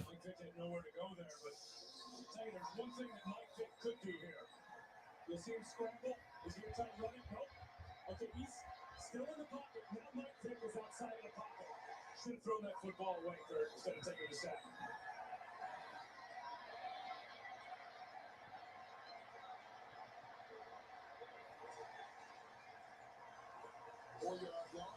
I don't know what that is, but it's a good burger. It looks good. It looks good.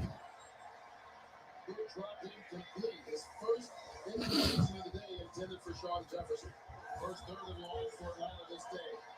They got to get it almost to the 46 of Green Bay. Michael Vick going long, going deep. Oh my God, how did he catch that? Wow, right on the sideline too. That was an incredible catch. Wow. Michael fucking Vick. All right, so we got 15 on the Cash App and then 90 something, 80 or 90 something. What are we sitting at? Over a hundo? 101. We're at 101. 49 to get to 150, 99 to get to 2. We'll probably get Cyberpunk at some point. Sometime between now and midnight. 21-20 Falcons. Work done. Shake and bake, shake and bake. Bouncing, dancing, romancing, and then he fumbled out of bounds.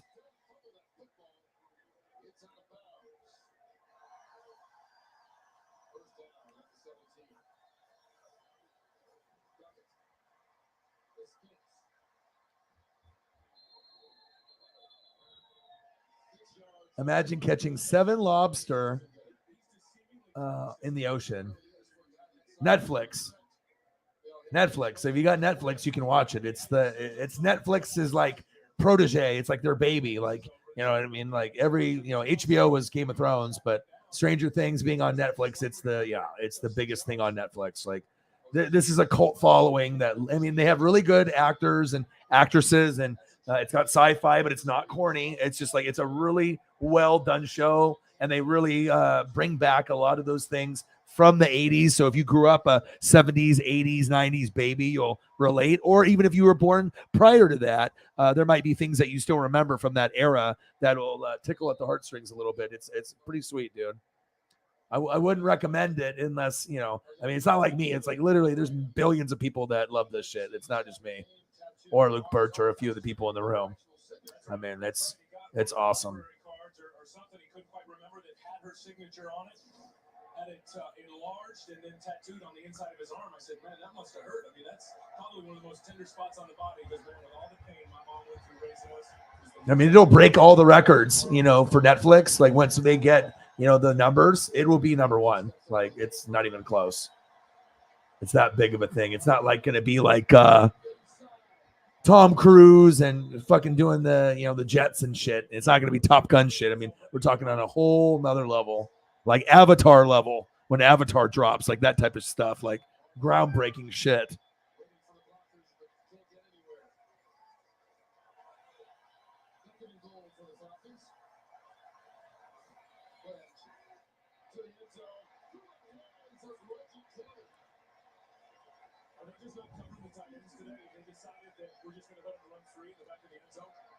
So it starts like that, but I mean, you want to eat it like that. Boom.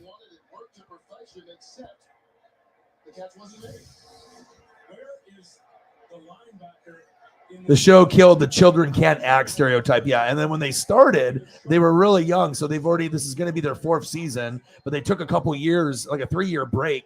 So when you look at, this is like way back in the day, you know, Millie Bobby Brown and obviously the rest of the cast. I mean, they were pretty fucking young, you know, 10, 11, 12, you know, 13, like kind of young. And then some of them now are like 18 years old. Such a great chemistry. And then obviously you have some old school people that, you know, have joined it as well. Like you might recognize, like when you look at this, you might recognize the lady in the middle. You know, you might not recognize anybody else, but 24/20 Falcons. I'm so excited right now, though. You have no idea. I mean, it just depends if you've watched it or not. Yes, catching 7 lobster and eating them. Yes. Families affected by disasters. Erica Sinclair's age.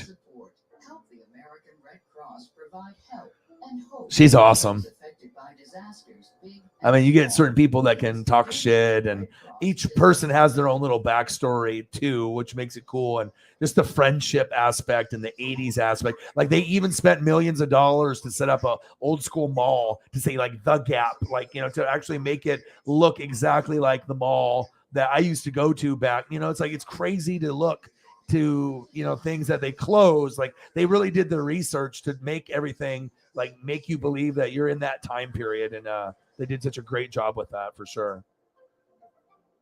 I know some people can understand. I mean, but if you've never seen it, you're not going to get it. But if you do watch it, I guarantee most people fall in love with it. So it's good for my mental health for sure. That can detect lung cancer early. If you smoked, get scanned. My graduation was something I will never forget. People like you and me sometimes may have doubts in ourselves, but I feel that everything's possible. On 2 adult education classes near you. Diploma.org. Some of the league's biggest names are back, taking over NFL Network. We're picking the games and shows that we want you to see. And this time, a few legends are getting in on the fun. So come watch with us. NFL Players' Choice, Tuesday at 1 on NFL Network. NFL Amazon Web Services is using artificial intelligence to create a digital athlete and injury prevention and prediction tools. Because striving to make the game safer is no longer a way. But what's next? Ooh, this is a good one. I hope this will let me convert. Oh, of course it doesn't. Mother sucker. Let's see if I can format it to a different look. Oh, perfect. They saw Amon Green come back from the locker room. He was cramping up, which is why they took him in, got some fluids in him on this hot day in Green Bay. That's Devon Walker, the first round pick with his first kick return since high school. Come on, baby. This is a good one. Oh, it still won't do it. Maybe a different one. Come on, baby. Convert.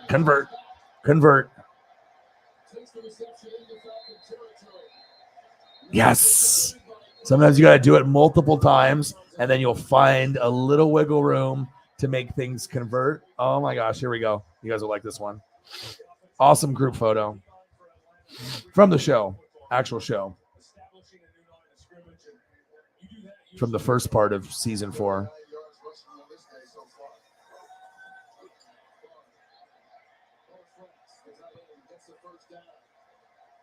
To the 34-yard line, a gain of 7.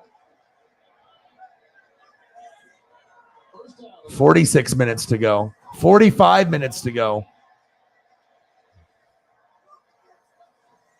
Let's go.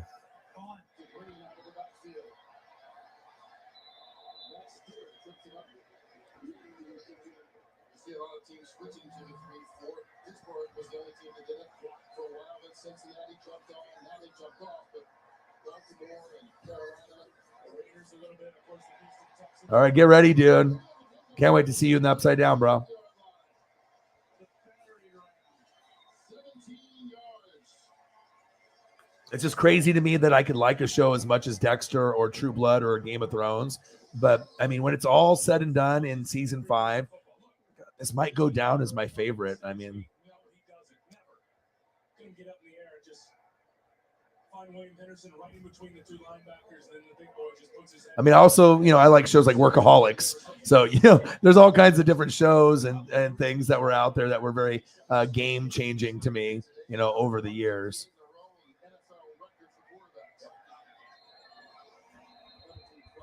That's a show that me and my dad like a lot. 76 offense. 5-yard penalty. Raise first down. That's from Chad Clifton, just the second penalty against Green Bay. First against their offense, and I probably shouldn't say anything. With 58 seconds to go in the third quarter of the first preseason game, we only had 5 penalties. Usually the first game during the regular season, you see a lot of penalties. It's been clean. We saw a lot of during the preseason was a lot of that neutral zone practice. The defensive linemen crowding the ball and getting up in the neutral zone. And of course, a lot of the offensive tackles not being lined up on the offensive line of scrimmage. 24-20, Falcons are up on Green Bay. 35 seconds left in the third quarter. Favre steps up in the pocket. Flick of the wrist. Touchdown, Packers. Javon Walker. But there's a flag on the play. Holding on the defense.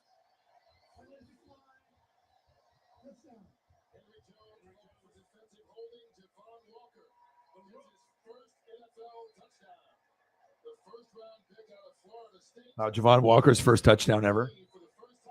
Let's not forget about this show, though. If you want to actually laugh and I mean, some of the stuff is just dumb, you know what I mean? But it's dumb in a great way. Javon Walker with his first touchdown reception in his first NFL game. The number 1 pick out of FSU. First number 1 the Packers have taken in wide receiver. Yeah, go to your parents and watch. Oh, you'll love it. You see why. And it's funny, he thought he was going to end up in Atlanta. And it ended up, Atlanta got TJ Duckett. Of course, he was still on the board. Green Bay went out and grabbed him. And he's the kind of first rounder that Brett Favre says you'd like to see. He's a humble guy, and he's got Shit, 43 minutes. This is crazy.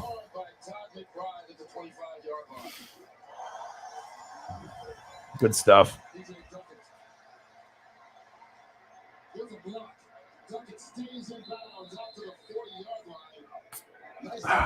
Time for another beer. Good blocking out on the edge there by Todd Weiner. Cleaning up the traffic for TJ Duckett. And see Brett's numbers there, 20 of 27, 233, a couple of touchdowns, 5 for 5 on that last drive for Brett Favre. Well, he's a guy he's always had fun. All 12 years, but he seems to be invigorated by this new receiving corps and the challenge that they have on their hands coming up this year. End of the third quarter. Packers on top 27-24.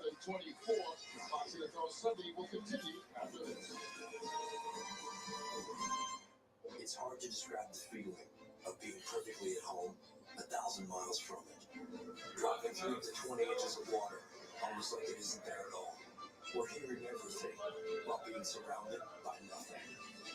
Once you step inside the all-new 2022 Wagoneer, you get used to it pretty quick. Get 0% financing for 60 months on the all-new Wagoneer Series 2 and Series 3. See and schedule a test drive at a Wagoneer dealer near you.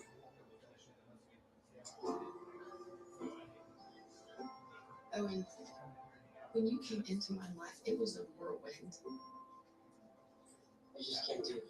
We didn't know what the future would hold, but we knew you would always be a part of it. Adopting you was the best decision in our life. And I am so proud to call you my son. All right, I'm back. I am contemplating watching this actually in like 40 some minutes, like ending the stream and then watching it actually like Luke Birch, like watching it right away. So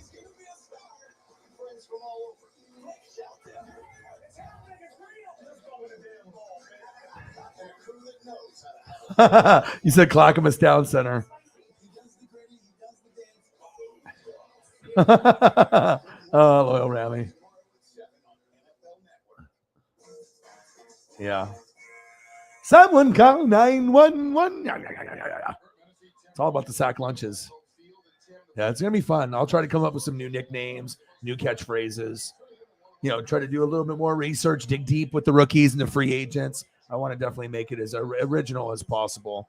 I'm excited for a fun year. Definitely. NFL and college football. Vic going long, going deep. Oh, he dropped it. Wide open. That would have been a touchdown. My goodness. Brian Finneran with the drop, and it would have given him the lead. I got my Corona and the lime. About to take another gummy probably. We got, 39 minutes until Stranger Things comes on.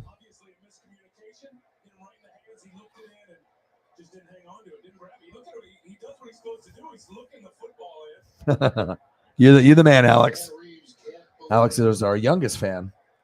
How old are you? How old are you? 10, 11, 12? How old are you, Alex?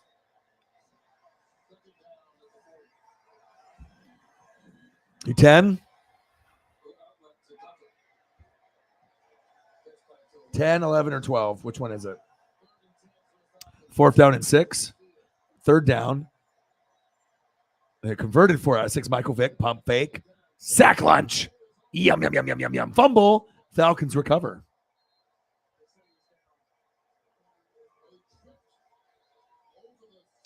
So like I said, we can go for another 23 minutes and we can kind of see where we're at. And then if people want to keep hanging out, we can. Otherwise, I can go the full 5 hours. If I go 38 minutes, it'll be like around 4 hours and 45 minutes. And then it seems like I'm just going to eat food and probably watch this. It's 4 hours of dedication of watching this, though. So I guess I won't sleep until 4 a.m., but I just kind of want to eat snacks while I watch, though. Your boy wants the snacks, but I think we have some.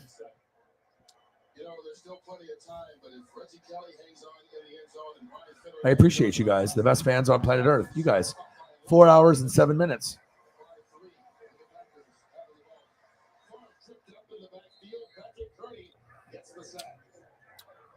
Yeah, but we'll just see where we're at in like 23 minutes. And we'll see what kind of, if we on any kind of like dono train or who pops in, who's in the room, who leaves. And then, like I said, then I can decide where I want to go. But it seems like I'll be able to watch this in the bedroom and just chill and eat food. And, you know, if I end up watching it for 4 hours straight, yeah, definitely. There's not many things that I would get excited about to watch early. It's like when I ended up getting a PlayStation 2, I remember, original PlayStation, I waited at Electronic Fries in the middle of the night for like 4 hours to get it. And they already were giving 20 away, and I was number 20 out of like 500 people that were there. So I got the last one, and I remember buying Madden 2001 and a few games and how epic that was. Good memories for PlayStation 1s and PlayStation 2s for sure.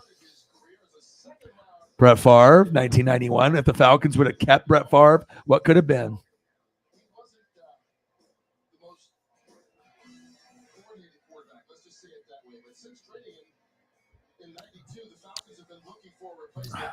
Chris Miller, Wade Wilson, Billy Joe Tolliver, Bobby Hebert, Jeff George, Tony Graziani from the Ducks, Chris Chandler, Steve DeBerg, Danny Cannell, Doug Johnson, and Michael Vick. Not a good run of quarterbacks.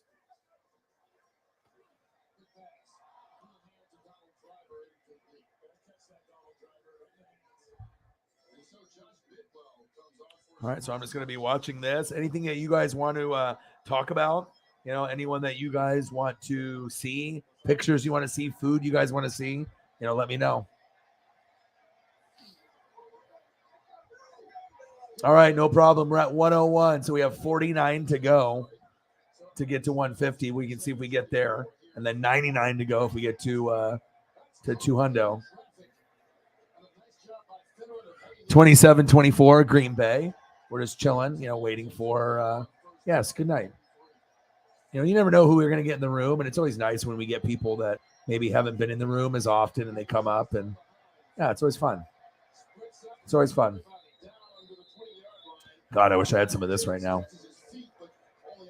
So like I said, we'll go for another 20 minutes. We'll see where we're at, and then we'll go for another 50 if need be. So if we go, I can always go for, even though Stranger Things is going to be on for 35, so we'll see. But seems like, I don't got to wake up early. The girlfriend doesn't have to wake up early. I got plenty of beers and seltzers and stuff here and food. So I guess, I can just start eating and, enjoying things. I just wish like I had a place that would serve this close by, so that way I could like make an order, so I could like really live my best life and like eat something, like really enjoy the show while I eat. I don't know. I just like eating sometimes when I watch shows. Snacks sometimes do it for me, but we did have Chipotle earlier today, and it was pretty awesome. And I don't eat Chipotle that often. We eat it maybe twice a month, maybe, but it was pretty good. They love you. So I'll let you guys kind of control, what you guys want to see. So pretty much anything that you guys want to see from now until the end of the stream, it's up to you guys. Whatever you want. Holly's like, okay, boom, Derek Thomas, there you are. Boom, Tommy Wingy Wingy, Tommy Winch Winch, there we go. A little Tommy here, a little Tommy there, a little bang bang here, a little bang bang there. Okay, a little Andy Reid, a little bit of Ribs, a little bit of Stranger Things, a little bit of Workaholics, insanely funny. And I want to look up, what do I want to do? Maybe a little McDuff. Should I do a little McDuff? First and goal, Falcons. Michael Vick. Ooh, nice run. God, I miss NFL action. The NFL action, I miss it. I miss it so much.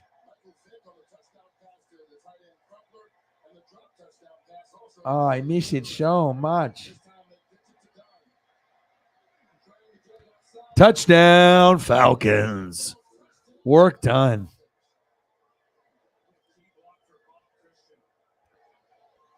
He said, I want to see a plate of Szechuan beef from House of Louis. I'll try to find it.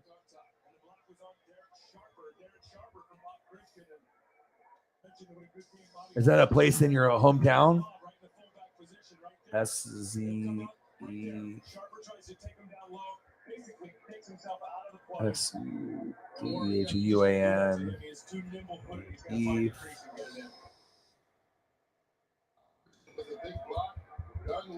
Is that like a thing in a movie, or is that like?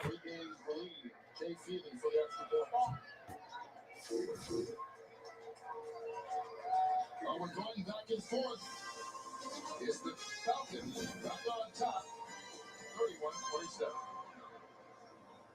31-27. If you're buzzed and doing this. Oh, I love Szechuan beef. I love Asian food. I'm Asian, so of course I'm gonna like Szechuan anything. This won't fit the screen, but it just looked really HD, so I was like, ooh, well, Szechuan. Hold on. It probably won't live up to your standards, but at least it's something different. Let's look.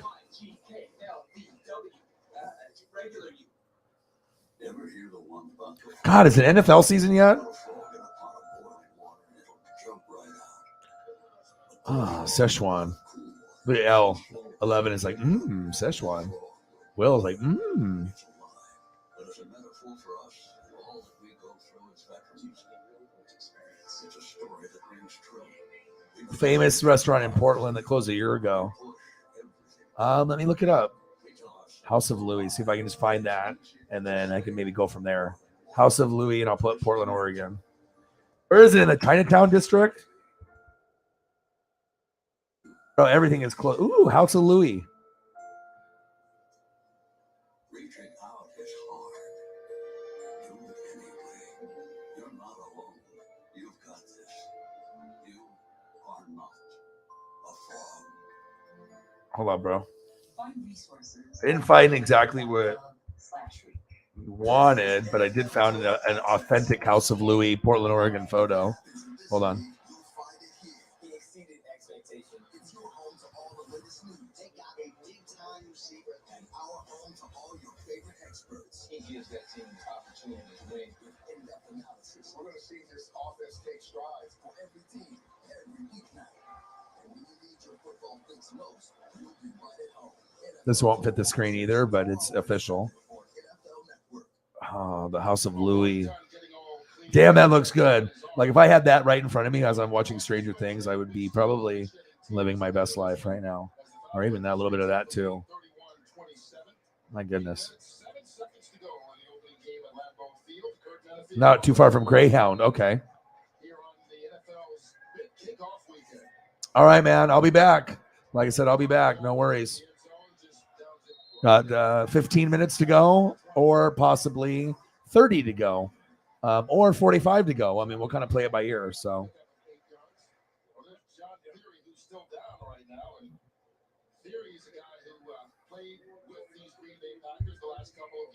Yeah, that looks good. I can stare at food all day. Like, just puts me in a good mood. Also, like good views put me in a good mood too.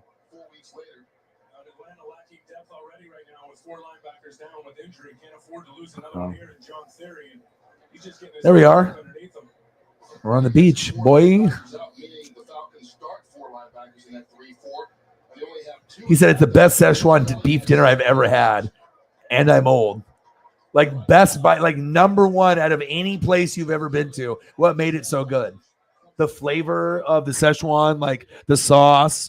Like what do you distinctly remember that made it so much better than some of the other Szechuan dinners that you probably had in your experience? Now I'm thinking like, fuck, why didn't I eat there? Yeah, quality stuff is. I love seafood, as you can tell. Burgers too, definitely tacos. I mean, there's love Asian food though too. All right, let me see if I can go into House of Louis closed. Listen, his body hurts like everybody else's. He can tell you that he loves this game, which he does, and he can run around out there like he's a 22-year-old rookie. But believe me, with all the battles that he's been in, his body's hurting just like every other guy on the field. He's 33 in October. Family out this time, up high, too high for Terry Glenn, incomplete. Packers need 5 yards. They're 7 for 10 on third downs today. Favre in trouble. It's Pitts.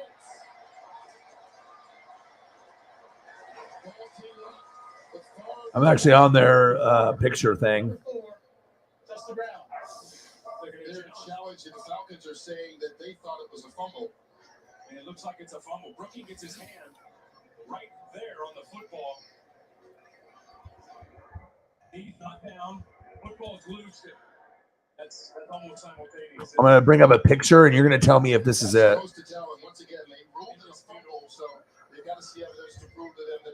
This is actually from House of Louis stuff. So this is what we do when we get hungry. The ball was loose before the quarterback's knee touched the ground. Therefore, the fumble has rule on the field stand. Is this what you were talking about? The Szechuan? Is it that? Because that looks really fucking good, bro.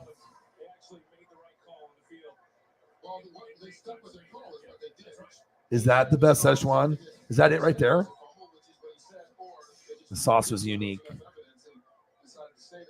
Fuck that. Yes, it sucks. Loyal, is that it? Is that, can you remember? I mean, you probably have a good photographic memory or whatever. Oh, crab rangoon is good, bro.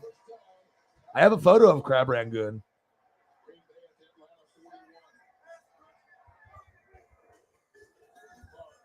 Kidding me?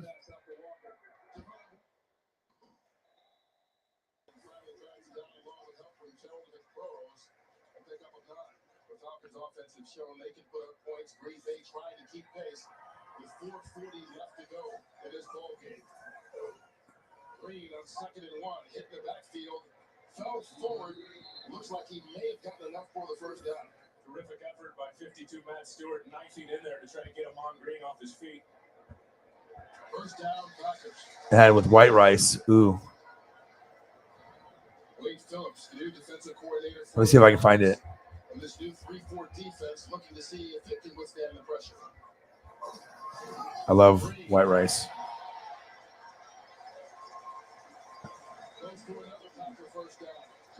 Oh, boy's like 10, 11, 12 years old talking about crab rangoon. My God, dude. Let's go. I got you, dude. Yeah, 157 in the season opener last year in the win over Detroit. So apparently he is good to go on opening day. Only second to Marshall Falk in the league last year in terms of all-purpose, nearly 2,000. He's right there, Emilio's in.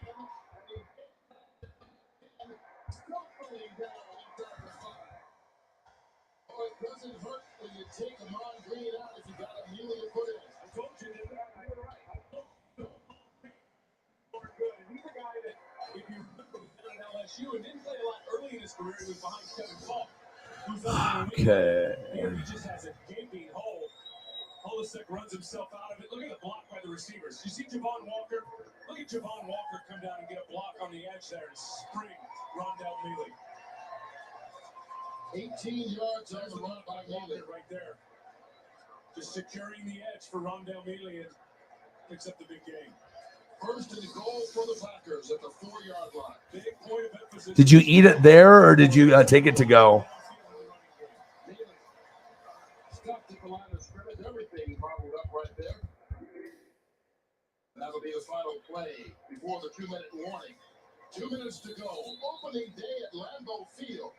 Hometown Packers down by 4.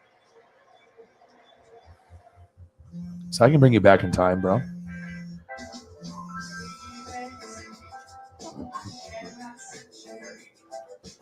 Oh, there you go. I'm never gonna let you go. I'm never gonna let you go. There's the inside. Does that look familiar? Here you go. Thank you. Thank you. Yes, it is. I got you guys. Okay, no problem. I'll see you tomorrow. Does that look familiar? Is that like a flashback when I show you that? Good night, Holly.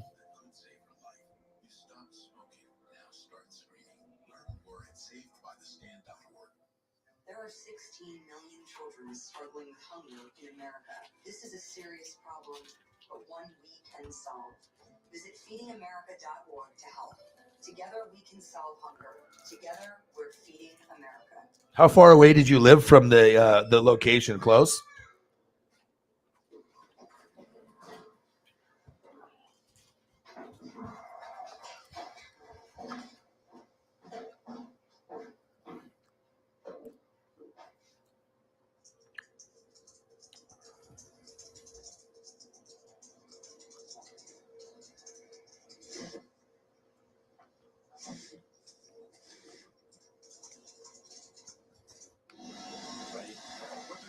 Stadium or on the back foot.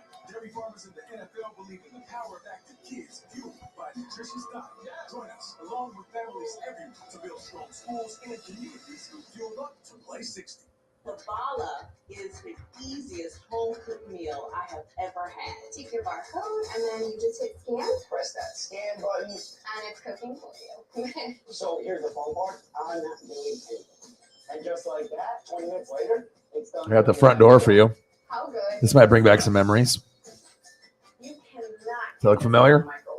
Babala, your secret weapon for impossibly convenient home cooking. Browse this week's. You're a Greyhound driver, and I took a fellow driver, and we ate there often. Oh my gosh, is that bringing you back? Hopefully, that brings you some good memories. I was able to. You know what I mean? Like I said, sometimes it's just a song or a video or a GIF or a meme, but sometimes it ends up being just a picture or a song or a short video, and you can almost go back in time and smell the food and, you know, who you were with and, you know, just that vibe and then that memory of the delicious food. That's awesome. Hopefully I can let you reminisce a little bit and then give you a little joy. You know, I try to be able to take care of people, you know. That's awesome. How long were you a Greyhound driver for? That's hardcore, man. Greyhound. And usually Greyhound people probably do it for more than 10 years. Usually it's people that do it for quite some time. So I can still smell what it was like inside the smells. They had dim summits. Oh my, don't even talk that. Oh my gosh, I imagine it was insane. Saying, you know, sometimes it's just, you know, doing a little bit extra to have a memory, and then you can, you know, almost like that smell. I mean,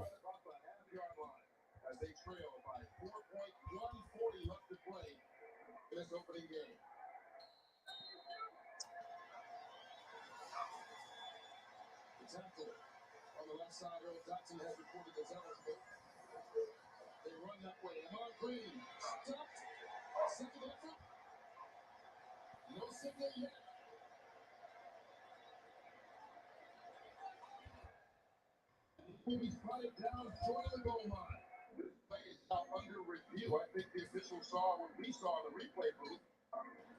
They'll take a look here. We'll see if this ball is out. And also whether or not he crossed the goal line before. I'm going to bring you back in time too. Did the ball cross the plane of the goal line? Because they could also be reviewing this to see whether or not he got a touchdown. Not down yet. That ball did not cross the goal line from that. 8 years. Another 9 for Charter. Nice. The ball is short of the goal line.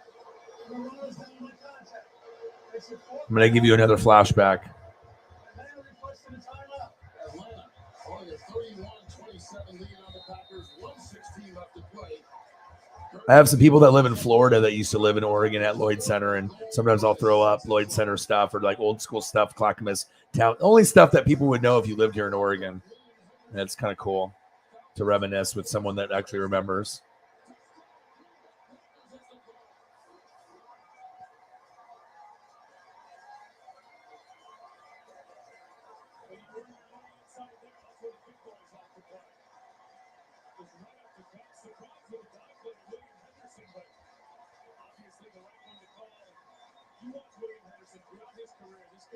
All right, ready to go back in time?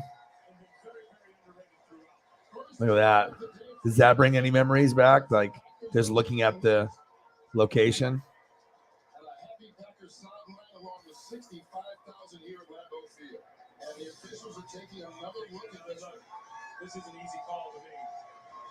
He's up, still on his feet, second after. He's crossed the point. That's touchdown. His head is well over the goal line. Where's the ball? That's what He's got the ball high up in his chest. It's crazy how sometimes a picture can bring you back.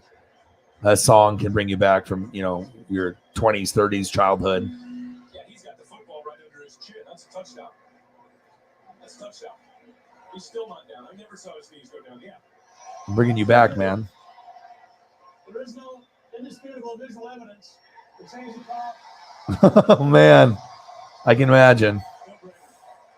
And sometimes just that smell and the food and it just, you know, it can really just long day of work, you know, a lot of stress and just being able to really just love life at that point and just put your feet up, you know, and just watch a TV or movie and, you know, eat some amazing food. Hopefully that made you smile today. Yeah, respect, dude. I can't imagine doing that for that long. You're the man.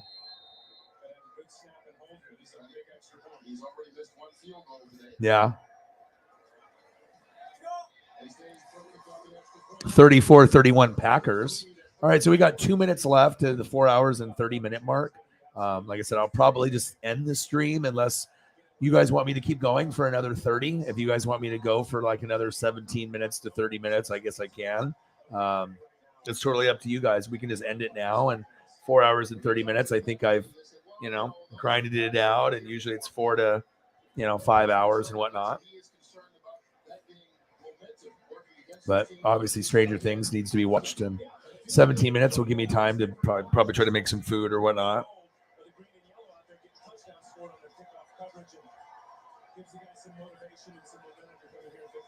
Vuli in the building.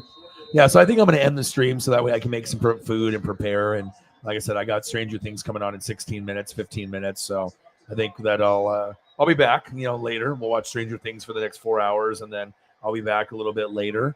And like I said, grind it out a little bit more. So we got 50 seconds to go. So shout out to all the GOATs. Shout out to Holly Hundo for being an amazing artist and, getting her Chiefs pictures on. I love it. If you have a passion for something, keep doing it. You might have stepped away from it for a little while, but, when you find something that's a part of who you are, go after it. We as fans, we appreciate it. She's talented. I'm going to spend some time with my Paisley pup. And like I said, I appreciate you guys. Dorothy Hamill Skate Center at the clock. Oh, my gosh. Dude. Just even anything Clackamas Town Center or Lloyd Center, that's a wild trip, man. But I hope I made your day. I know you've probably gone through some, tough times, good times, bad times. But hopefully this gave you just a little smile, like a little memory of the dim sum or a little memory of the food that was there from what you had. Sometimes just the memories that we have from the experiences can go a long ways. And even seeing a picture of a place that you really love, no longer there, but you can still smell the food. And I love places like that for sure, man. Well, I hope everyone has a fantastic day. I love you guys and appreciate you guys. It's off to the Upside Down Stranger Things here in 15 minutes. So I love you guys and I appreciate you guys very much. And I got one question for you. Who talk sports like us? Your boy Ryan, Northwest Sports Fanatics. I'll be back, obviously later on. 15 minutes will be Friday, but I'll be back later, 7:30 on Friday, possibly earlier. Love you. Appreciate you. You guys are the best. Gang.